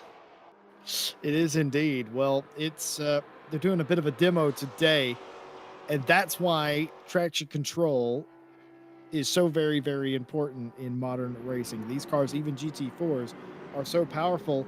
As Maranowski has put it hard into a wall, what happens here? Nobody around him, looking like it's going to be another single car incident. Oh, yes, gets on the curb and parks it.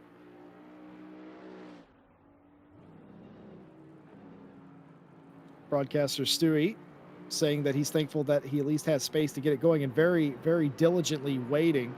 He's going to pull into that little alcove there. He's still waiting for a place to get it turned around. Getting it into reverse, staying out of traffic. That's very respectfully done, Ryan. And now he will rejoin. And you lose a lot of time, but that is the right way to do it. So well done to the front left tire scrubber esports team and Maranowski in the 781. That's very classy.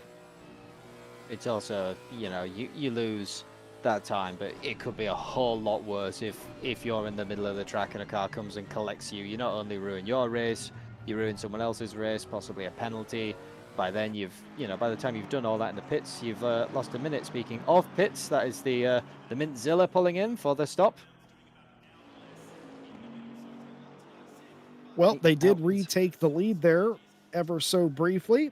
Going to be interested to see if Jimmy gets out of that car and tries to chase down his mechanical gremlins. But for at least for a lap, they were back at the point.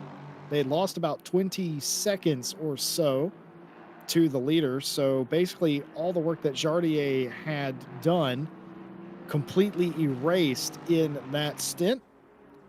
But the bright side is the car in one piece and they are still in the fight. Oh no, but it has gone wrong for them now. Stop and go 30 for speeding in the pit lane for Jimmy Broadbent, who did stay in the car. So a massive penalty for Mintzilla here with 8 hours and 32 minutes left. That is an ACC assigned penalty for speeding in pit lane, Ryan Mawson.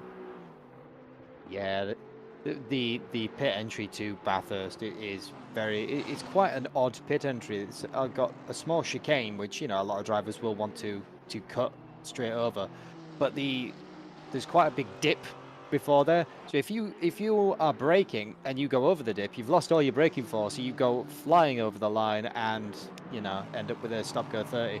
I've seen it a couple of times during racing, and we have to remind our team every time we come into the pits. We're on the radio saying, you know, box pit line, and just to give people a bit of a reminder. But it is not over. You know, there's a long old race of 8.5 hours.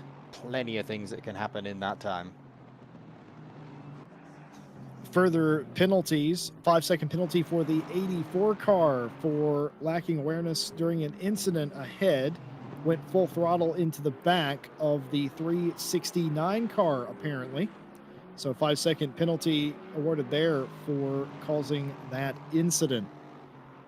I love this. I love this new style of penalty reporting. They not only tell us who the penalty is for, what cars are involved, but why it was a penalty in the first place. I love that. Cheers, guys, in the booth. Now, I know that we are going to have a lunch here in the booth today. I wonder what the stewards are going to be having, because they're pulling 12 hours straight, some of them. So I wonder if they're going to have a similar thing. We might have to take food to them. Is coffee a food? Coffee followed by a second of coffee and maybe a dessert of coffee? Well, for me it is, because I woke up and I drank a literal pot of coffee this morning to wake up. It was very, very early here. Not quite as early as it was for Mike Jones and Nick Setnick, mind you. It was basically really late for them. It wasn't even early. But for me, it was very early indeed. Drank a pot of coffee, and here I am. I think we have it confirmed, Ryan, in our chat that the pit limiter was pressed on the Mintzilla 39, but it did not activate, and that's how they got the penalty. Absolutely devastating. That is just... I wouldn't say you'd cry, but it is so irritating when that happens, and it's you know, you've done everything right as the driver, you still end up with a either a mechanical problem or such. But we've seen it a few times where they've dropped off the jacks and the pit limiter has been turned off. So you see people screech down the pits and also end up with that at the same, you know, sort of same penalty, different end of the pit lane. Well, here They we have- have Jordan Wansink and Van de Kokelt in a battle here. We saw Van de Kokelt earlier, very patient but aggressive in the Racing Line Motorsport 191. What will they have for Wansink in the 29 Lexus now? Yeah, the Lexus down here as well. One of the other cars that I was talking about, straight line speed, it's very easy to defend. The Aston Martins do seem very, very, very good over the mountain.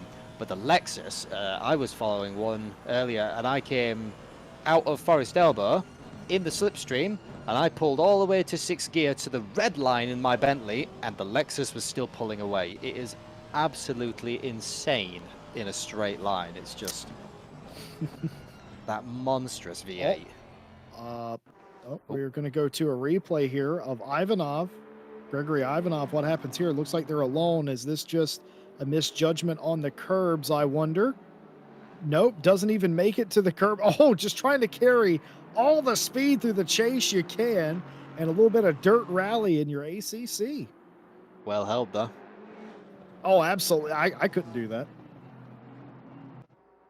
Yeah, especially with some of the lock that these cars have, you know, it's very easy to end up facing backwards before you've even blinked. So well held.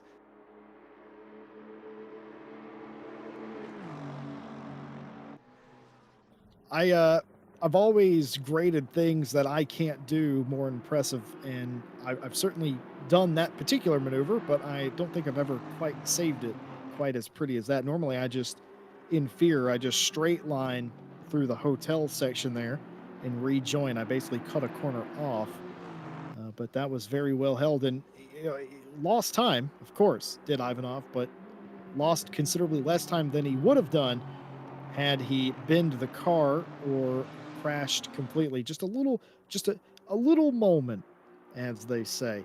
Here's Felix Rupert. Felix Rupert trying to get by Chumley.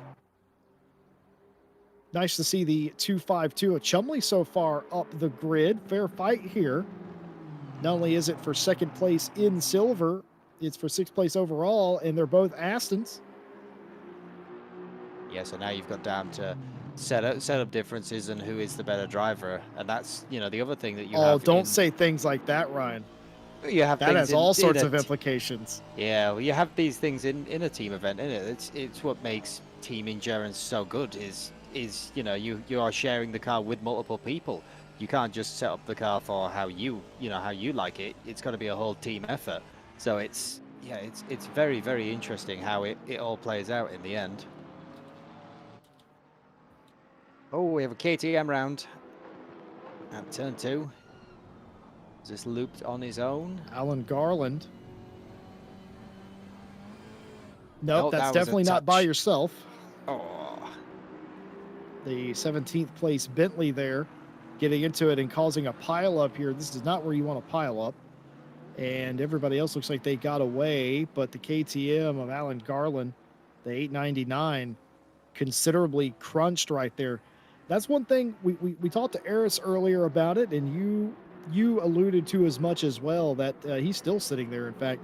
But you alluded to it as well about the GT3s and the closing rate and their unpredictability. And there you have it again. Just the KTM obviously is not going to be as fast as a GT3, and then you just get bumped and all of a sudden calamity corner.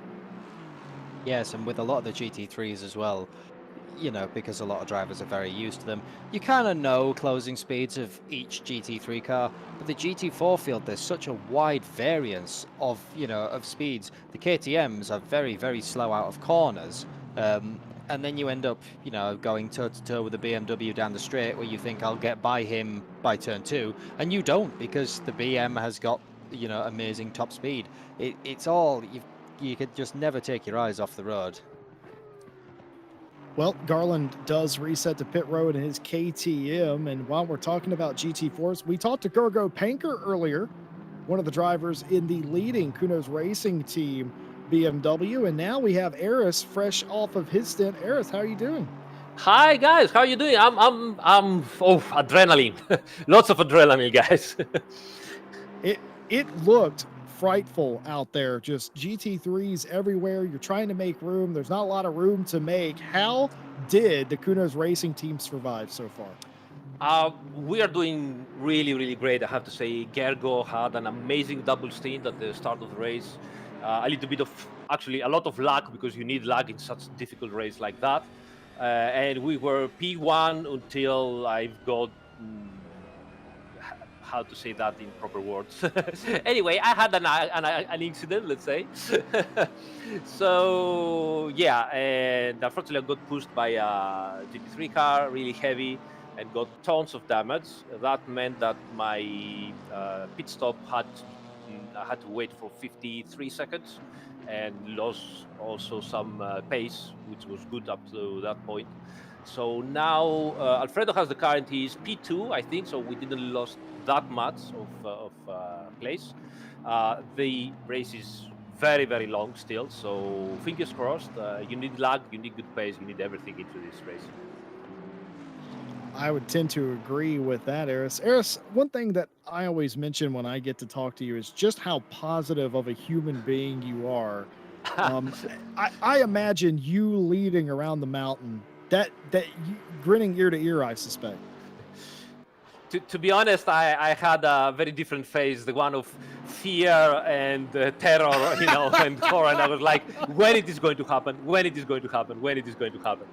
I had also a very big moment that I managed to control the car without hitting the walls, and then it happened. So yeah, it's a mountain. It's always like that. But very exciting race. Very exciting race.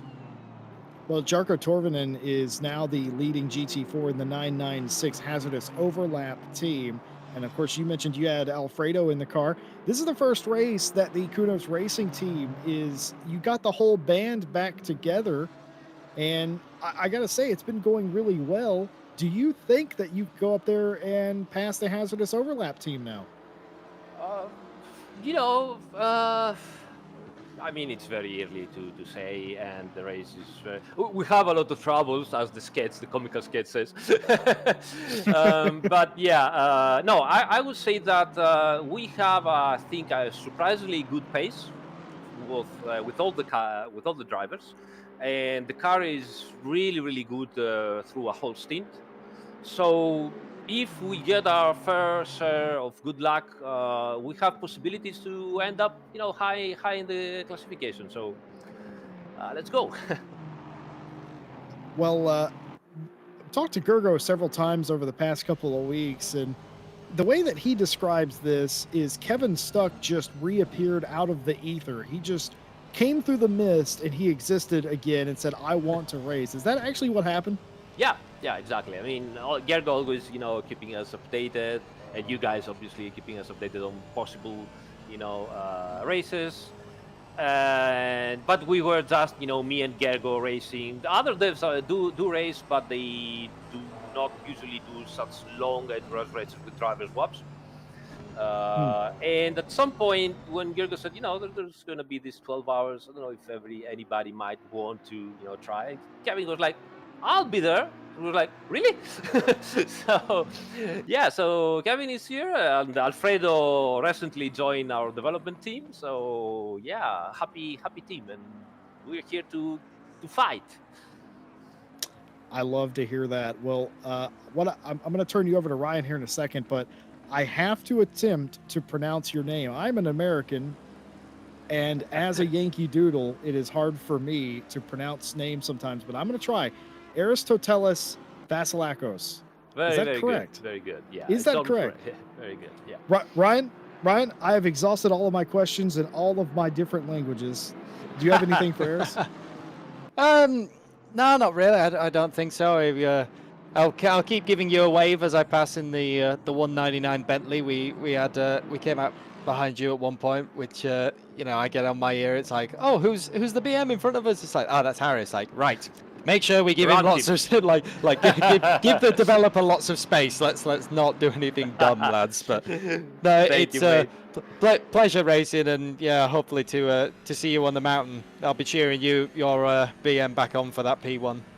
Thank you, Ryan. Thank you so much. Thank you. Actually, thank you all guys for organizing that. As usual, top class organization. I've been sharing with the rest of the viewers on my live stream your program and the spotter and broadcast links, and everybody's as usual is impressed by the job that you guys are doing. Well done. Well, Eris, we definitely appreciate you as well being here and being a part of RCI. It's something we take great pride in, having you guys with us, and it's easy to support a product like ACC and just Kunos in general whenever there is such high involvement from the team. And thank you for everything you guys do to give us such excellent GT racing action, and we love having you. You're always welcome here, my friend. Thank you so much, guys. Thank you so much. Okay, yes, we'll see you later. Absolutely. Good luck to you. Eris joining us was first, now second, but on the charge again. Lovely guy, lovely personality, that Eris. Always very positive. I watch his streams, Ryan, sometimes, and he just oozes positivity. Oh, absolutely. I've watched a couple as well, especially some of the guides that Aris has done are all incredibly helpful, and just, yeah, the energy that comes off. Oh, as Alexis is off at the chase, including the BM of Shermatinsky. Marinowski and Shermatinsky here are going to have a coming together, coming through the chase, and it's going to be a massive moment here. What happened? Oh, he just loses it, Ryan. He absolutely loses it and collects the BM. Touches the curb on the inside of the chase, and with such a high speed moment, there is nothing you can do to save that car once you've unsettled it. That's it. It is almost game over. And while we were having the interview as well, we've noticed that the lead has changed back. Egger has overtaken Murphy in the 126 Bentley, so sort of service resumed there. Obviously, the 20-second penalty didn't slow them down much, not with the pace they're exhibiting today. No, of course, it was a battle between Murphy and Egger there for a while. They sort of flip-flopped, and then all of a sudden the Bentley hooked up and now has just about a second lead. That is the McLaren, the 149 right there. In fact, not very far ahead at all. And just following up, Jimmy Broadbent, after serving the stop go 30, back into the 5th place position in the 39 right now. He is 5.5 seconds behind Verut in the number 1 Porsche. Ivanov settling into 3rd, but has that 5-second penalty as Egger back out in front for Ryan Racing and pulling away a little bit every sector. And well, we're talking to the Kunos Racing team. We talked to both Gergo Panker and Eris, and they again are back together as the Kunos Racing team for the first time in a while. Kevin Stuck joining them again, and as it's reported to us, he just sort of appeared out of the ether one day about a couple weeks ago and said, "Let's go racing, boys."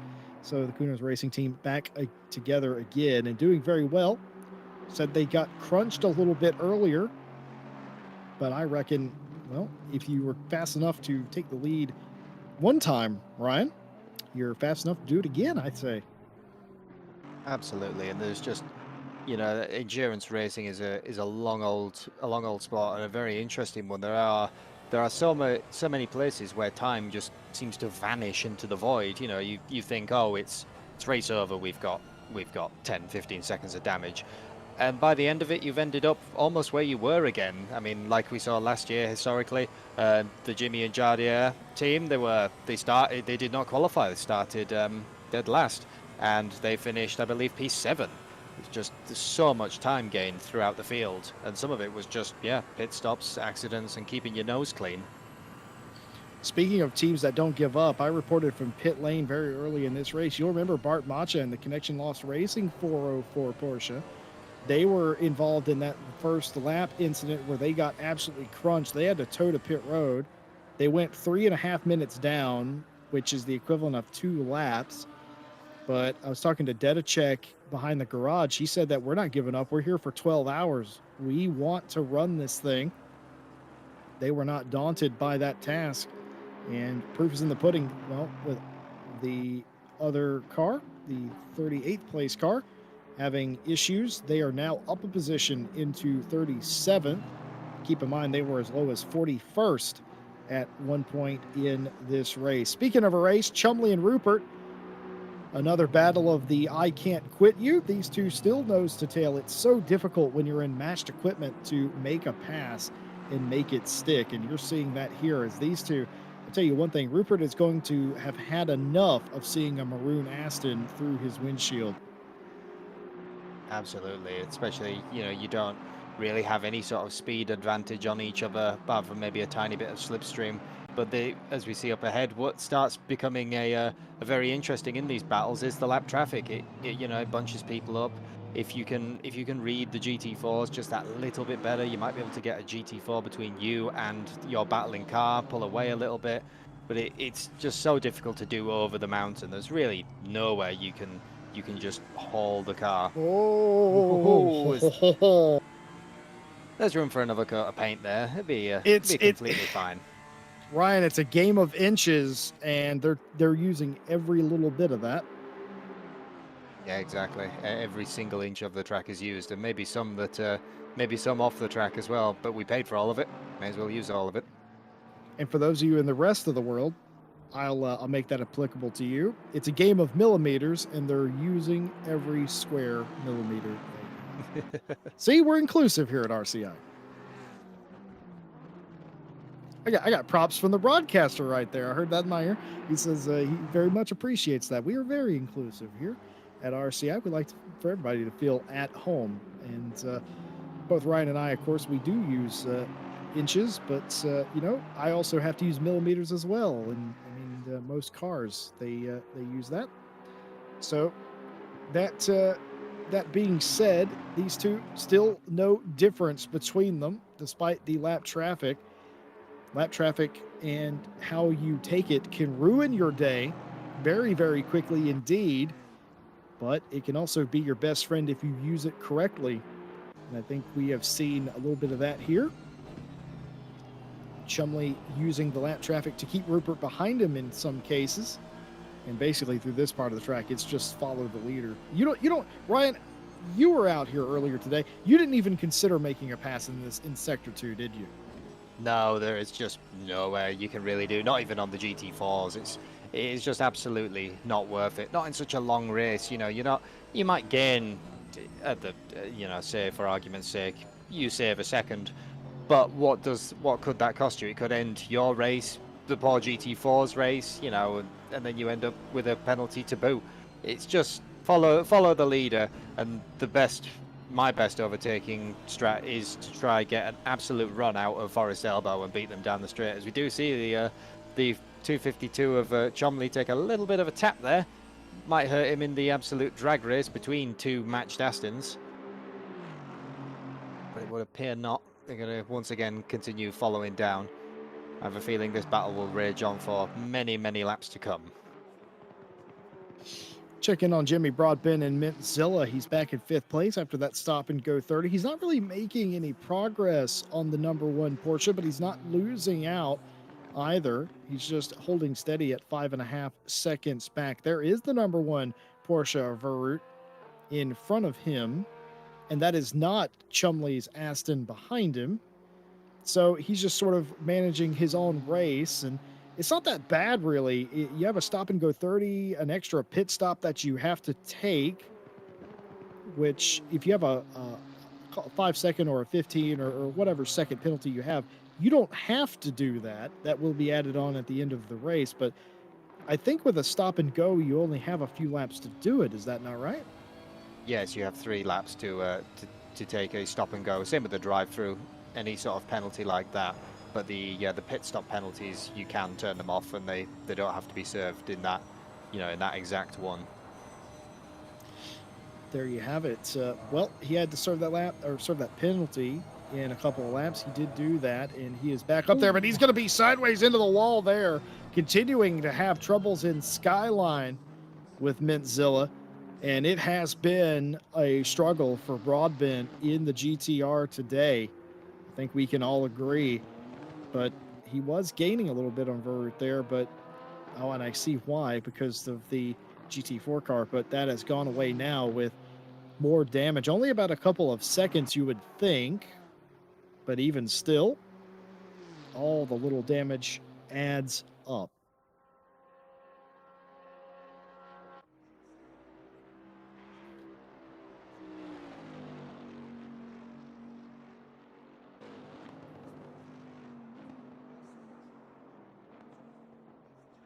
You see the 126 of Egger now just pulling out an absolute, yawning chasm to Murphy in the 149. They've gained it back 6 seconds. That's included the 20-second penalty that they had earlier in their pit stop.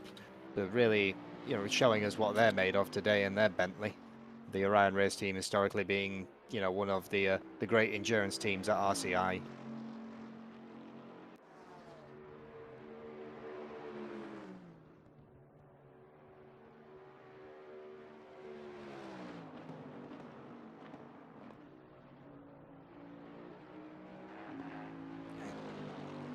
And just been told in my ear as well, as he's entered the box, we have our very own Ryan Gill, who's also stepped out of his GT3 car, joining us in the box. Hopefully for the next couple of hour or so of commentating, and I will have to get back to my team and my pit garage soon as well for another 2-hour stint soon.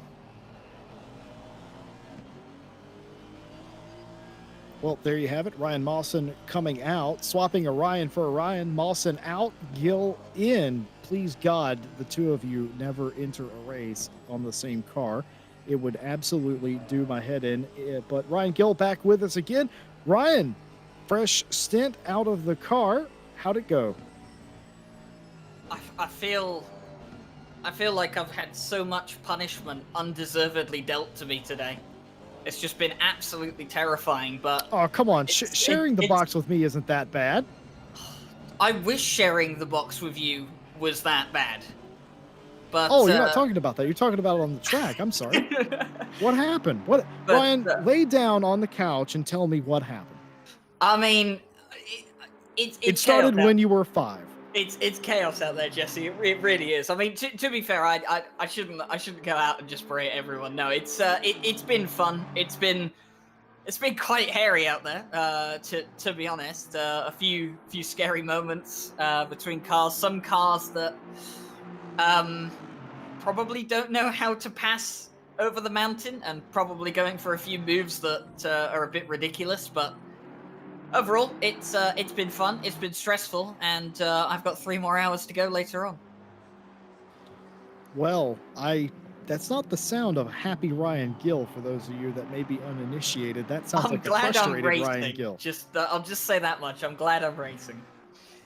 Well, I can tell you that every team and driver that we brought in for an interview or we've asked for comment have all said the same thing, is that with the GT4s, it is very hairy out there, and we're not talking about Conway, but it is a difficult task indeed to get around this joint and to get around traffic. And I think that was kind of the idea of the event, to have GT3s and GT4s and see how that goes. I think the experiment has been a success because we have 3 distinct races going on at the same time, including 2 different classes. But I also think it has been a fraught undertaking, especially if you're a GT3 car. There's no doubt that it's been tough out there for the GT3s as well as the GT4s. You know, each of the classes has got its own battle to do, its own race to try and win, and they've got to try and manage that as well. And it's a lot about figuring out where you can let people through, where you can try and overtake people. But it's been tense out there. It's been quite stressful at times, but. You know what? Our little car is still going. I think we're P2 at the moment in the GT4 class. That'll be P3 once Billy comes back into the pit lane again. But the little Alpine is going strong, and I won't say too much more than that. I don't want to curse my own car at this rate.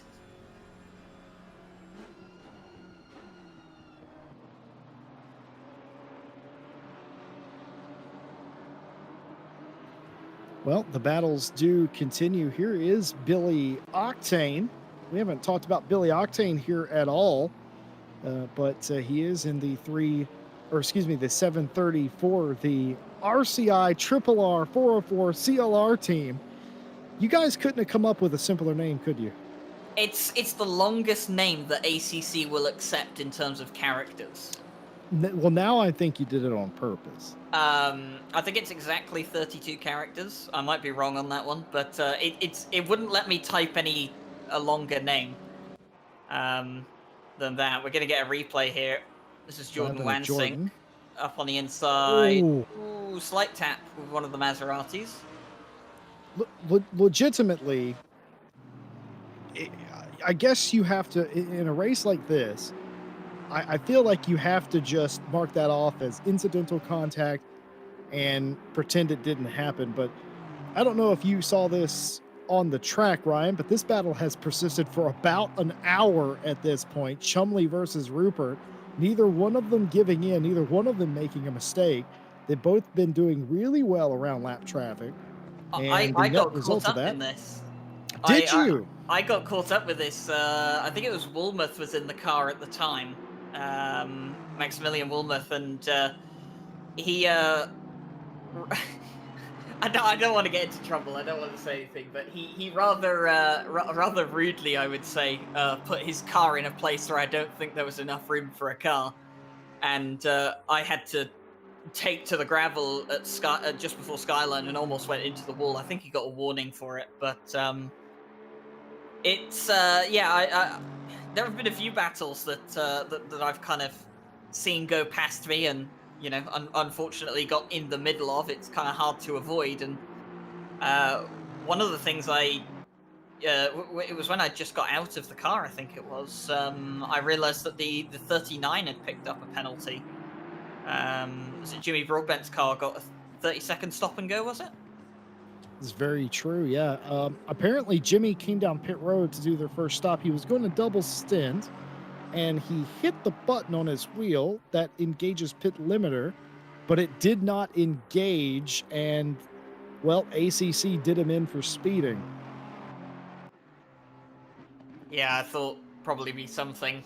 I mean, definitely along the lines of speeding in pit lane, because I know our stewards don't give out 30-second stop-go penalties. This is George Boothby being passed. This is the OTL Racing Bentley. Ooh, another bit of contact there. And this is something that I've kind of noticed in driving around in the GT4s, is that some of the GT3s aren't afraid to get close to you, and it's nerve-wracking as much as you could believe it, especially considering how quick these guys come up on you. Some guys patient, willing to wait behind. Some guys just they want to get past as quick as possible. So it's kind of scary when you have a GT3 come up behind you and you get situations like that. I got caught up with the Triple R car. Funny enough, the Triple R Lamborghini that had spun itself at the elbow. Came around the elbow. The marshal put away the yellow flag. I saw him do it in the replay. He had a yellow flag out. And then as soon as I arrived at the corner, he put it away and put the green flag out. There was still a Lamborghini halfway around the corner. Okay, so this is not the first time.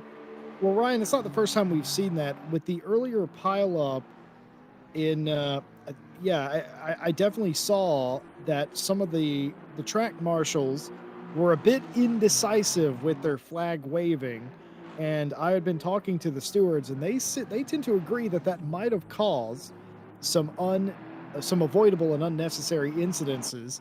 We got a 5-second penalty. Martin picked up a 5-second penalty for the incident with, I think it was Schumacher at the cutting.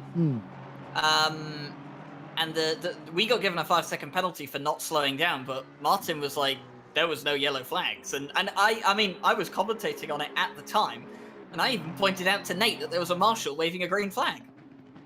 Yes, there was. I saw that as well. Past the incident, they did slow that down. Tom Roberts will like everybody to know they did slow that down, and they made sure that the flag system was working, and they penalized based on when the flags were waved, apparently.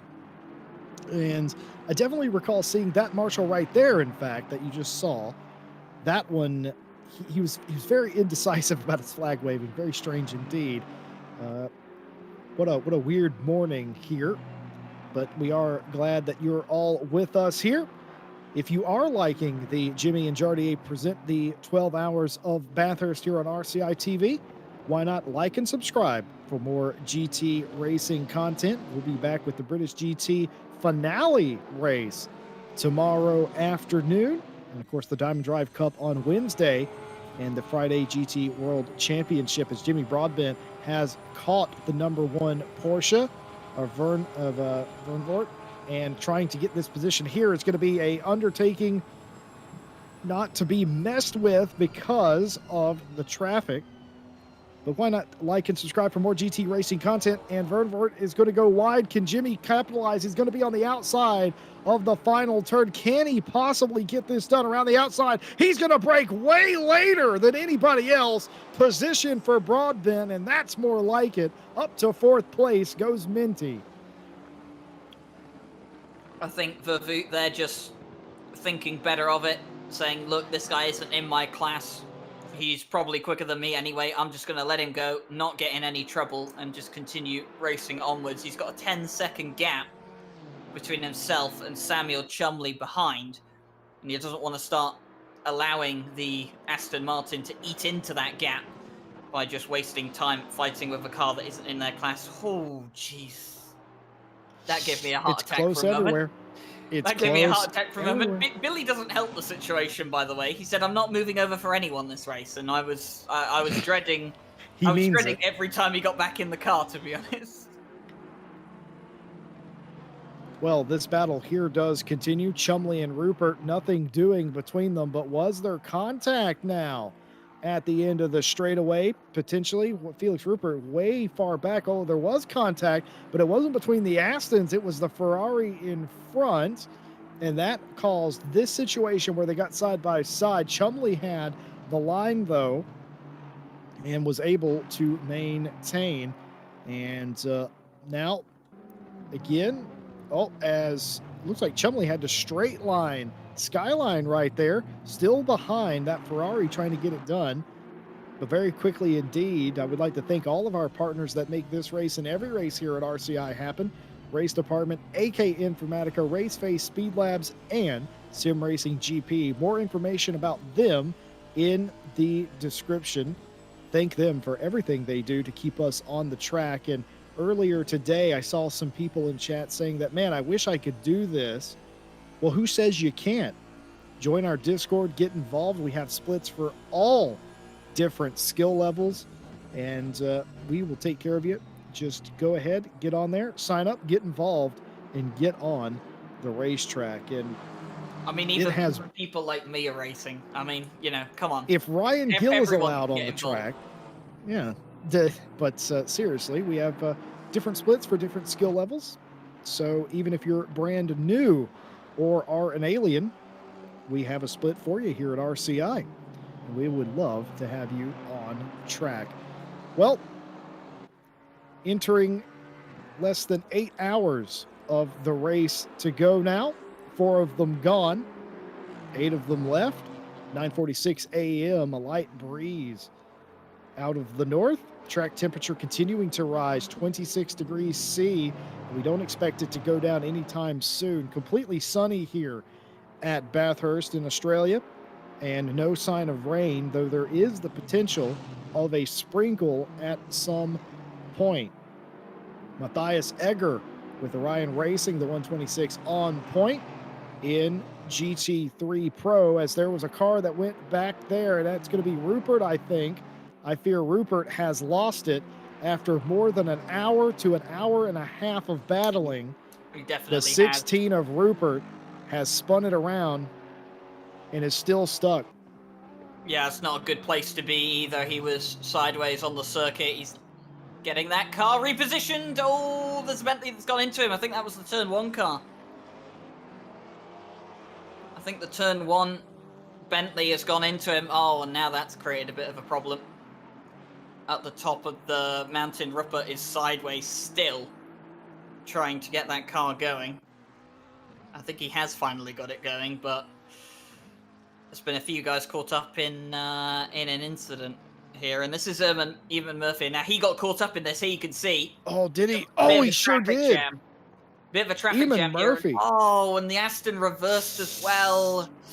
Oh, now could you consider Rupert's reversing an unsafe rejoin? I wonder how the stewards will look at that. But for Eamon Murphy, that is not what you want as the second place car.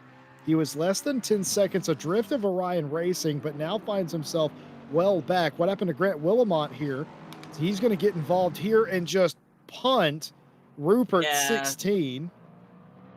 This is the problem when you have this tight, confined space and someone moves when they should be stationary. This is the incident in question that happened as George Beathby on the inside. Oh dear. Oh dear. Not enough room. And this is what I was talking about earlier. There's GT3s going for gaps that don't realistically exist. Well, there you have it, folks. You heard it from Ryan Gill earlier, and you saw it demonstrated there. And just a shout out to Stewie.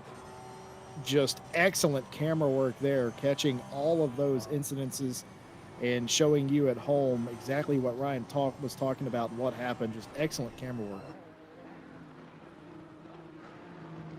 Well, that's going to be an unfortunate trip to the pit lane for the number 16 car. Continue watching the PPR Esports car. This is the lead car in silver. 12.5 seconds is the gap between themselves and Samuel Chumley, and obviously it was Rupert in third place. I think that will probably change now.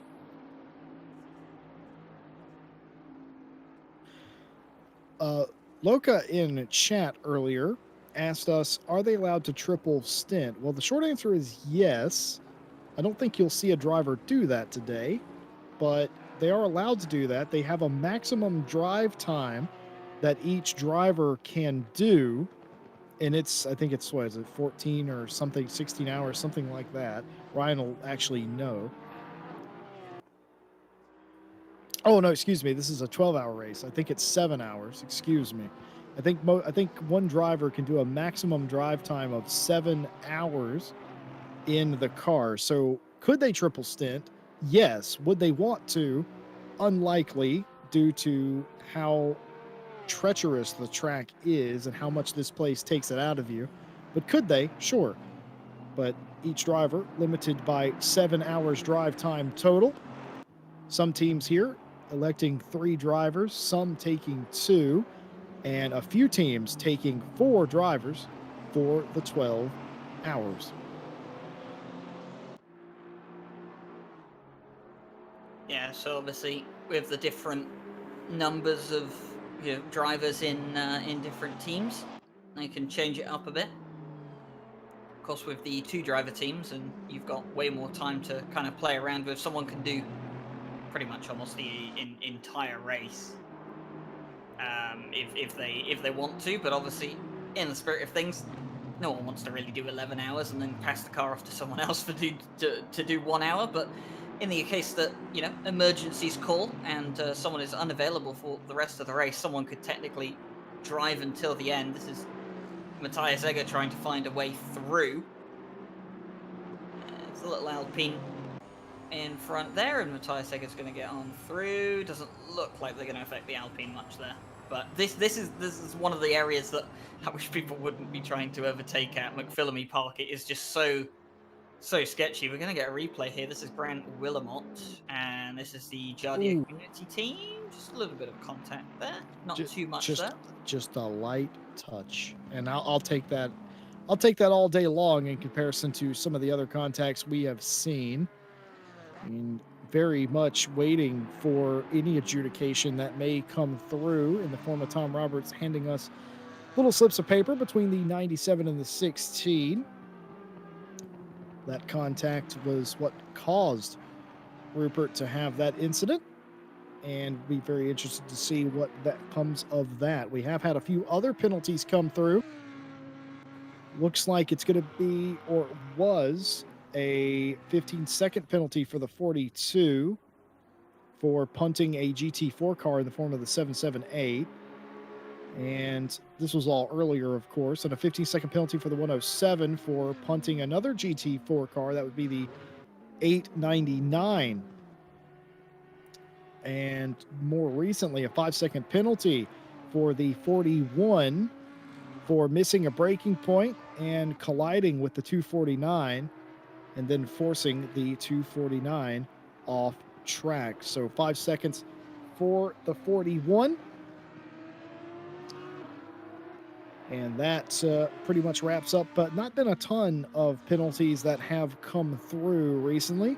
But Matt Samuel for hazardous overlap now leading in GT4.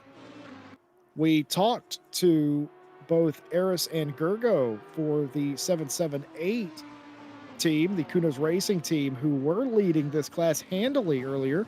They had an incident with another car. The other car received a penalty, I'm pretty sure, if I go back far enough in the penalty list. But now they are in third place. Billy Octane second in GT4 and Matt Samuel in the 996 leading that class in the Audi. A very, well, we'll call it a very distinctively colored car. It definitely is a very distinctively colored car. One of Mike Noble's specialties, you could call it. Interesting to see them run with the hazardous overlap name Instead of FFS. for this race. Yeah, instead of FFS racing. And we're gonna have a little bit of a look. Oh, well, here we go. Belts engine on. I love that. That's great. I love this, and for more of Stewie's, why did they render that? Excellent little node there of how endurance racing goes, or driver swaps go. That is indeed how the list of things, the list of priorities before you leave. And the reason all that's important, Ryan, is because everything on that little list right there behind the steering wheel, if you don't do one of those things, SRO will penalize you for not doing those things before leaving the pit lane. Harry Conway with Triple R. They've certainly been in the fence today.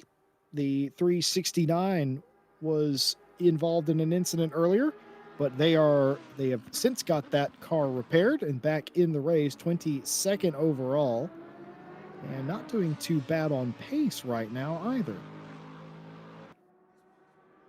Yeah, not doing too bad. It was do old Nell that was in the car when my little Alpine unfortunately found the front end of the Triple R Lamborghini.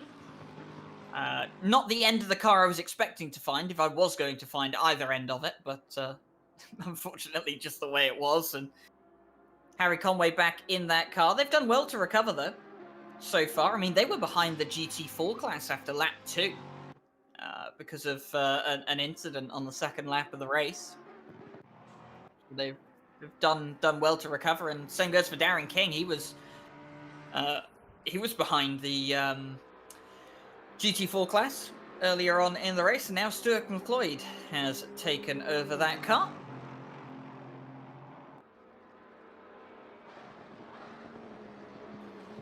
Daniel Skinner in chat says that there appears to be a stint limit as well. There is, but coming down pit road resets that stint limiter. You don't actually have to get out of the car to reset the stint limiter, as far as I'm aware.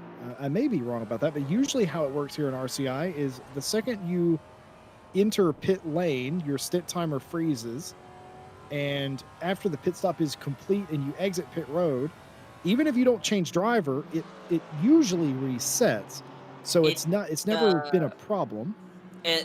Going into the pit lane for a pit stop does reset it. It will reset to 0 in any situation except if you have a drive-through penalty.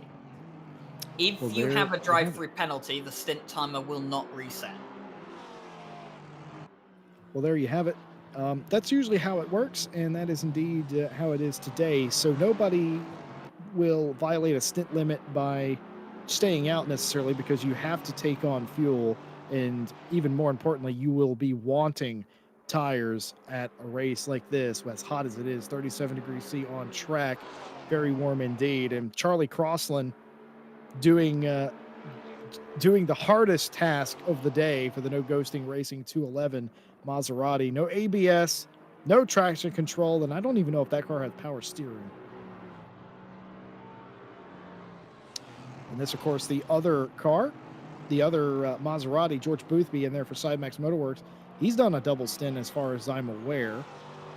They've painted it like a pink French police car or something. I'm not quite sure what they've done there, but that's a very different paint scheme, and certainly you can't miss them. Not the traditional Sidemax colors.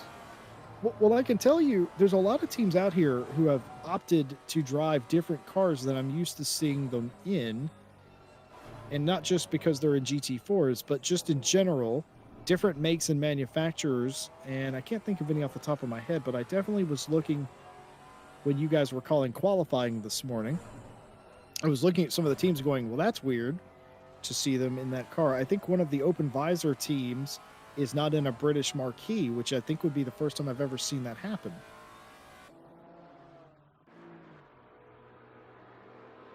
Well, George Boothby continues onwards in the Maserati. And I was talking to Killian Ryan Meenan just a bit earlier, and I said to him, how's the Maserati going for you guys? And he said, do you know what he said to me, Jesse? He probably said it was great. He loves knowing it. Him. Of course he does. Of course he absolutely loves it. Loves it. To quote him, censored word amazing, dude. Incredibly fun to drive. Just a few problems with GT3s. Those are the words that Killian Ryan Meenan gave me. Oh dear. Upon asking him how their adventure in Maserati. Boothby just went off straight line into turn 1. Whoa. So George, I saw that. Did he miss his braking point or something? He must have done. Yeah, it's the only thing I can think of. Oh, I'm so glad he stopped, because I'm sorry to interrupt, Ryan, but that camera angle coming down the straightaway made it appear like he was just going full tilt into a barrier, but that was not the case. Well, there's no ABS on that car. So that's probably one of the reasons as to why it's just gone straight off. So Killian Ryan Meenan says that it's expletive great, man, that car, and then you saw Boothby go off on it. So I wonder if they have very differing opinions of the Maserati. But you know how I got Jardier to solve a CAPTCHA once to prove he was human. We might have to do that with Killian. I mean, unless aliens have invaded Ireland, which I don't know. I'm not entirely sure about that. We've just seen Stuart McLeod come out of the pit lane after serving a drive-through penalty, and judging by the lack of a drive-through being listed here for Darren King's car, or for Stuart McLeod's car, sorry, the number 38, that's going to be track limits, I would guess. And I do have to ask the question, how do you get a drive-through penalty for track limits around here? There's barely any corners you can actually cut on this circuit. Well, funny you should mention that. I was talking to Ryan Mawson earlier about that, and he says that some of the walls in Sector 2, if you hit them, you technically are going over the track limits line, and it will give you a corner cut warning for hitting the wall. So theoretically, if McLeod did that 3 times, he would get a drive-through penalty for hitting the wall, of all things, which seems like a double penalty in my opinion. It's counterintuitive, but yeah, there you have it. Don't hit the wall, you get a drive-through penalty for hitting the wall. It's the race car equivalent of why are you hitting yourself?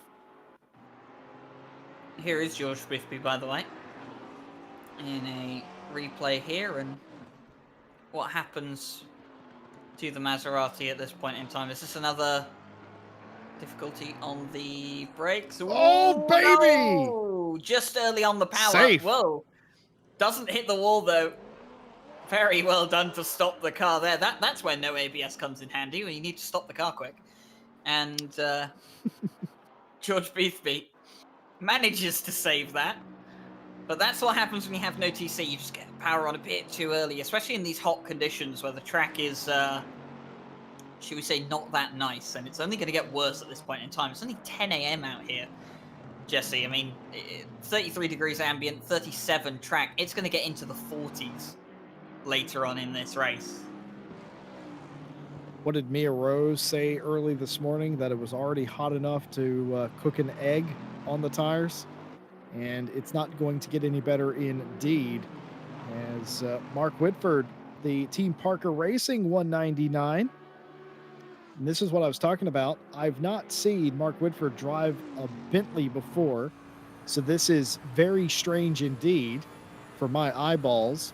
But that is Mark Whitford, also known as Fez Fox, getting it done. Trying to overtake Wansink for the 8th place position. Isn't it?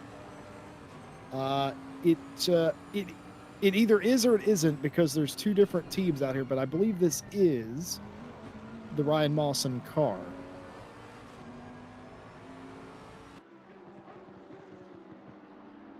Been hearing that Jimmy Broadbent is on the charge as well, by the way. He is indeed. He's in 4th, but he has figured it out. Looking to close down on 3rd place, I hear at this point in time, although 3rd is roughly about a sector in front of him, I think it is, at this point in time. It's going to be a while until Jimmy can catch up. So about 45 seconds, I've been told there by our producer. So he's got some time to gain up, but looking at the previous lap times, he was slightly slower this time round. But it's so difficult to keep pace up here, especially in the GT4 car when you're having to let GT3s through all the time. And I was talking with a couple of the guys, and they said that the overall pace of the cars isn't really a problem around here. It's more just staying out of trouble and losing as little time as possible to GT3s getting past. You just saw something that I didn't think was possible. You just saw a Ferrari overtake a Bentley on a straightaway, but there it is, Benedetti by Slizik for the 17th place. And meanwhile, Whitford, Oliver Wansink here for the 8th place position.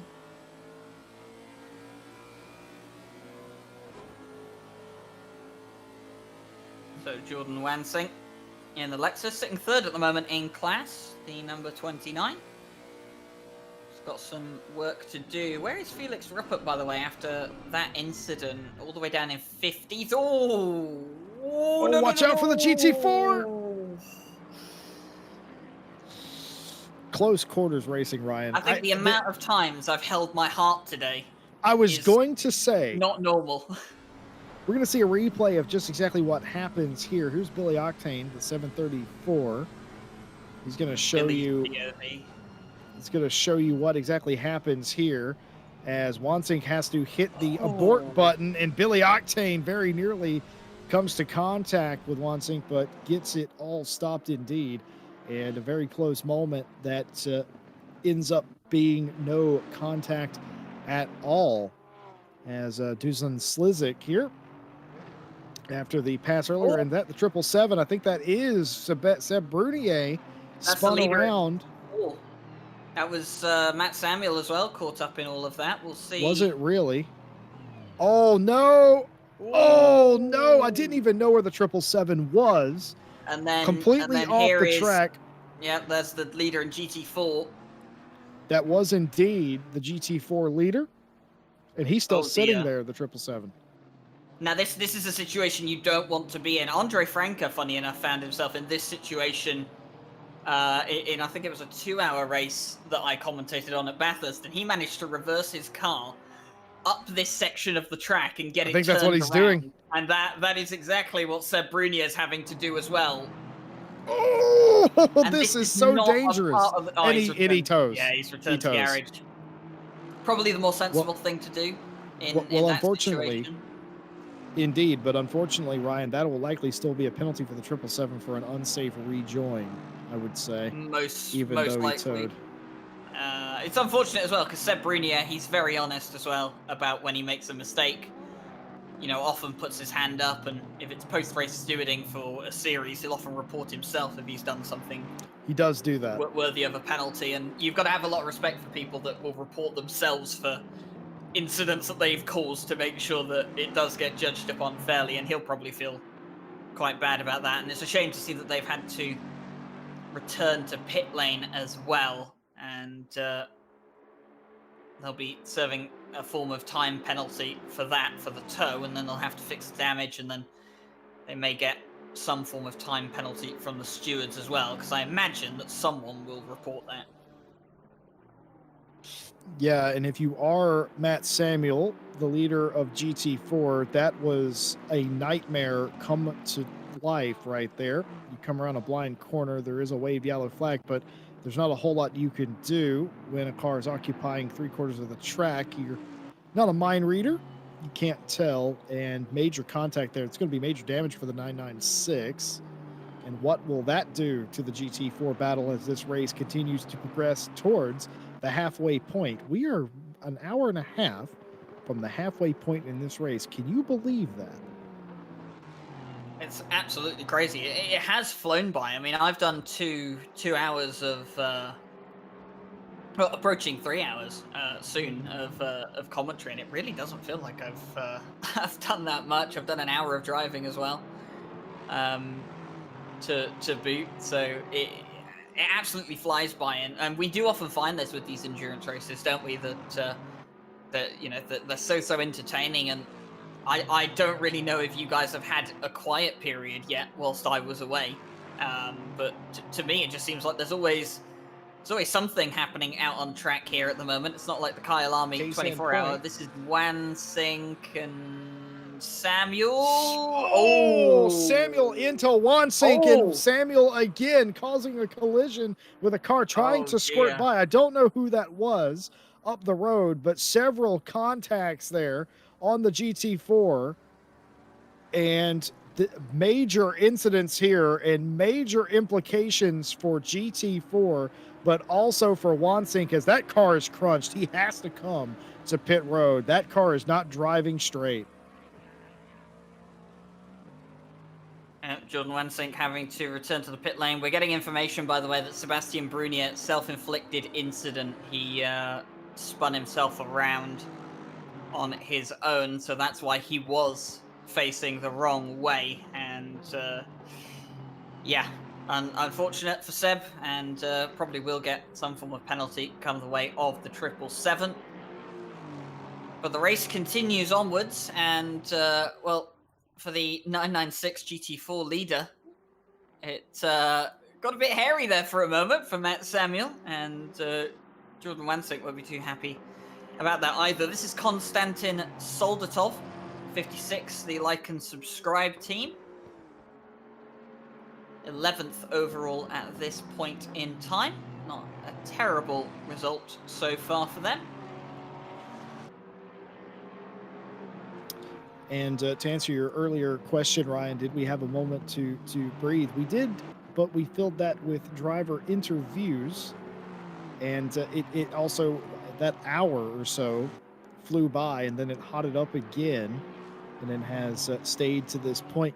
Like you said, we often find that here with ACC in general, but these RCI races where you have these brief moments to catch your breath, and then it's right back into it. And in case in point here, racing for 9th place, Soldatov and Kwai, and the Lexuses, for me, are a little bit better than I expected them to be here.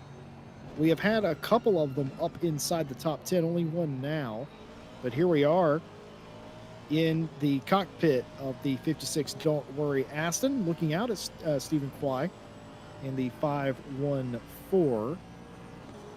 And I think if you squint, you can see Ofella just up the road there a little bit, disappearing off into the distance.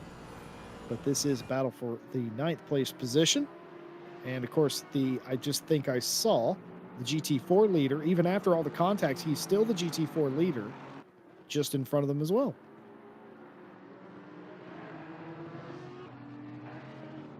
Well, the action does not seem to stop here at Mount Panorama. And Jimmy Broadbent, apparently 30 seconds now between himself and P3. That was about 45 seconds the last time we were given an update as to what the gap was at that point in time. So Jimmy catching up. And Jimmy going to do his best to make up for that 30-second stop-go penalty they had earlier on in the race. It's never great when you end up getting a penalty for speeding in the pit lane. You always feel bad, and then you go out into your next stint. You always feel like you have to drive faster, you have to push more to make up for that lost time, but realistically, you're never going to make up that lost time. And Jimmy Broadbent, he's done plenty. Oh, Stephen Quay in the wall. Oh, dear. Oh, watch out. Quay and Soldatov, and it's going to come to blows, and it's going to be a big crash. The track is blocked. The track is blocked. Heading into Skyline. Massive contact between Soldatov and Quay, and it's all gone wrong as everybody gets going the right direction, and calamity nearly avoided, but you could almost see that coming. No time to react from the 404, and I think that was the #1 car as well caught up in that incident, potentially. Was it? It was a Porsche that got caught up in that, and oh There's dear. damage on the #1. Yeah, you can see Bart, is that Bart Matcher? Yeah, it is, in the 404 has got damage on his car. He was definitely caught up in the accident, and that's a shame. Their race going from, well, bad to worse.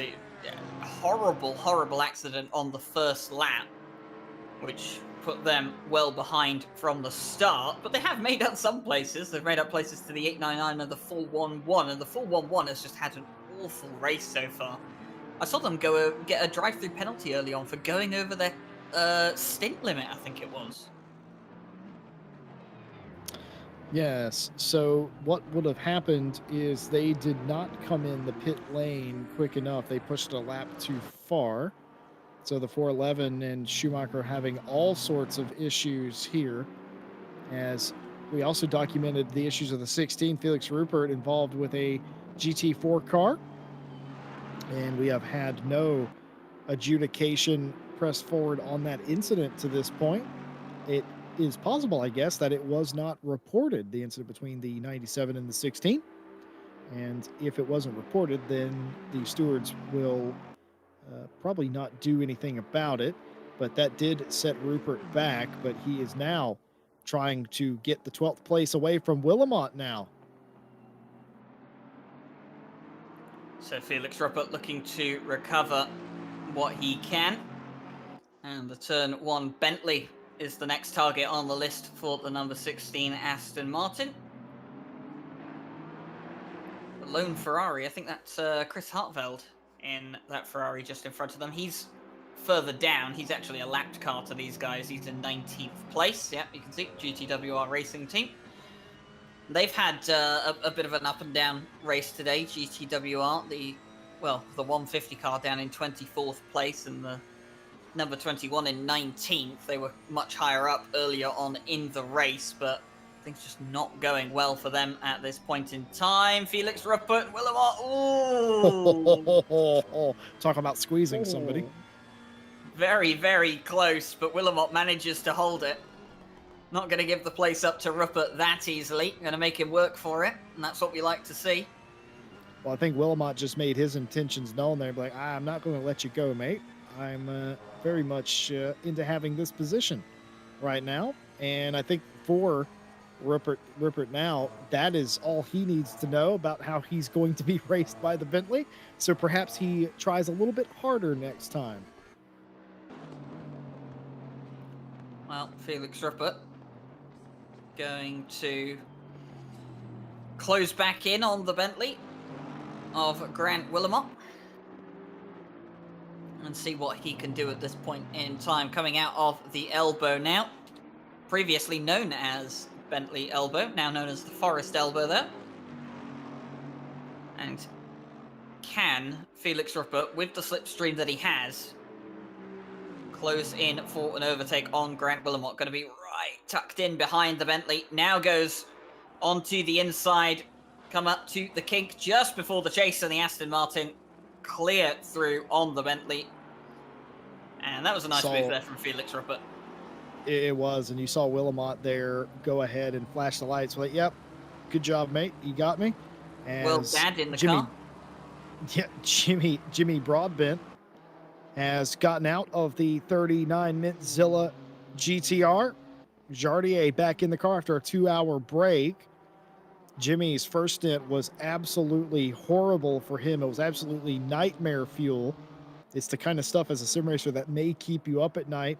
The wheel had no force feedback, then it had all the feedback, and then it was just right. Potentially the pedals were messed up. The feeling of the car wasn't right, but the second stint way better, settled in, and got the job done, gained positions and time. Well, Jardier was the fastest man on the track when he was in Mintzilla earlier. What can he do after the most recent pit stop?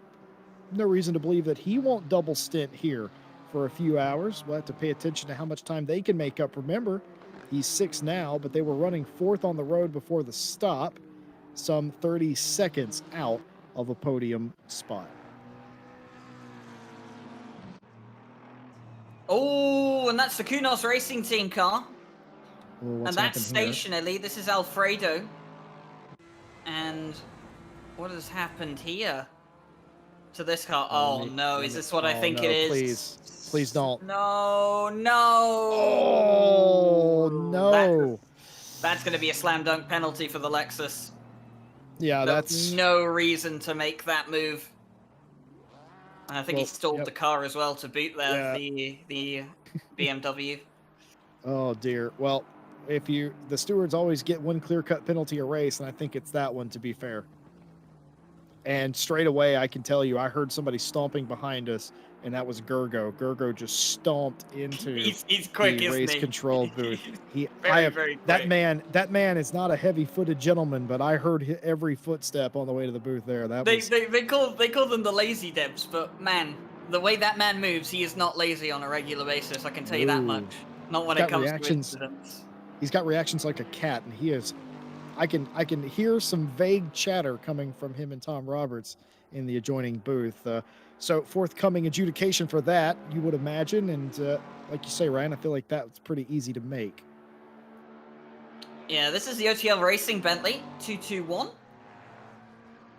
OTL Racing have had a very mixed level of success in RCI endurance races so far, but Bentley not having the worst race out here at this point in time.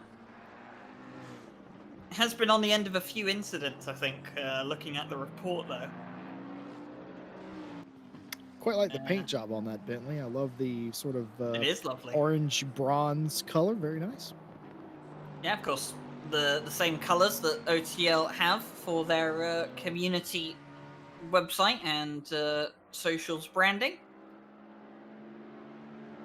And Robert Lovelace in the car. They've had Joe LaCorre in that car as well. Andrew Pike, I believe, and Matt Acton are also the other two drivers sharing that car. So 4 drivers in for OTL. Getting asked a question that we most commonly get here.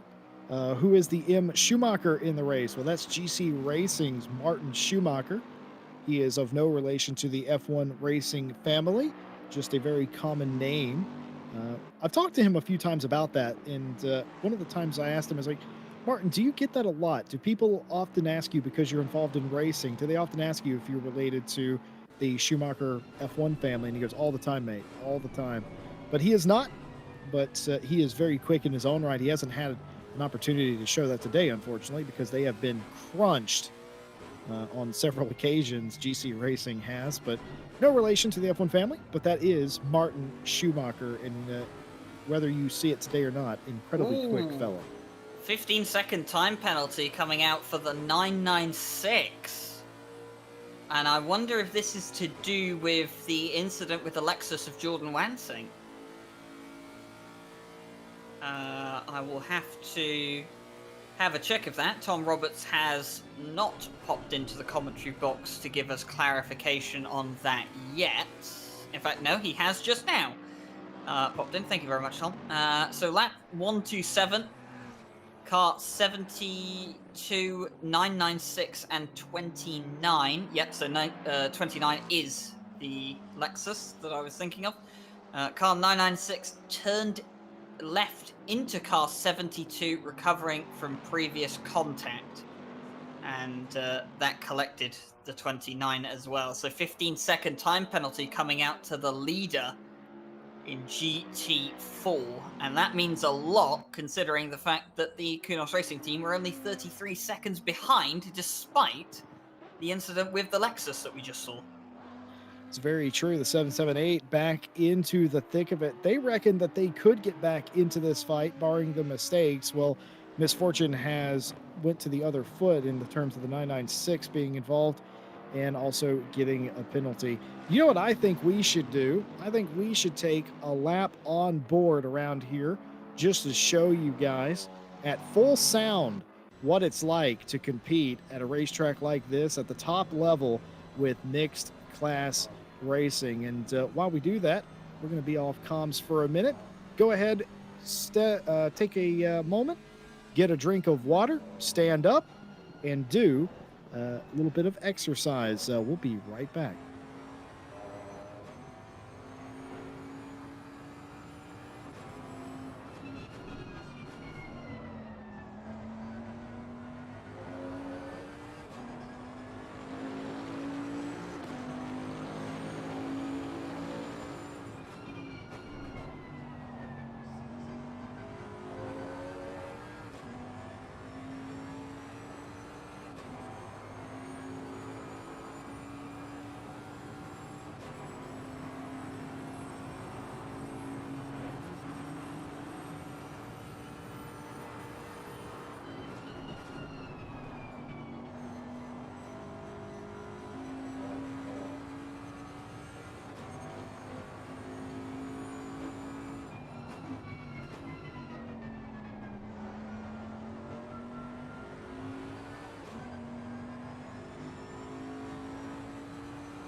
All right, everybody. Well, welcome back to RCI TV. Currently on board with the Orion Race Team 126, your race leader here for the 12 Hours Bathurst. My name is Mike Jones, alleviating Mr. Ryan Gill from the box as he will head back out to his car and try and get in some more laps. Of course, Ryan Gill driving in the 734 Alpine in the GT4 class. Currently in P3 in the GT4 class as well. Been some drama with that a little recently. And still here in the box with me, or it's rather not with me, rather, Jesse, but you've been here in the box for a while, is Mr. Jesse Lee. Yeah, the box is starting to smell like me now. It's becoming home. But welcome back, Mike Jones. And yes, Ryan Gill, not very happy with some of the ways that the GT3s were racing him. Interviewed him as well, talking about that. And that pretty much echoed throughout the field that there are overtakes in places that there shouldn't be overtakes, but the stewards at max capacity today are handling those situations, and they are doing their level best to control the situation. And it was made very clear to everybody today that if you overtake in the danger zone and you cause an incident, that will be punished harshly, And speaking harsher of which, than normal. Speaking of which, the Go on. 64 just got himself a drive-through.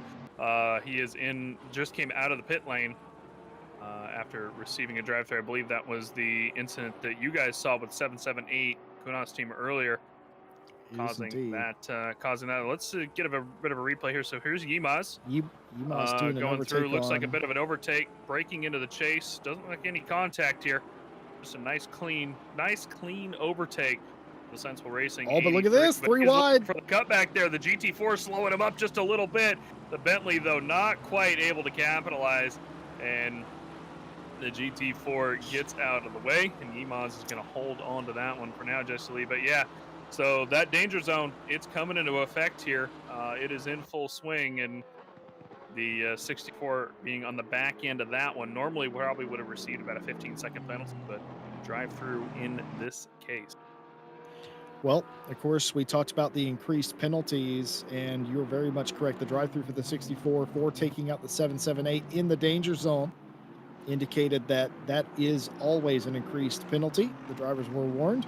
So that's a 15-second penalty, which it normally would be, upgraded to a drive-through for occurring in the danger zone. And, well, you have to be aware and you have to know better. And Willamont there, who I thought was going to go 3 wide into turn 1, otherwise known as hell, he decides to back out and not do that, probably to the relief of everybody involved in turn 1.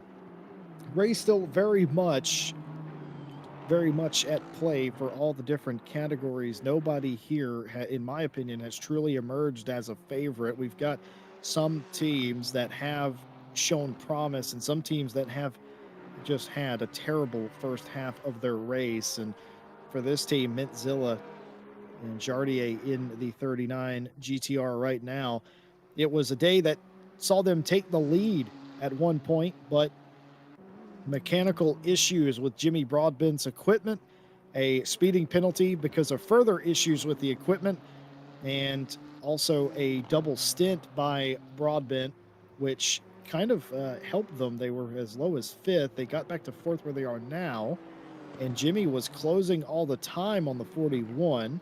Jardier is continuing that trend. They were 20 seconds behind Ivanov in the 41, and now only 17. And well, it's a big bad GTR, and the only thing I can think of is, oh Lord, he a coming.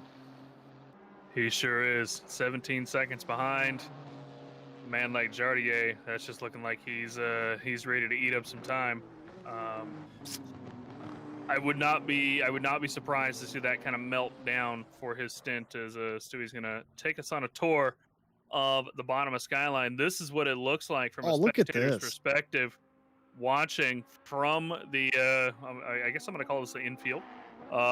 It's a bit of the infield, and you can see them coming down the hill all the way through Skyline. And Jesse Lee, we have a guest that has knocked on the door of our comms box. It is one of the OVRC boys themselves. You guys have had a bit of a rough go here. It actually, for us at least, the 199 car, it's actually, while it wasn't an ideal first hour, A it's little actually, better than the 777, I suppose. yes, I did see them backwards in the wall at the cutting. Oof. So that was it was maybe 20 minutes ago, I think. They were not in the best of shape. Yeah. Well, how's the 199 doing, Mark? I mean, have you guys been? Obviously, you're in P10.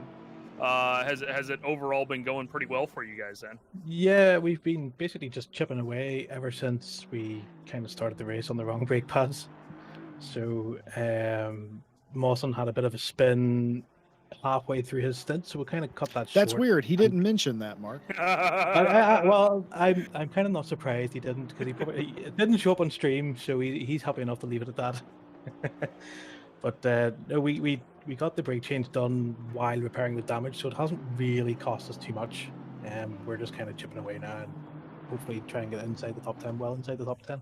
Gotcha. Well. So, but the recovery, I mean, even with the extra, minute 15 pit stop for changing the brake pads, I mean, it's been going pretty well overall for you guys. Been keeping out of trouble for the most part, I guess. Yeah, that's just kind of what the plan was. We haven't wrote down any stint times. We haven't checked our fuel usage. We're just brimming the tank and going, and whoever wants to drive next can drive next. So I just did a double there, and then I'm gonna watch the F1 in about an hour. So get half my driving out of the way first, and then worry about it later. Right. So how is this Bentley doing then? I mean, with the heat, obviously it's been heating up. We're at 10:30 sim time now. We're talking 33 ambient, 39 out on the track. I mean, has the Bentley been suffering at all? How's your tires? It's strange because my first stint, the rears were a little low, so I brought them up 0.1, and then in the second stint, the right hand side was too high and the left hand side was too low. So I don't know what's happening. It was just a strange imbalance on the tires for some strange reason. Maybe I clicked something I shouldn't have. I'm in VR, so I can't really tell too much as to what I'm actually clicking when I'm doing it. But yeah, the balance, the car feels good. It's a little no contest against the Lexus in the straight, so that was a bit of a hard car to get past for me. Yeah, so that's that actually brings up something that I'm curious about. Jesse, obviously we talk about this a lot, about how Sebastian Bernier is probably one of the more notable people around the Discord who exclusively races in VR. I didn't know this, Mark, but apparently there's more of the OVRC guys. Did you exclusively race in VR? And if so, like how many of you guys actually do that? Is that just an OVRC thing? From my experience, yes, it is just an OVRC thing. But yes, I haven't raced in 2D in about 4 years now. Everything's in VR. Is that so? I can't play. I have AMS1 in my library that I can't play because I don't have it in VR. It doesn't work in VR, so I just don't play it. Right. But yeah, exclusively, in VR now. There's no nothing comes close. Triple screens can't just big contact there, Marcus Lawrence. Further contact. Marcus Lawrence and gets Willamot involved. Bit of a replay here. So there's the GT4 off the side there. Looks like he cut a little bit over to the Lexus maybe. I think the GT4 car maybe thought he was clear and tried to cut down for the corner. Maybe wasn't expecting that Lexus to be there. But that was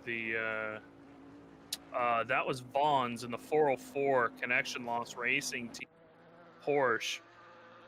To the stewards. Stewards might have a little bit of something to say about that. Unfortunately, for the Turn 1 team in that regard. Heavy contact for Willamot right there. The big takeaway for me, the 404 comes off the wall, hits Willamot. Willamot goes nose first into the wall. And for a day for that team that was filled with such promise so far, it is coming undone. And for the 404, where their day came undone immediately, it has it started to go uphill, but they've fallen all the way back down again, 37th place. And Mark Vons has just had a terrible lap, and that car, that's not the shape of a Porsche anymore. No, I think I would not be surprised to see them dip into the pit lane here shortly. So we are talking with Mark Whitford, though, for the OBRC 199 car, currently in P10 overall, P8 in class. Mark, I'm curious from a GT3 perspective, how have you been feeling, with this multi-class stuff? I mean, do you think the GT4 has been giving you guys trouble, or do you think it is the GT3 cars who are maybe just being a little too aggressive? From what I've seen, the GT3 is the rowdy bunch. The GT4 guys are just trying to not get in our way, and they're doing a good job of it. I didn't have any issues with any back markers. The trick is just to wait. There's no point in forcing the issue. You'll just cost yourself more time. Probably end up in the pits because of it. So just instead of save yourself 5 seconds, and just don't crash into something. Speaking of crashing, the Lexus coming around here. This is what was P21. This is the Daniel wanted Ferrari Lexus. Daniel Jose Jorge, of course, wanted to apparently drive the Ferrari, but the rest of his team decided on the Lexus. Having a bit of an issue there on the mountain. Looks like they've got it going, though. So, yeah, Mark, I mean, do you have anything for him, Jesse? I absolutely do, but it has nothing to do with the race. For those of you, a little bit of context, I've known Mark for years. We actually connected with for the very first time with the Gamer Muscle community. And Yes. I've known you for a very long time. And I didn't know how good of a sim racer you were until about 2 or 3 years ago. Because I raced pub lobbies with you before, and it never really dawned on me. You made the switch to VR and never looked back. I mean, you must have a beefier computer than you used to have. Oh yeah. It's had a few different guises over the years, but it's currently at its beefiest. Sorry, go ahead. No, please. So it's 2080 Ti, 30 Ryzen 3600X, and 32 gigs of RAM. So Absolutely coming to play. Killian Ryan Meenan under fire here by a GT3 car, almost a touch there, coming down. But look at him. yeah, being patient enough is how I will put this. Lamborghini twitches in the background. But Fez, I got one other question for you. Again, I've known you for a long time. Have you ever raised your voice ever? absolutely. What sort of things does Fez Fox raise his voice for? He raises his voice when people don't stick to their line, when they're being overtaken. Oh, so you've been doing that today? No, I actually haven't. Today it hasn't fazed me. There's nothing. Again, the guys are driving great. Everyone's driving really respectfully, at least in my experience today. I have seen obviously a couple of bits on the street, but we haven't thankfully been caught up in them. But yeah, there's been nothing today. No reason to raise my voice today. Well, there you have it. Mark Whitford, lovely participant here at RCI, one of the guys that has been with us right since the start, and even before we were RCI, of course, and love having you guys in the race. I love seeing Open Visor show up with multiple teams, and it's interesting. I was talking to Ryan Mawson about splitting the two teams, Seb being off with the 777 and you guys being in the 199, and I was curious how that was going to work. And it has worked. An absolute treat for you guys. So good luck for the rest of the race. And we hope that, hey, keep marching. Maybe you get to the top 5. Hope so. Thanks for having me, guys, and have a good rest of the race. Yeah, good luck, Mark. Cheerio. Mark Whitford, considered one of the gentlemen of sim racing, very Seb Brunier style, and sort of an acquaintance. I wouldn't necessarily call us friends. We don't talk that much, but I've known him for a very long time.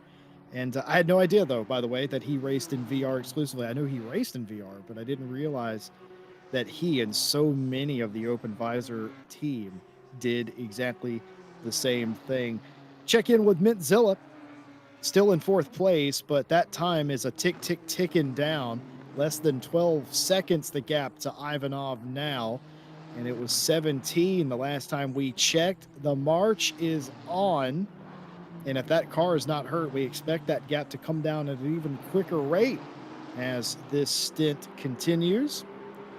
Looking good for the recovery for Mintzilla. Now, last year when we did this race, Mike, I want to interrupt you really quick because I think that Aston just lost a ton of time. Look at that, Jesse Lee. It just ticked over to 2 seconds from 11.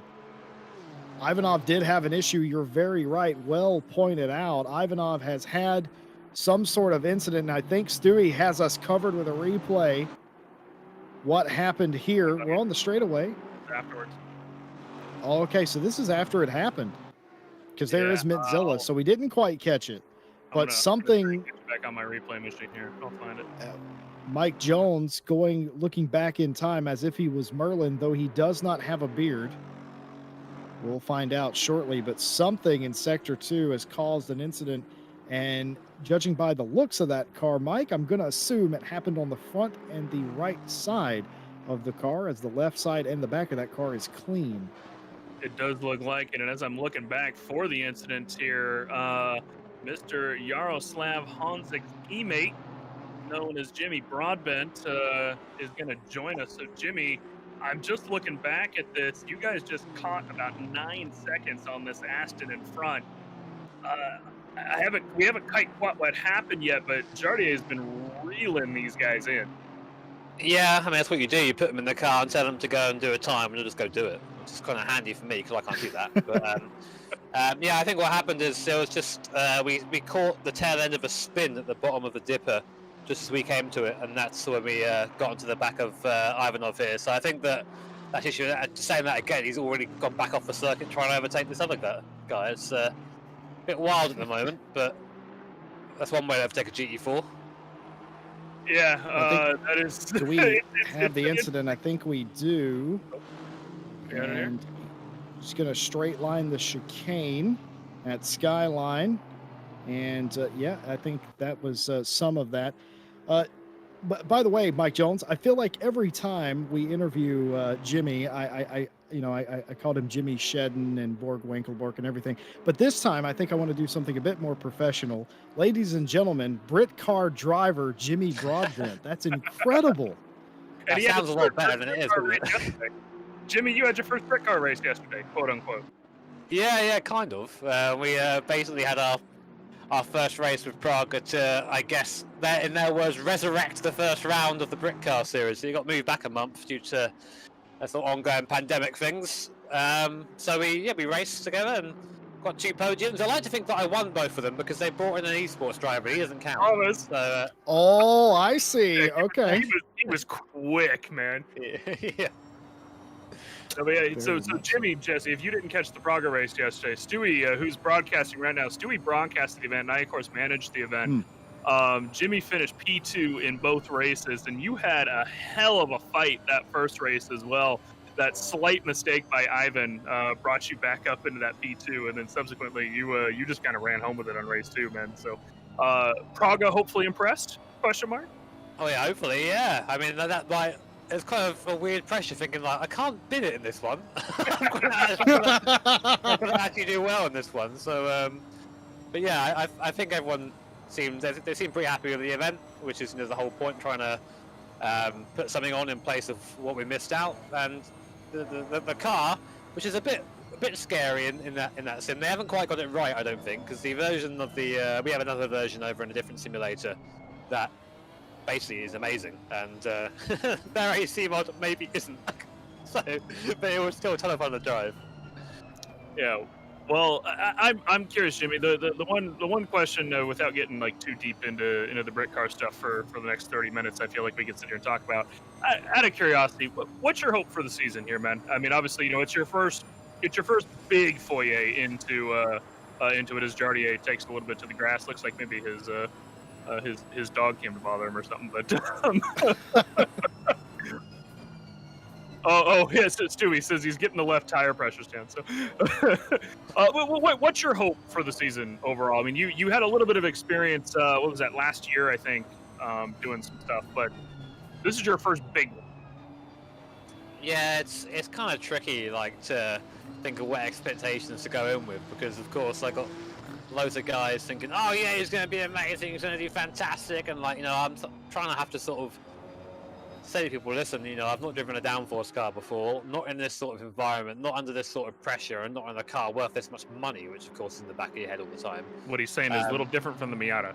Yeah, just a little bit, yeah. But well, that's the thing is with the MX-5 is I know it's terrible. Like, so it's okay if it doesn't do well. But with the Praga, I know it's a good car, so there's a bit of expectation there. But I guess my goal is to try and be the best of the guests, is what I said. So I think I can do that, and then maybe if we can sneak onto the podium at some point in our Praga class. There's I think 10 Pragas, and 5 of them are sort of guests, and 5 of them are pro. So. Maybe if something happens to some of the pro drivers, we might end up getting a podium maybe at some point. But I think just to be best of the invited people would be a pretty good goal to shoot for. Well, I did talk to Sam Holman, who of course is one of the Praga guys. He was the one that helped us put on the event and came, approached us for it. And he talked about this after the race during the post-race interview we were doing with him. I know that next year his goal is to actually do just a Praga series, period. So, with all you guys as guests coming in, guest drivers. So, hopefully you can impress and perhaps race in a Praga 2021. Yeah, I mean, hopefully. Like, I don't really know. I mean, it's all happening quite quickly, and it's all quite, it's a bit intimidating, to be honest, when you go and see what the car looks like. But I guess, like, gotta just do it and deal with it the best you can. I'm doing a lot of physical training because, as you guys will know, like being sim racer physiques aren't usually desirable. What? No. Yeah, a bit round. Let me put my cookies back on my desk. Hang on.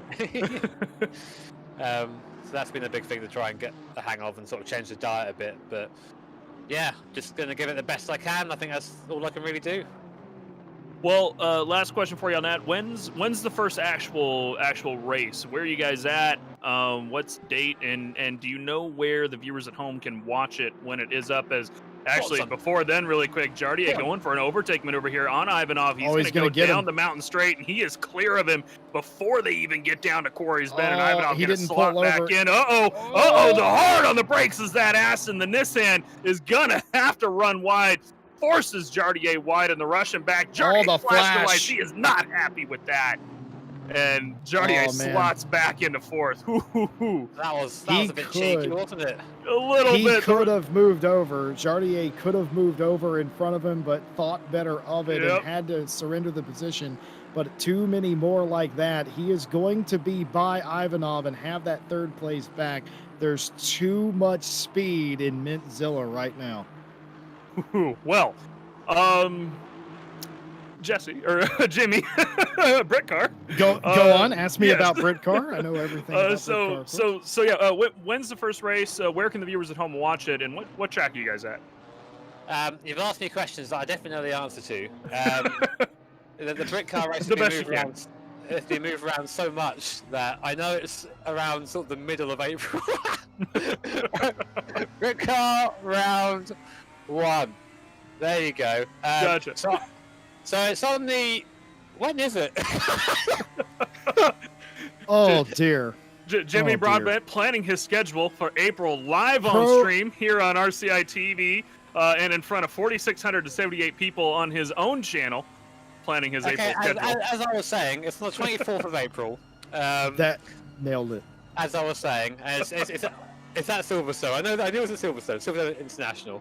I think that Brit Car are going to be streaming it on their YouTube channel, from what I understand. I think that's still sort of being discussed as to what's going on there. But yeah, Silverstone International, so small Silverstone circuit. Circuit I've actually driven a lot in sim as well.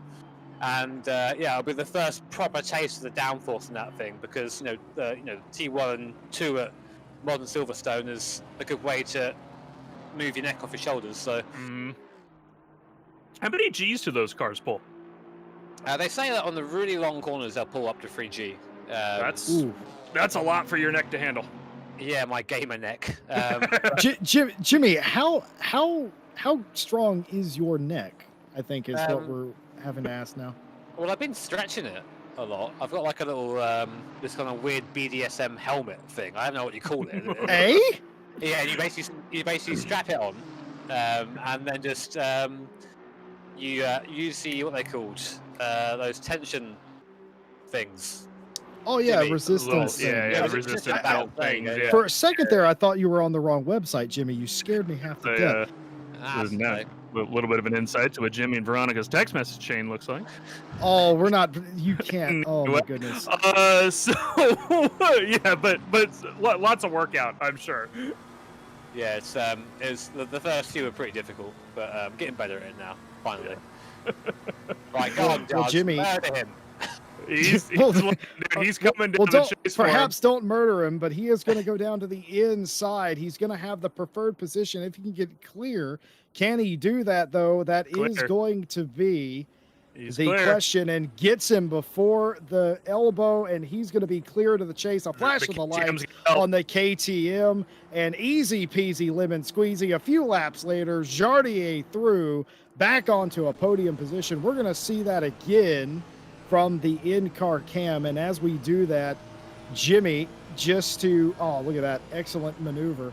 Jimmy, I have to say, you had what could only be described as a nightmare first stint. We heard that you had no force feedback, and then all of the force feedback, and potentially didn't have correct braking power or feedback in the pedals, and then your pit limiter button didn't work, and you still somehow, in your second stint, was able to run down 5th place. What happened, first of all, and how did you recover? Well, I haven't told the chat yet what happened. Uh-oh. But basically, if anyone's familiar with how the SimiCube rule works, you have a manager program called TrueDrive, and I might have been in the read-only safe mode profile and not the Assetto Corsa Competizione profile. So I was going down the straight. I was like, I said don't bother, oh drat, and I opened up the program with one hand going down the straight, shifting out on my left hand, put it into the ACC profile, but that was defaulted to 360 degrees, not 540. So I'm going up, so I'm on top of the mountain, driving with my fingertips, trying to get through there, and then on the back straight on the way down again, I fixed it. But my brakes were all fine and all that, but it's sort of just... Oh, a spin here. Mike Noble and the Hazardous Overlap team is getting into... oh, my goodness. And that was for position. That was KRT. That was the Kunos Racing team and Mike Noble, wasn't it? It was. Yeah, a little bit of a contact there. Audi touches the grass and just sends the both of them around. Unfortunate for them. The KRT team has had such a drive today, too. Hopefully not too much damage there, though. It doesn't look like they made too hard a contact to the wall. Well, Jimmy, my second question for you is very simple. Why? Why did you... First of all, the last time you and I talked, you told me that you didn't think at the time you would ever get Jardier to drive the Nissan again. Well, you have done that. You've returned 6 months later in the same car. He worked overtime on this setup, and you're out here running on a podium position. Is there any reason to believe that you guys can't win this race? Well, to be honest, we should be leading now. I picked up a stop-go penalty for speeding in the pits on my stint. 30 seconds in the pits, that's about a minute in total, really, including the pit lane. We should be a minute out where we are now, so I'm kicking myself a little bit for that. But I think that if everything goes well, we sort of need a couple of issues up ahead, I think, to really catch up. But, I think at least a minimum of podium has got to be our goal for now. But, Bathurst is one of these races where if you make one mistake, that's just it. So, yeah, we'll try and keep calm for now and just kind of focus on each stint as it comes, I think. Well, Ryan Gill, who is a broadcaster here and also in the race at the same time, says that if spectators are allowed at Donington for Britcar, he will be there cheering for you, and he requires a podium as we see bumper cars in Hell Corner. But do you reckon you could do that for Ryan Gill, get a podium? Well, I can stand on the podium, whether it's deserved or not. I don't know. Thank you. That is just the tenacity I'm looking Charlie for. off and take their spot. Yeah. Jimmy, you could steal the podium. Just take it. Yeah, I mean, that'd look great in the back of the car, wouldn't it? A podium. So I got one last question for you, Jim, before I let you get back to Jardier. How is I was overhearing you talk to your stream earlier while I was taking a bit of a break. You were working. You've been doing this for quite a while, but you've been working on buying a house recently. And problems aside, eventually you're going to be doing that. I am curious. At this point, when you get yourself a house, other than the shed that you're going to build for Jardier, apparently, do you think you're going to have to build yourself a shed to sim race in? Like, will it feel right to race inside of a house?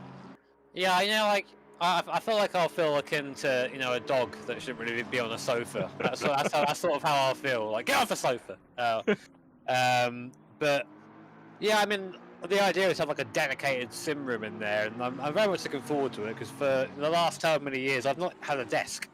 So I want a desk. I want other PCs in there so I can do other things at once, like an editing PC, all those things. So I'm looking forward to that. But I mean, that shed's got some potential. So you never know, it might have just for old times. I might just cut out the wall behind me and stick it in there and pretend that we never moved. Well, what you can do is obviously you're very, very good friends with Mr. Steve Waza over in race department. Obviously I talk to him almost daily because obviously he's the one who helped us in for race department and everything. So me and him work very closely together. He's got his whole garage set up and everything for his office, so we can just call that a very large shed, and you can just do something similar to that. Yeah, all good things start in a shed, my guy. Exactly. That is the epitome of being British. All good things start in a shed. No truer statement has ever been told. Well, Jesse, any last thoughts here before we let him get back to his teammate and his stream? No, Jimmy, just good luck in BritCar this year. It is an honor and a privilege to have you as a part of the sim racing community, and to see you race in a professional series it's like we're all racing with you, honestly. At that point, you are the epitome of what a sim racer is supposed to be, and I have no doubt that you are going to succeed this year. So good luck and have fun and enjoy it. All right. Thanks, man. That's very kind of you to say. Yeah, hopefully I don't let people down. I mean, hey, man, you know what? Even if you don't do amazingly, it's a once in a lifetime experience, man. So it's a very difficult thing, especially driving a downforce car. I mean, I don't think anybody can even begin to imagine what driving a car like that is. It's not like you're out there driving a GT4 car or something like that.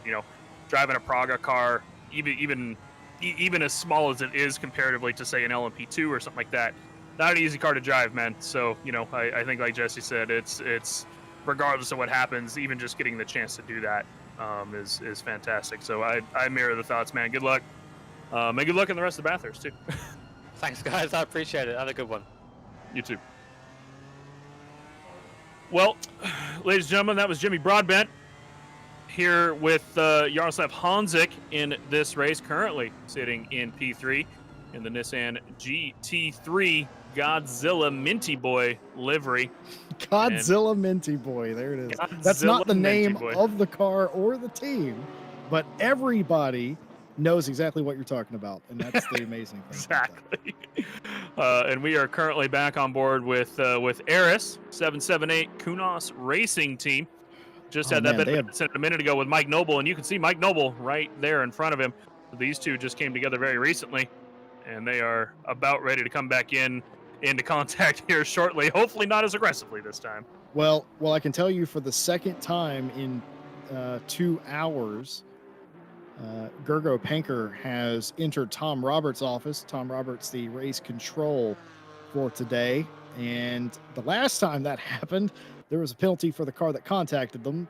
And I don't know if that's going to be the case here or not, but that's rather for the stewards to decide than us. But just letting you know the facts as they appear. And they do appear that Gergo is upset with the contact with Noble earlier. But nonetheless, the position... of course, this is the 404 of Vaughn's. That is not Mike Noble that they're racing against. but they have gained a spot despite the fact that Vaughn's got a penalty earlier. Again, they are now 36th instead of 37th. We haven't talked about Fabian Schmedberger, who is in the race. He's in 35th in the 899 KTM. They've had troubles, the 899, down in 35th place, but a dear member of the team here at RCI. In fact, the spotter guide that you all can download, or not download, but you can all view and enjoy. Actually, you might be able to download that one. That is made by Mr. Fabian Schmedberger, racing for nearly on pace here today in the KTM. Lovely looking car, though. And of course, Ryan Gill makes the track program, the program for today. Also, lovely, lovely work indeed. Ryan Gill was in the booth with us earlier and has been off and on. And it has been a fraught undertaking. We're nearly halfway home. And I don't think you'd have to point out a car to me, Mike Jones, that hasn't had an issue today, whether that be with another car or the wall. You know, glancing over the list, I want to say that's probably about right. I think that the closest one to not having like a big incident is actually the 199 OVRC team. Their biggest issue was, of course, starting on the wrong brake pads, which cost them a pit stop. It takes 1:15 to change your brakes on top of the other pit stop time, which is give or take probably around 30 to 35 seconds here at Bathurst. So, you know, nothing happened out on track with them or anything. But, you know, they're probably the only car that hasn't had much out on track. Fulvio Berrezzini for the Ryan Race team, though, still out in the lead. They are leading currently by, well, we won't find out here for a second. I think in about 40 seconds or so. The live timings are jumping around a little bit. We're going to find out here once Statsenko crosses the next timing line. But Fulvio Berrezzini, Jesse Lee, him and his partner, Matthias Egger, are looking like they're going to take another dominating victory here so far. Now only about halfway done with the race, as you said. Plenty of time for things to happen. But this is what it looked like about 6 months ago when we did this. The Orion Race team took off early and never let up. They won by almost a half a lap by the end to P2, and I think they lapped everybody back through about P5 overall. And you know what? They are headed that way again. The Orion Race team, an absolutely dominating performance across RCI endurance races in general, but especially here at Bathurst. Looking back at the silver team, we have Cody Pride currently in P1. He is about 20 seconds up on the 2SLR team, but he does have that 15-second penalty. That should put him about 5 seconds up, give or take. PPR Esports, though, hopefully hoping for that first win here at the RCI, at an RCI endurance event. They've been doing very well. If I'm not mistaken, they're either leading or in second place of our World Tour Endurance Championship. And overall, a very good run for them, but haven't gotten a win yet. I've been rooting for them since the start. Currently cutting their way through some lap traffic. And that, speaking of lap traffic, Martin Lawrence for the 734 Alpine. That is Ryan Gill's team, in fact, currently leading the GT4 race. And it's good to see them, Martin Lawrence, Billy Octane, and Ryan Gill out there in the lead, Jesse Lee. I don't know if that happened somewhere along the line. Maybe that was when the contact happened between Noble and Aaron. It was perhaps. indeed.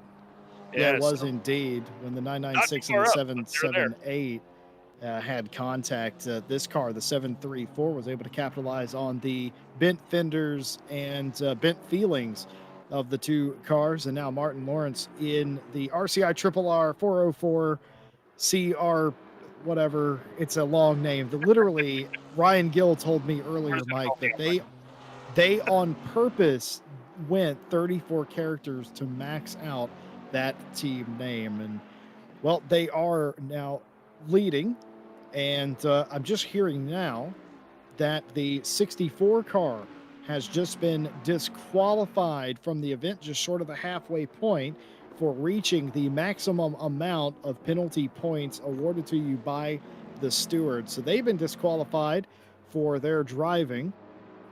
And basically what happened was an incident involving the 777 and the 64, 5-second penalty for the 64 for an aggressive overtake and a dive bomb, causing contact between the 777 and the 778.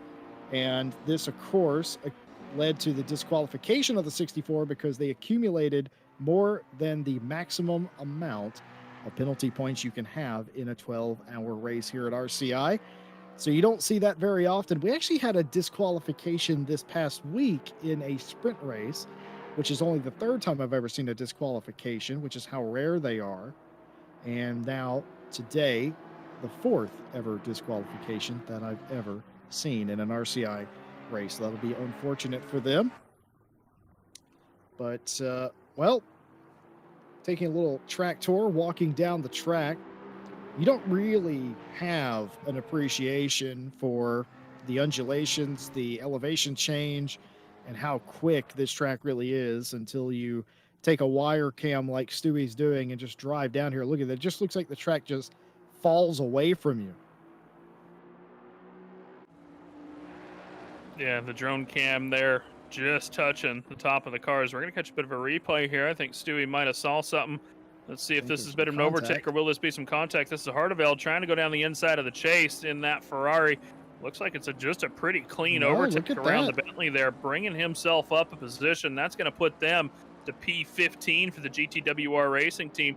They're not doing as well as we would normally expect them to in that GTWR team, Jesse Lee. Not too bad. I mean, they're still, 15th overall.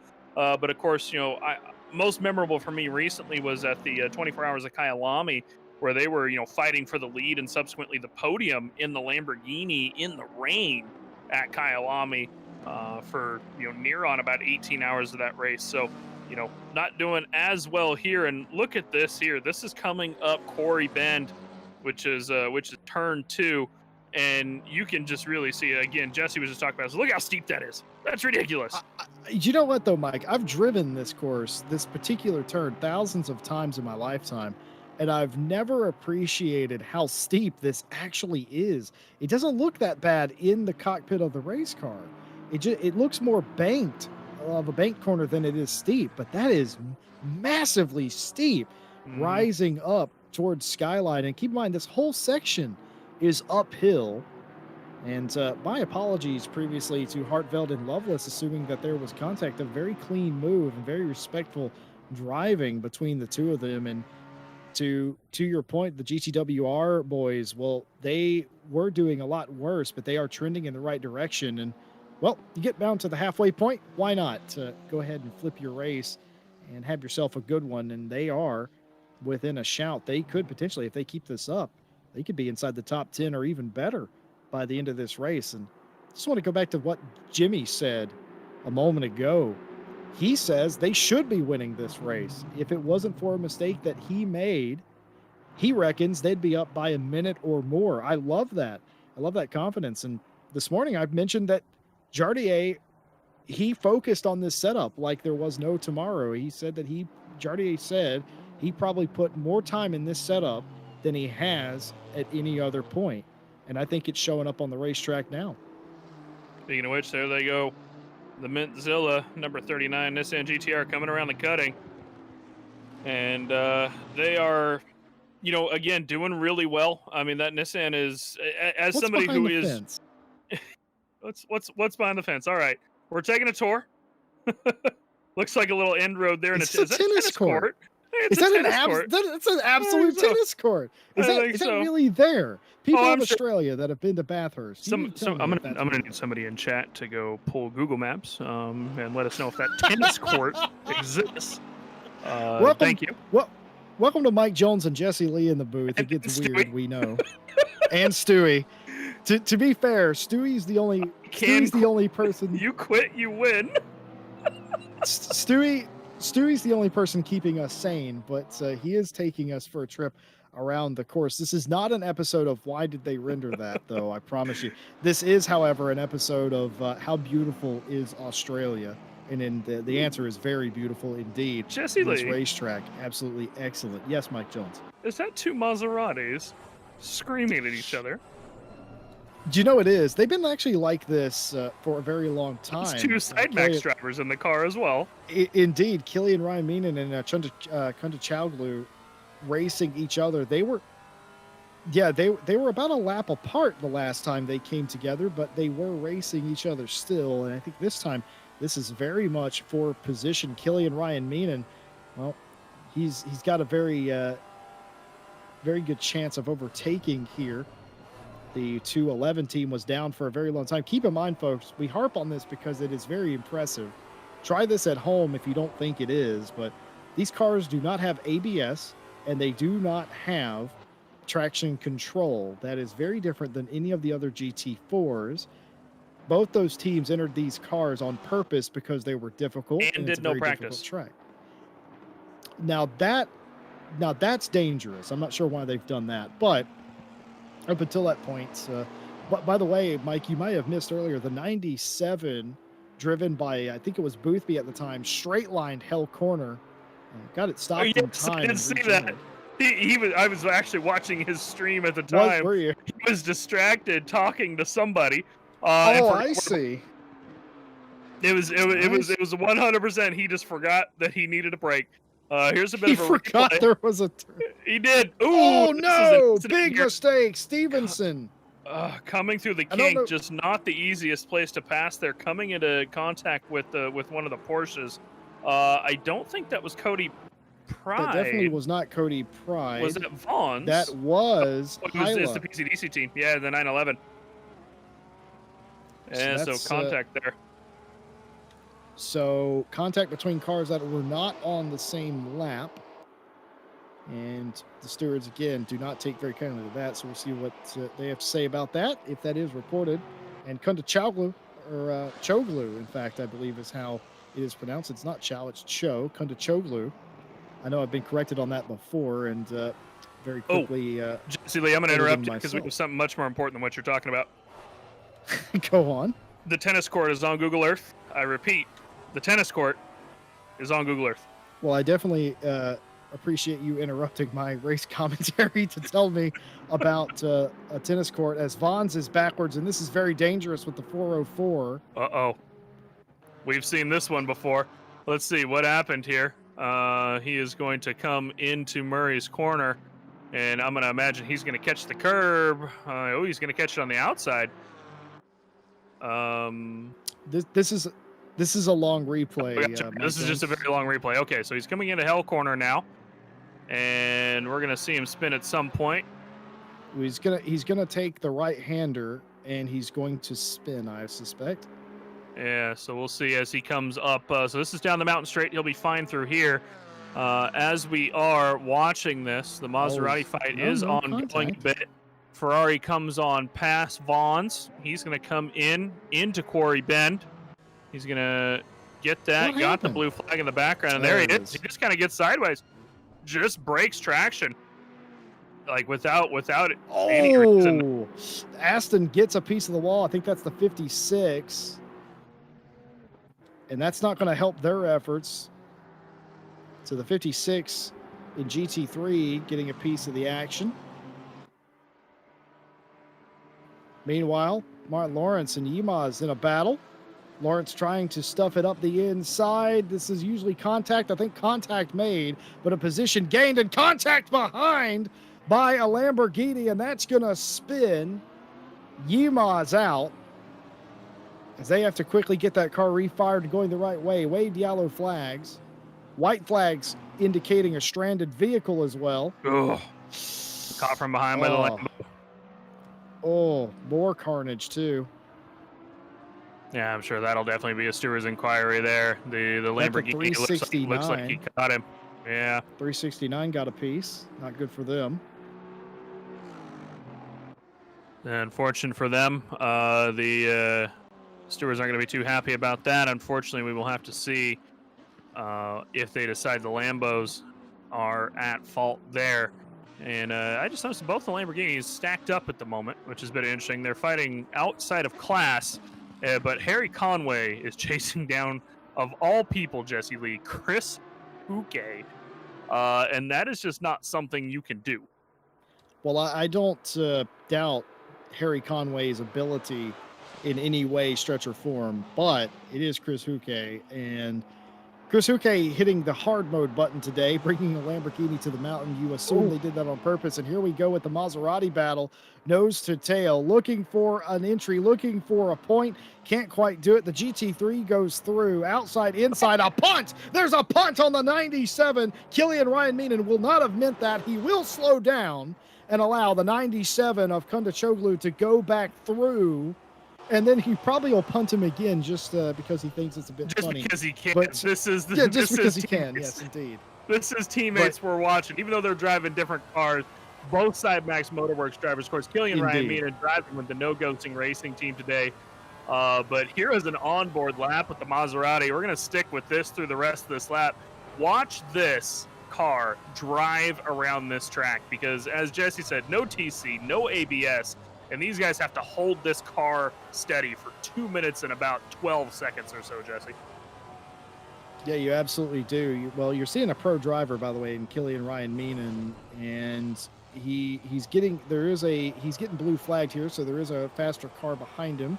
Assume it's a GT3 car. Well, it's all well and good to be blue flagged, but A, there's no place in the danger zone to let somebody go, and B, you're racing somebody, so the GT3 here needs to sort of pick his battles and his moments and realize that there is a fight going on. Looks like he is doing that as well, the car behind. And, well, it again, the worst part is riding with Killian. He makes it look so easy. Look at all of his wheel movements and his throttle inputs are so very purposeful and meaningful.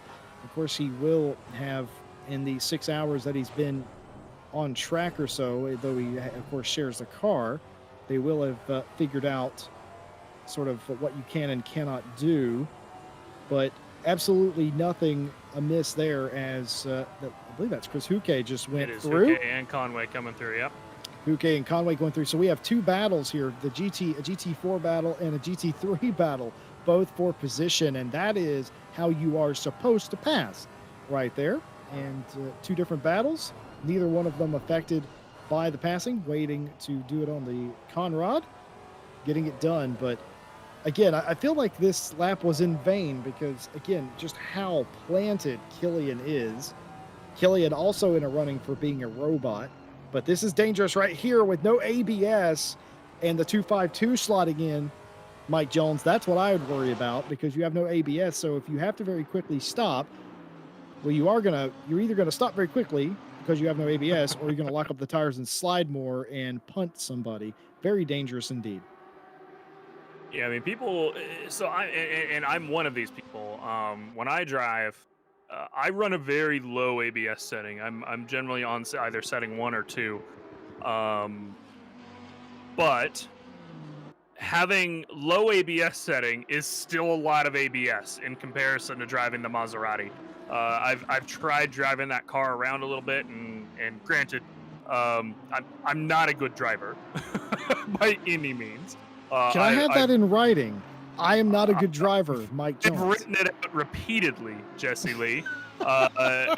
It's like the beginning of The Simpsons where Bart's writing on the chalkboard. That's me, except I'm not a good driver.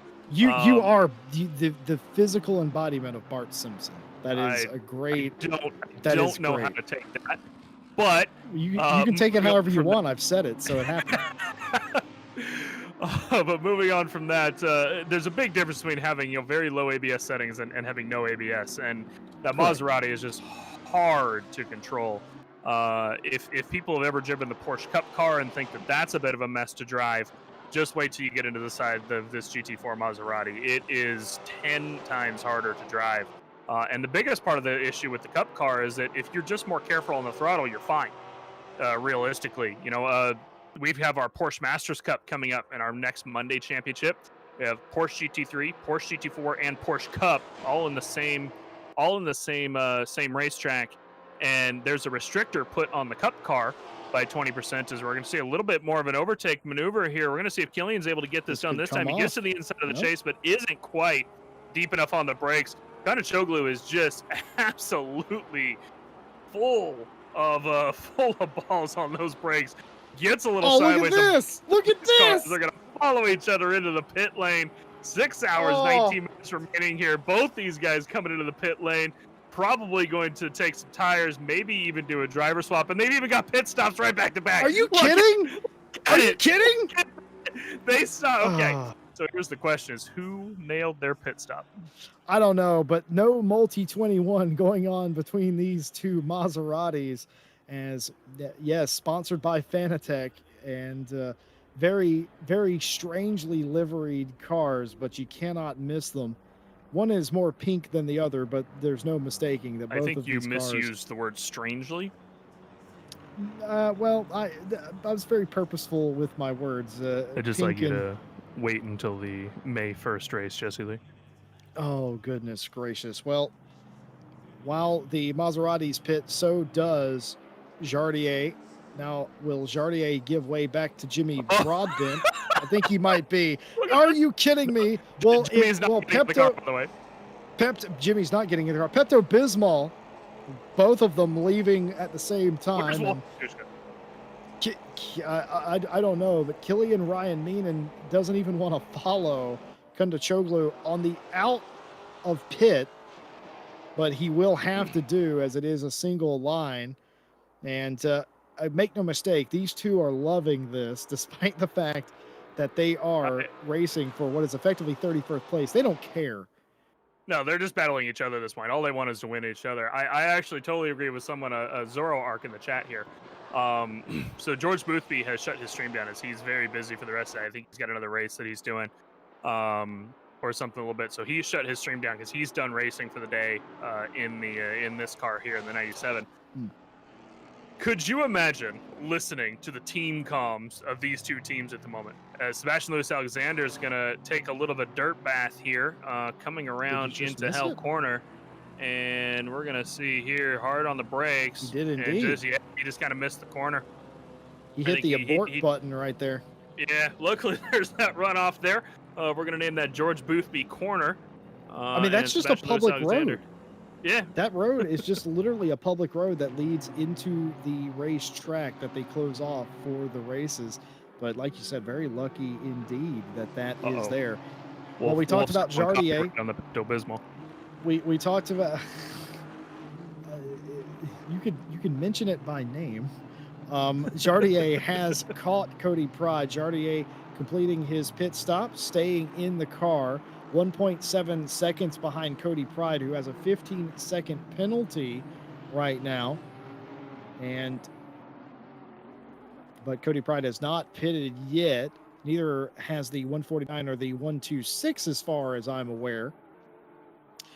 I am being told that the 126 and the 149 have indeed pitted. So the 126 and the 149 have pitted. The one of Cody Pride has not. Be very interested to see if the Pride family is in chat right here, but overtake flawlessly there through the chase, getting it done. Will there be a retaliation or a retort from Cody Pride? They think about it. They think better of it. And single file they go. Third place back for Mintzilla in the 39, climbing up the ladder, and still a little more than half of this race to go. They reckon they can get it done. And we're going to be three wide, all the wides. And this track is only about 3 Maseratis wide, so it's lucky they didn't try anything else. But side by side here, and I know, did Killian get it done around the outside? Let's see. He's going to have the inside for the chase. So here they come around the kink, and he just cuts his in the kink, hard on the brakes into the chase, and the 211 is going to finally get it done. Now that they're Can I just say, Killian Ryan Meenan might as well be a butcher because he just cut his nose off, and you got to have a lot of trust in your friend and teammate to do something like that. Oh, I'm sure he wasn't having any trust in him. I'm sure the entire time he's screaming in the comms because as Charlie Crossland put out, they're all in the same team comms too. Like they're all together yelling at each other. Ooh, there we go through the cutting again. That's one of the Aston Martins going through the cutting. As they miss a little bit there. That is a common thing that we have seen today. The GT3 cars, coming up behind a GT4 and Skyline, misjudging it and having to take the escape road through the chicane there. But yeah, it looks like he's picked up some time there too. Look at him Killian has taken off a little bit. The GT3s have kind of slowed down Malinowski there. So there was a driver change in the 97. Jesse, I just noticed Malinowski is taking over. I see. There you go. Malinowski did come in and change in the driver change, or on the pit stop, I should say. But nothing else. Nothing else occurring there as Killian Ryan is still in the 211 as Andrea's still in the pit. Yeah, the 149. Well, I'm being told the 149 pitted already and has had to make an unscheduled pit stop, and that has promoted Jardier in Mintzilla up into the second position. So an unscheduled additional pit stop for the 149 for Yaz Heed. Andrea in pit road still sitting there. I would love to know what. Oh, so they've had a crash. That's brand new, folks. Yeah, I'm the pulling 149. Up right now.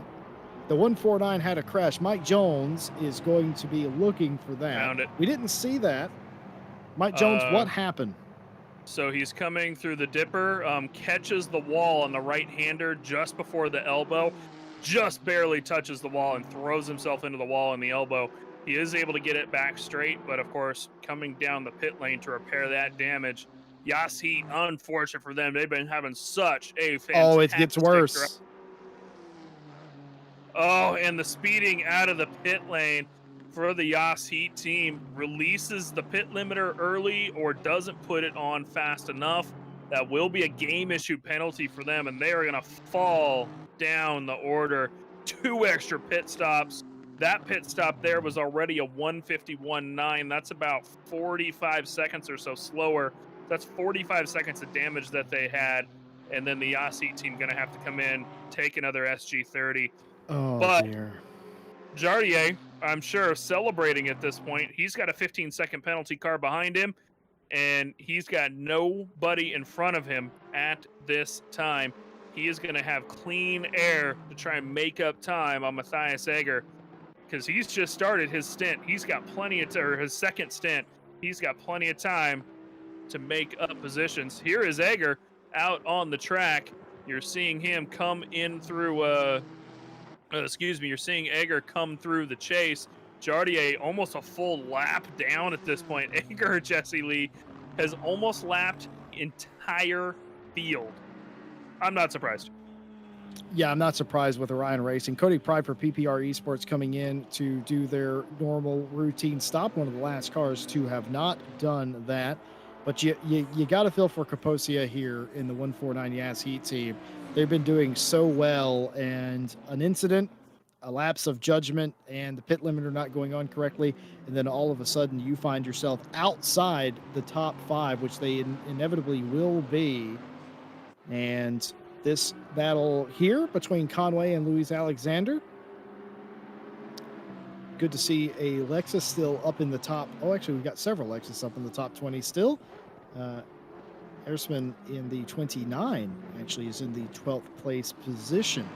But Harry Conway for Triple R looking to get up into the 18th place. We were talking earlier about the Maserati teammates, and I was thinking, you mentioned that they were in the same chat together, and quite humorously I thought to myself, I wonder how much of that language we wouldn't be able to say on YouTube is going on between the two of them. I'm sure. You imagine 80%. that they're talking that smack, as the kids would say nowadays. Yeah, I think that we would get demonetized if we jumped into that chat room. But Harry Conway currently chasing down one of the Lexi. He has gotten past that Renwelton team. Renwelton just again struggling here up on the mountain. Triple R having a pretty reasonable drive. They had an incident on lap 2, and they've had plenty of time to make that up into P19, almost up into P18. At this point, the 369 Lamborghini is just doing pretty well overall in this race. Really, really great to see them. Harry Conway has talked a lot about recently how they're driving the 720S for the World Tour Championship, and they've not been too happy with it overall. I know that they're looking for a new car for the remainder of the year's endurance events and stuff. So I think this is them kind of just testing a bit of the other cars, trying out the Lamborghini, as we're seeing one of the Maseratis run wide there. Harry Conway going to dance around the GT4s, push 3 wide a little bit there, but sort it out by the time he gets down to Hell Corner.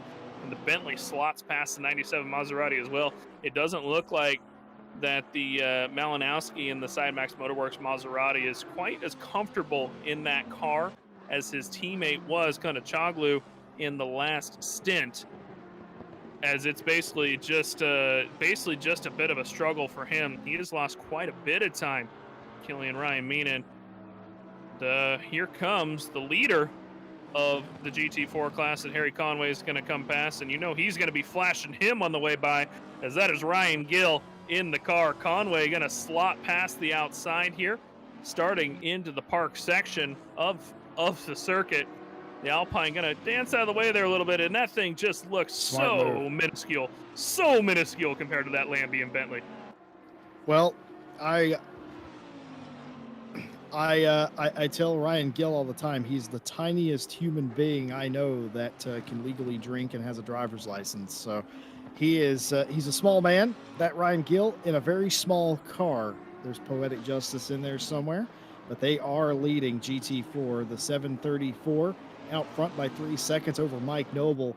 I don't think I've ever been able to say that in my entire broadcasting career. Ryan Gill is beating Mike Noble. I don't think I've ever got to say that, and here we are.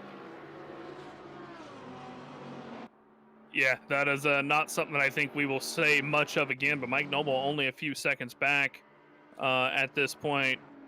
It's definitely like time for Noble to catch up, right? Let's look at the last lap as just as an example. Ryan Gill only 3/10 slower than Noble.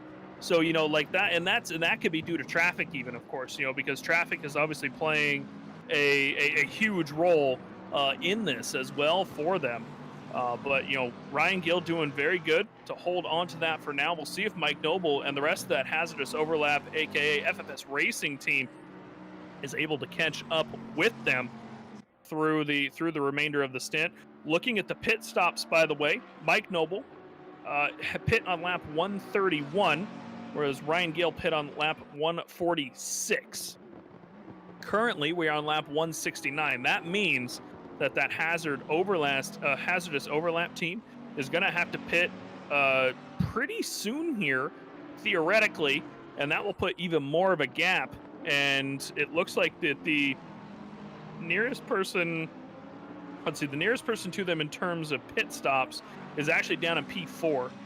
Ryan's Crozen in the 80 car, the RMK Racing car, pit just around the time that Ryan Gill did. So the question is, are they still going to have to make the same amount of pit stops the rest of the race? Because they're out of sync, almost 15 laps out of sync. That's a half a stint, and that's pretty significant, Jesse. Yeah, it sure is. I mean, the whole thing about strategy, pretty much anywhere, Stefan Zero is by Loveless here, trying to get the 13th place away. But to your point, Mike, you have to have a strategy, a backup strategy, and a backup for the backup, and be prepared. Jimmy Broadbent actually taught me this years ago. If you have a strategy, just throw it up and assume it's not, crumble it up and throw it away, because it's never going to work anyway, and just assume that something's going to happen. He said that during one of the first 24 events he ever did, and that's always stuck with me as something that's quite humorous, and I never really thought of it that way, but he's absolutely right. I've never had a strategy in an endurance race that has ever went to plan. Here it goes. Here's Mike Noble caught up already to Ryan Gill. Slots around the outside of the kink into the chase. Hard on the brakes. Both of them are. So that's going to be Mike Noble slotting back in front. So Ryan Gill going to lose that lead for the GT4 class. He had a bad lap last lap. Lost almost 2.5 seconds and lost the rest of it this lap by. Going to have to let that Aston slot by as well. Lose a little bit there. Gets a little sideways in the background there. Now it's just the question of how much time will Mike Noble lose to the Aston I don't think he's going to lose much. This is a really good spot for them to take the position. So, yeah, unfortunate. But again, with them being out of sync on pit stops, it'll be really interesting to see how that shakes out over the next 6 hours. Because here we go. It's going to be 6 hours of racing, and we are out of sync all the way through. Yes, it very much is. And order very much restored in the GT4 class. Mike Noble faster than Ryan Gill. No news flash there, but I kid and I jest. Ryan racing very, very well indeed in the 734. And a lot of race to go. Nearing the halfway mark here at Mount Panorama, Bathurst in Australia. Stefan Zero and Loveless continue to battle for the 13th position. Oh, a little bit of a wiggle, perhaps a touch from the Lexus there. Defensive line from Loveless down into Hell Corner, and everybody has to follow suit one after another. And the 777 behind on a different lap. Tom Pottage in that car. Will they attempt to make a move here, or are they content to understand that there's a battle going on and nothing coming of it? The Lexus going out wide is Zero, trying to go the long way around in turn 2. Can't quite do it. Is going to lose a boatload of time as Loveless maintains the position on the inside. Great defensive driving, great clean driving by Zero, and great manners minding. That's hard for me to say, by Pottage as well there, not getting involved. Folks, if you've liked the stream so far, if you like GT racing, well, why not get involved? Join our Discord. We have a split for every skill level, not just the top pros and aliens. Join our Discord, get involved, and get on the track. We would love to have you. And while you're down there, like and subscribe for more GT racing content. We'll be back with you for the conclusion of the British GT Cup on Monday evening tomorrow. Like, subscribe, and hit that bell to make sure you don't miss a single race. And in addition to that, just once again, we would like to thank all of our partners that make this race and every race possible here on RCI TV, Race Department, AK Informatica, Raceface, Speed Labs, and Sim Racing GP. More information about all those fantastic people in the description as we come up on the halfway point. It has been a little bit of everything here, and perhaps this time Zero will be able to hold on the outside. He's got a great position. He has to give him room, does Loveless, and they're still going to be side by side. Is the outside pull of the Lexus faster than the Bentley in a straight line? I don't think it is. Position surrendered again. Maybe a shot through hell up the straightaway, but it doesn't look like that's going to come off either, as Tom Pottage is weaving back behind. Would you guys go? Yeah, he wants these guys to come back. So let's find out what the result of this one's going to be as they come into Corey Bend. Outside is that Lexus 514. But the Bentley's going to slide on past. That is the 221 Bentley. They're getting past the Lexus, making up a position. OTL Racing doing pretty well in this race. In fact, they've struggled a bit in the World Tour, but looking good here at Bathurst. But, guys, it's about that halfway mark, and it looks like it's about time for the switch over to the new stream. YouTube, of course, only allows us to do about 11 hours and 55 minutes exactly worth of streaming, so I'd be switching over. I am spamming the link to the new stream in the chat now. Jump on over there. We will be over there in a minute. Here on this stream, we will leave you some live pictures from Yaroslav Honzik, Mintzilla himself, as he drives around the track currently on top of the mountain.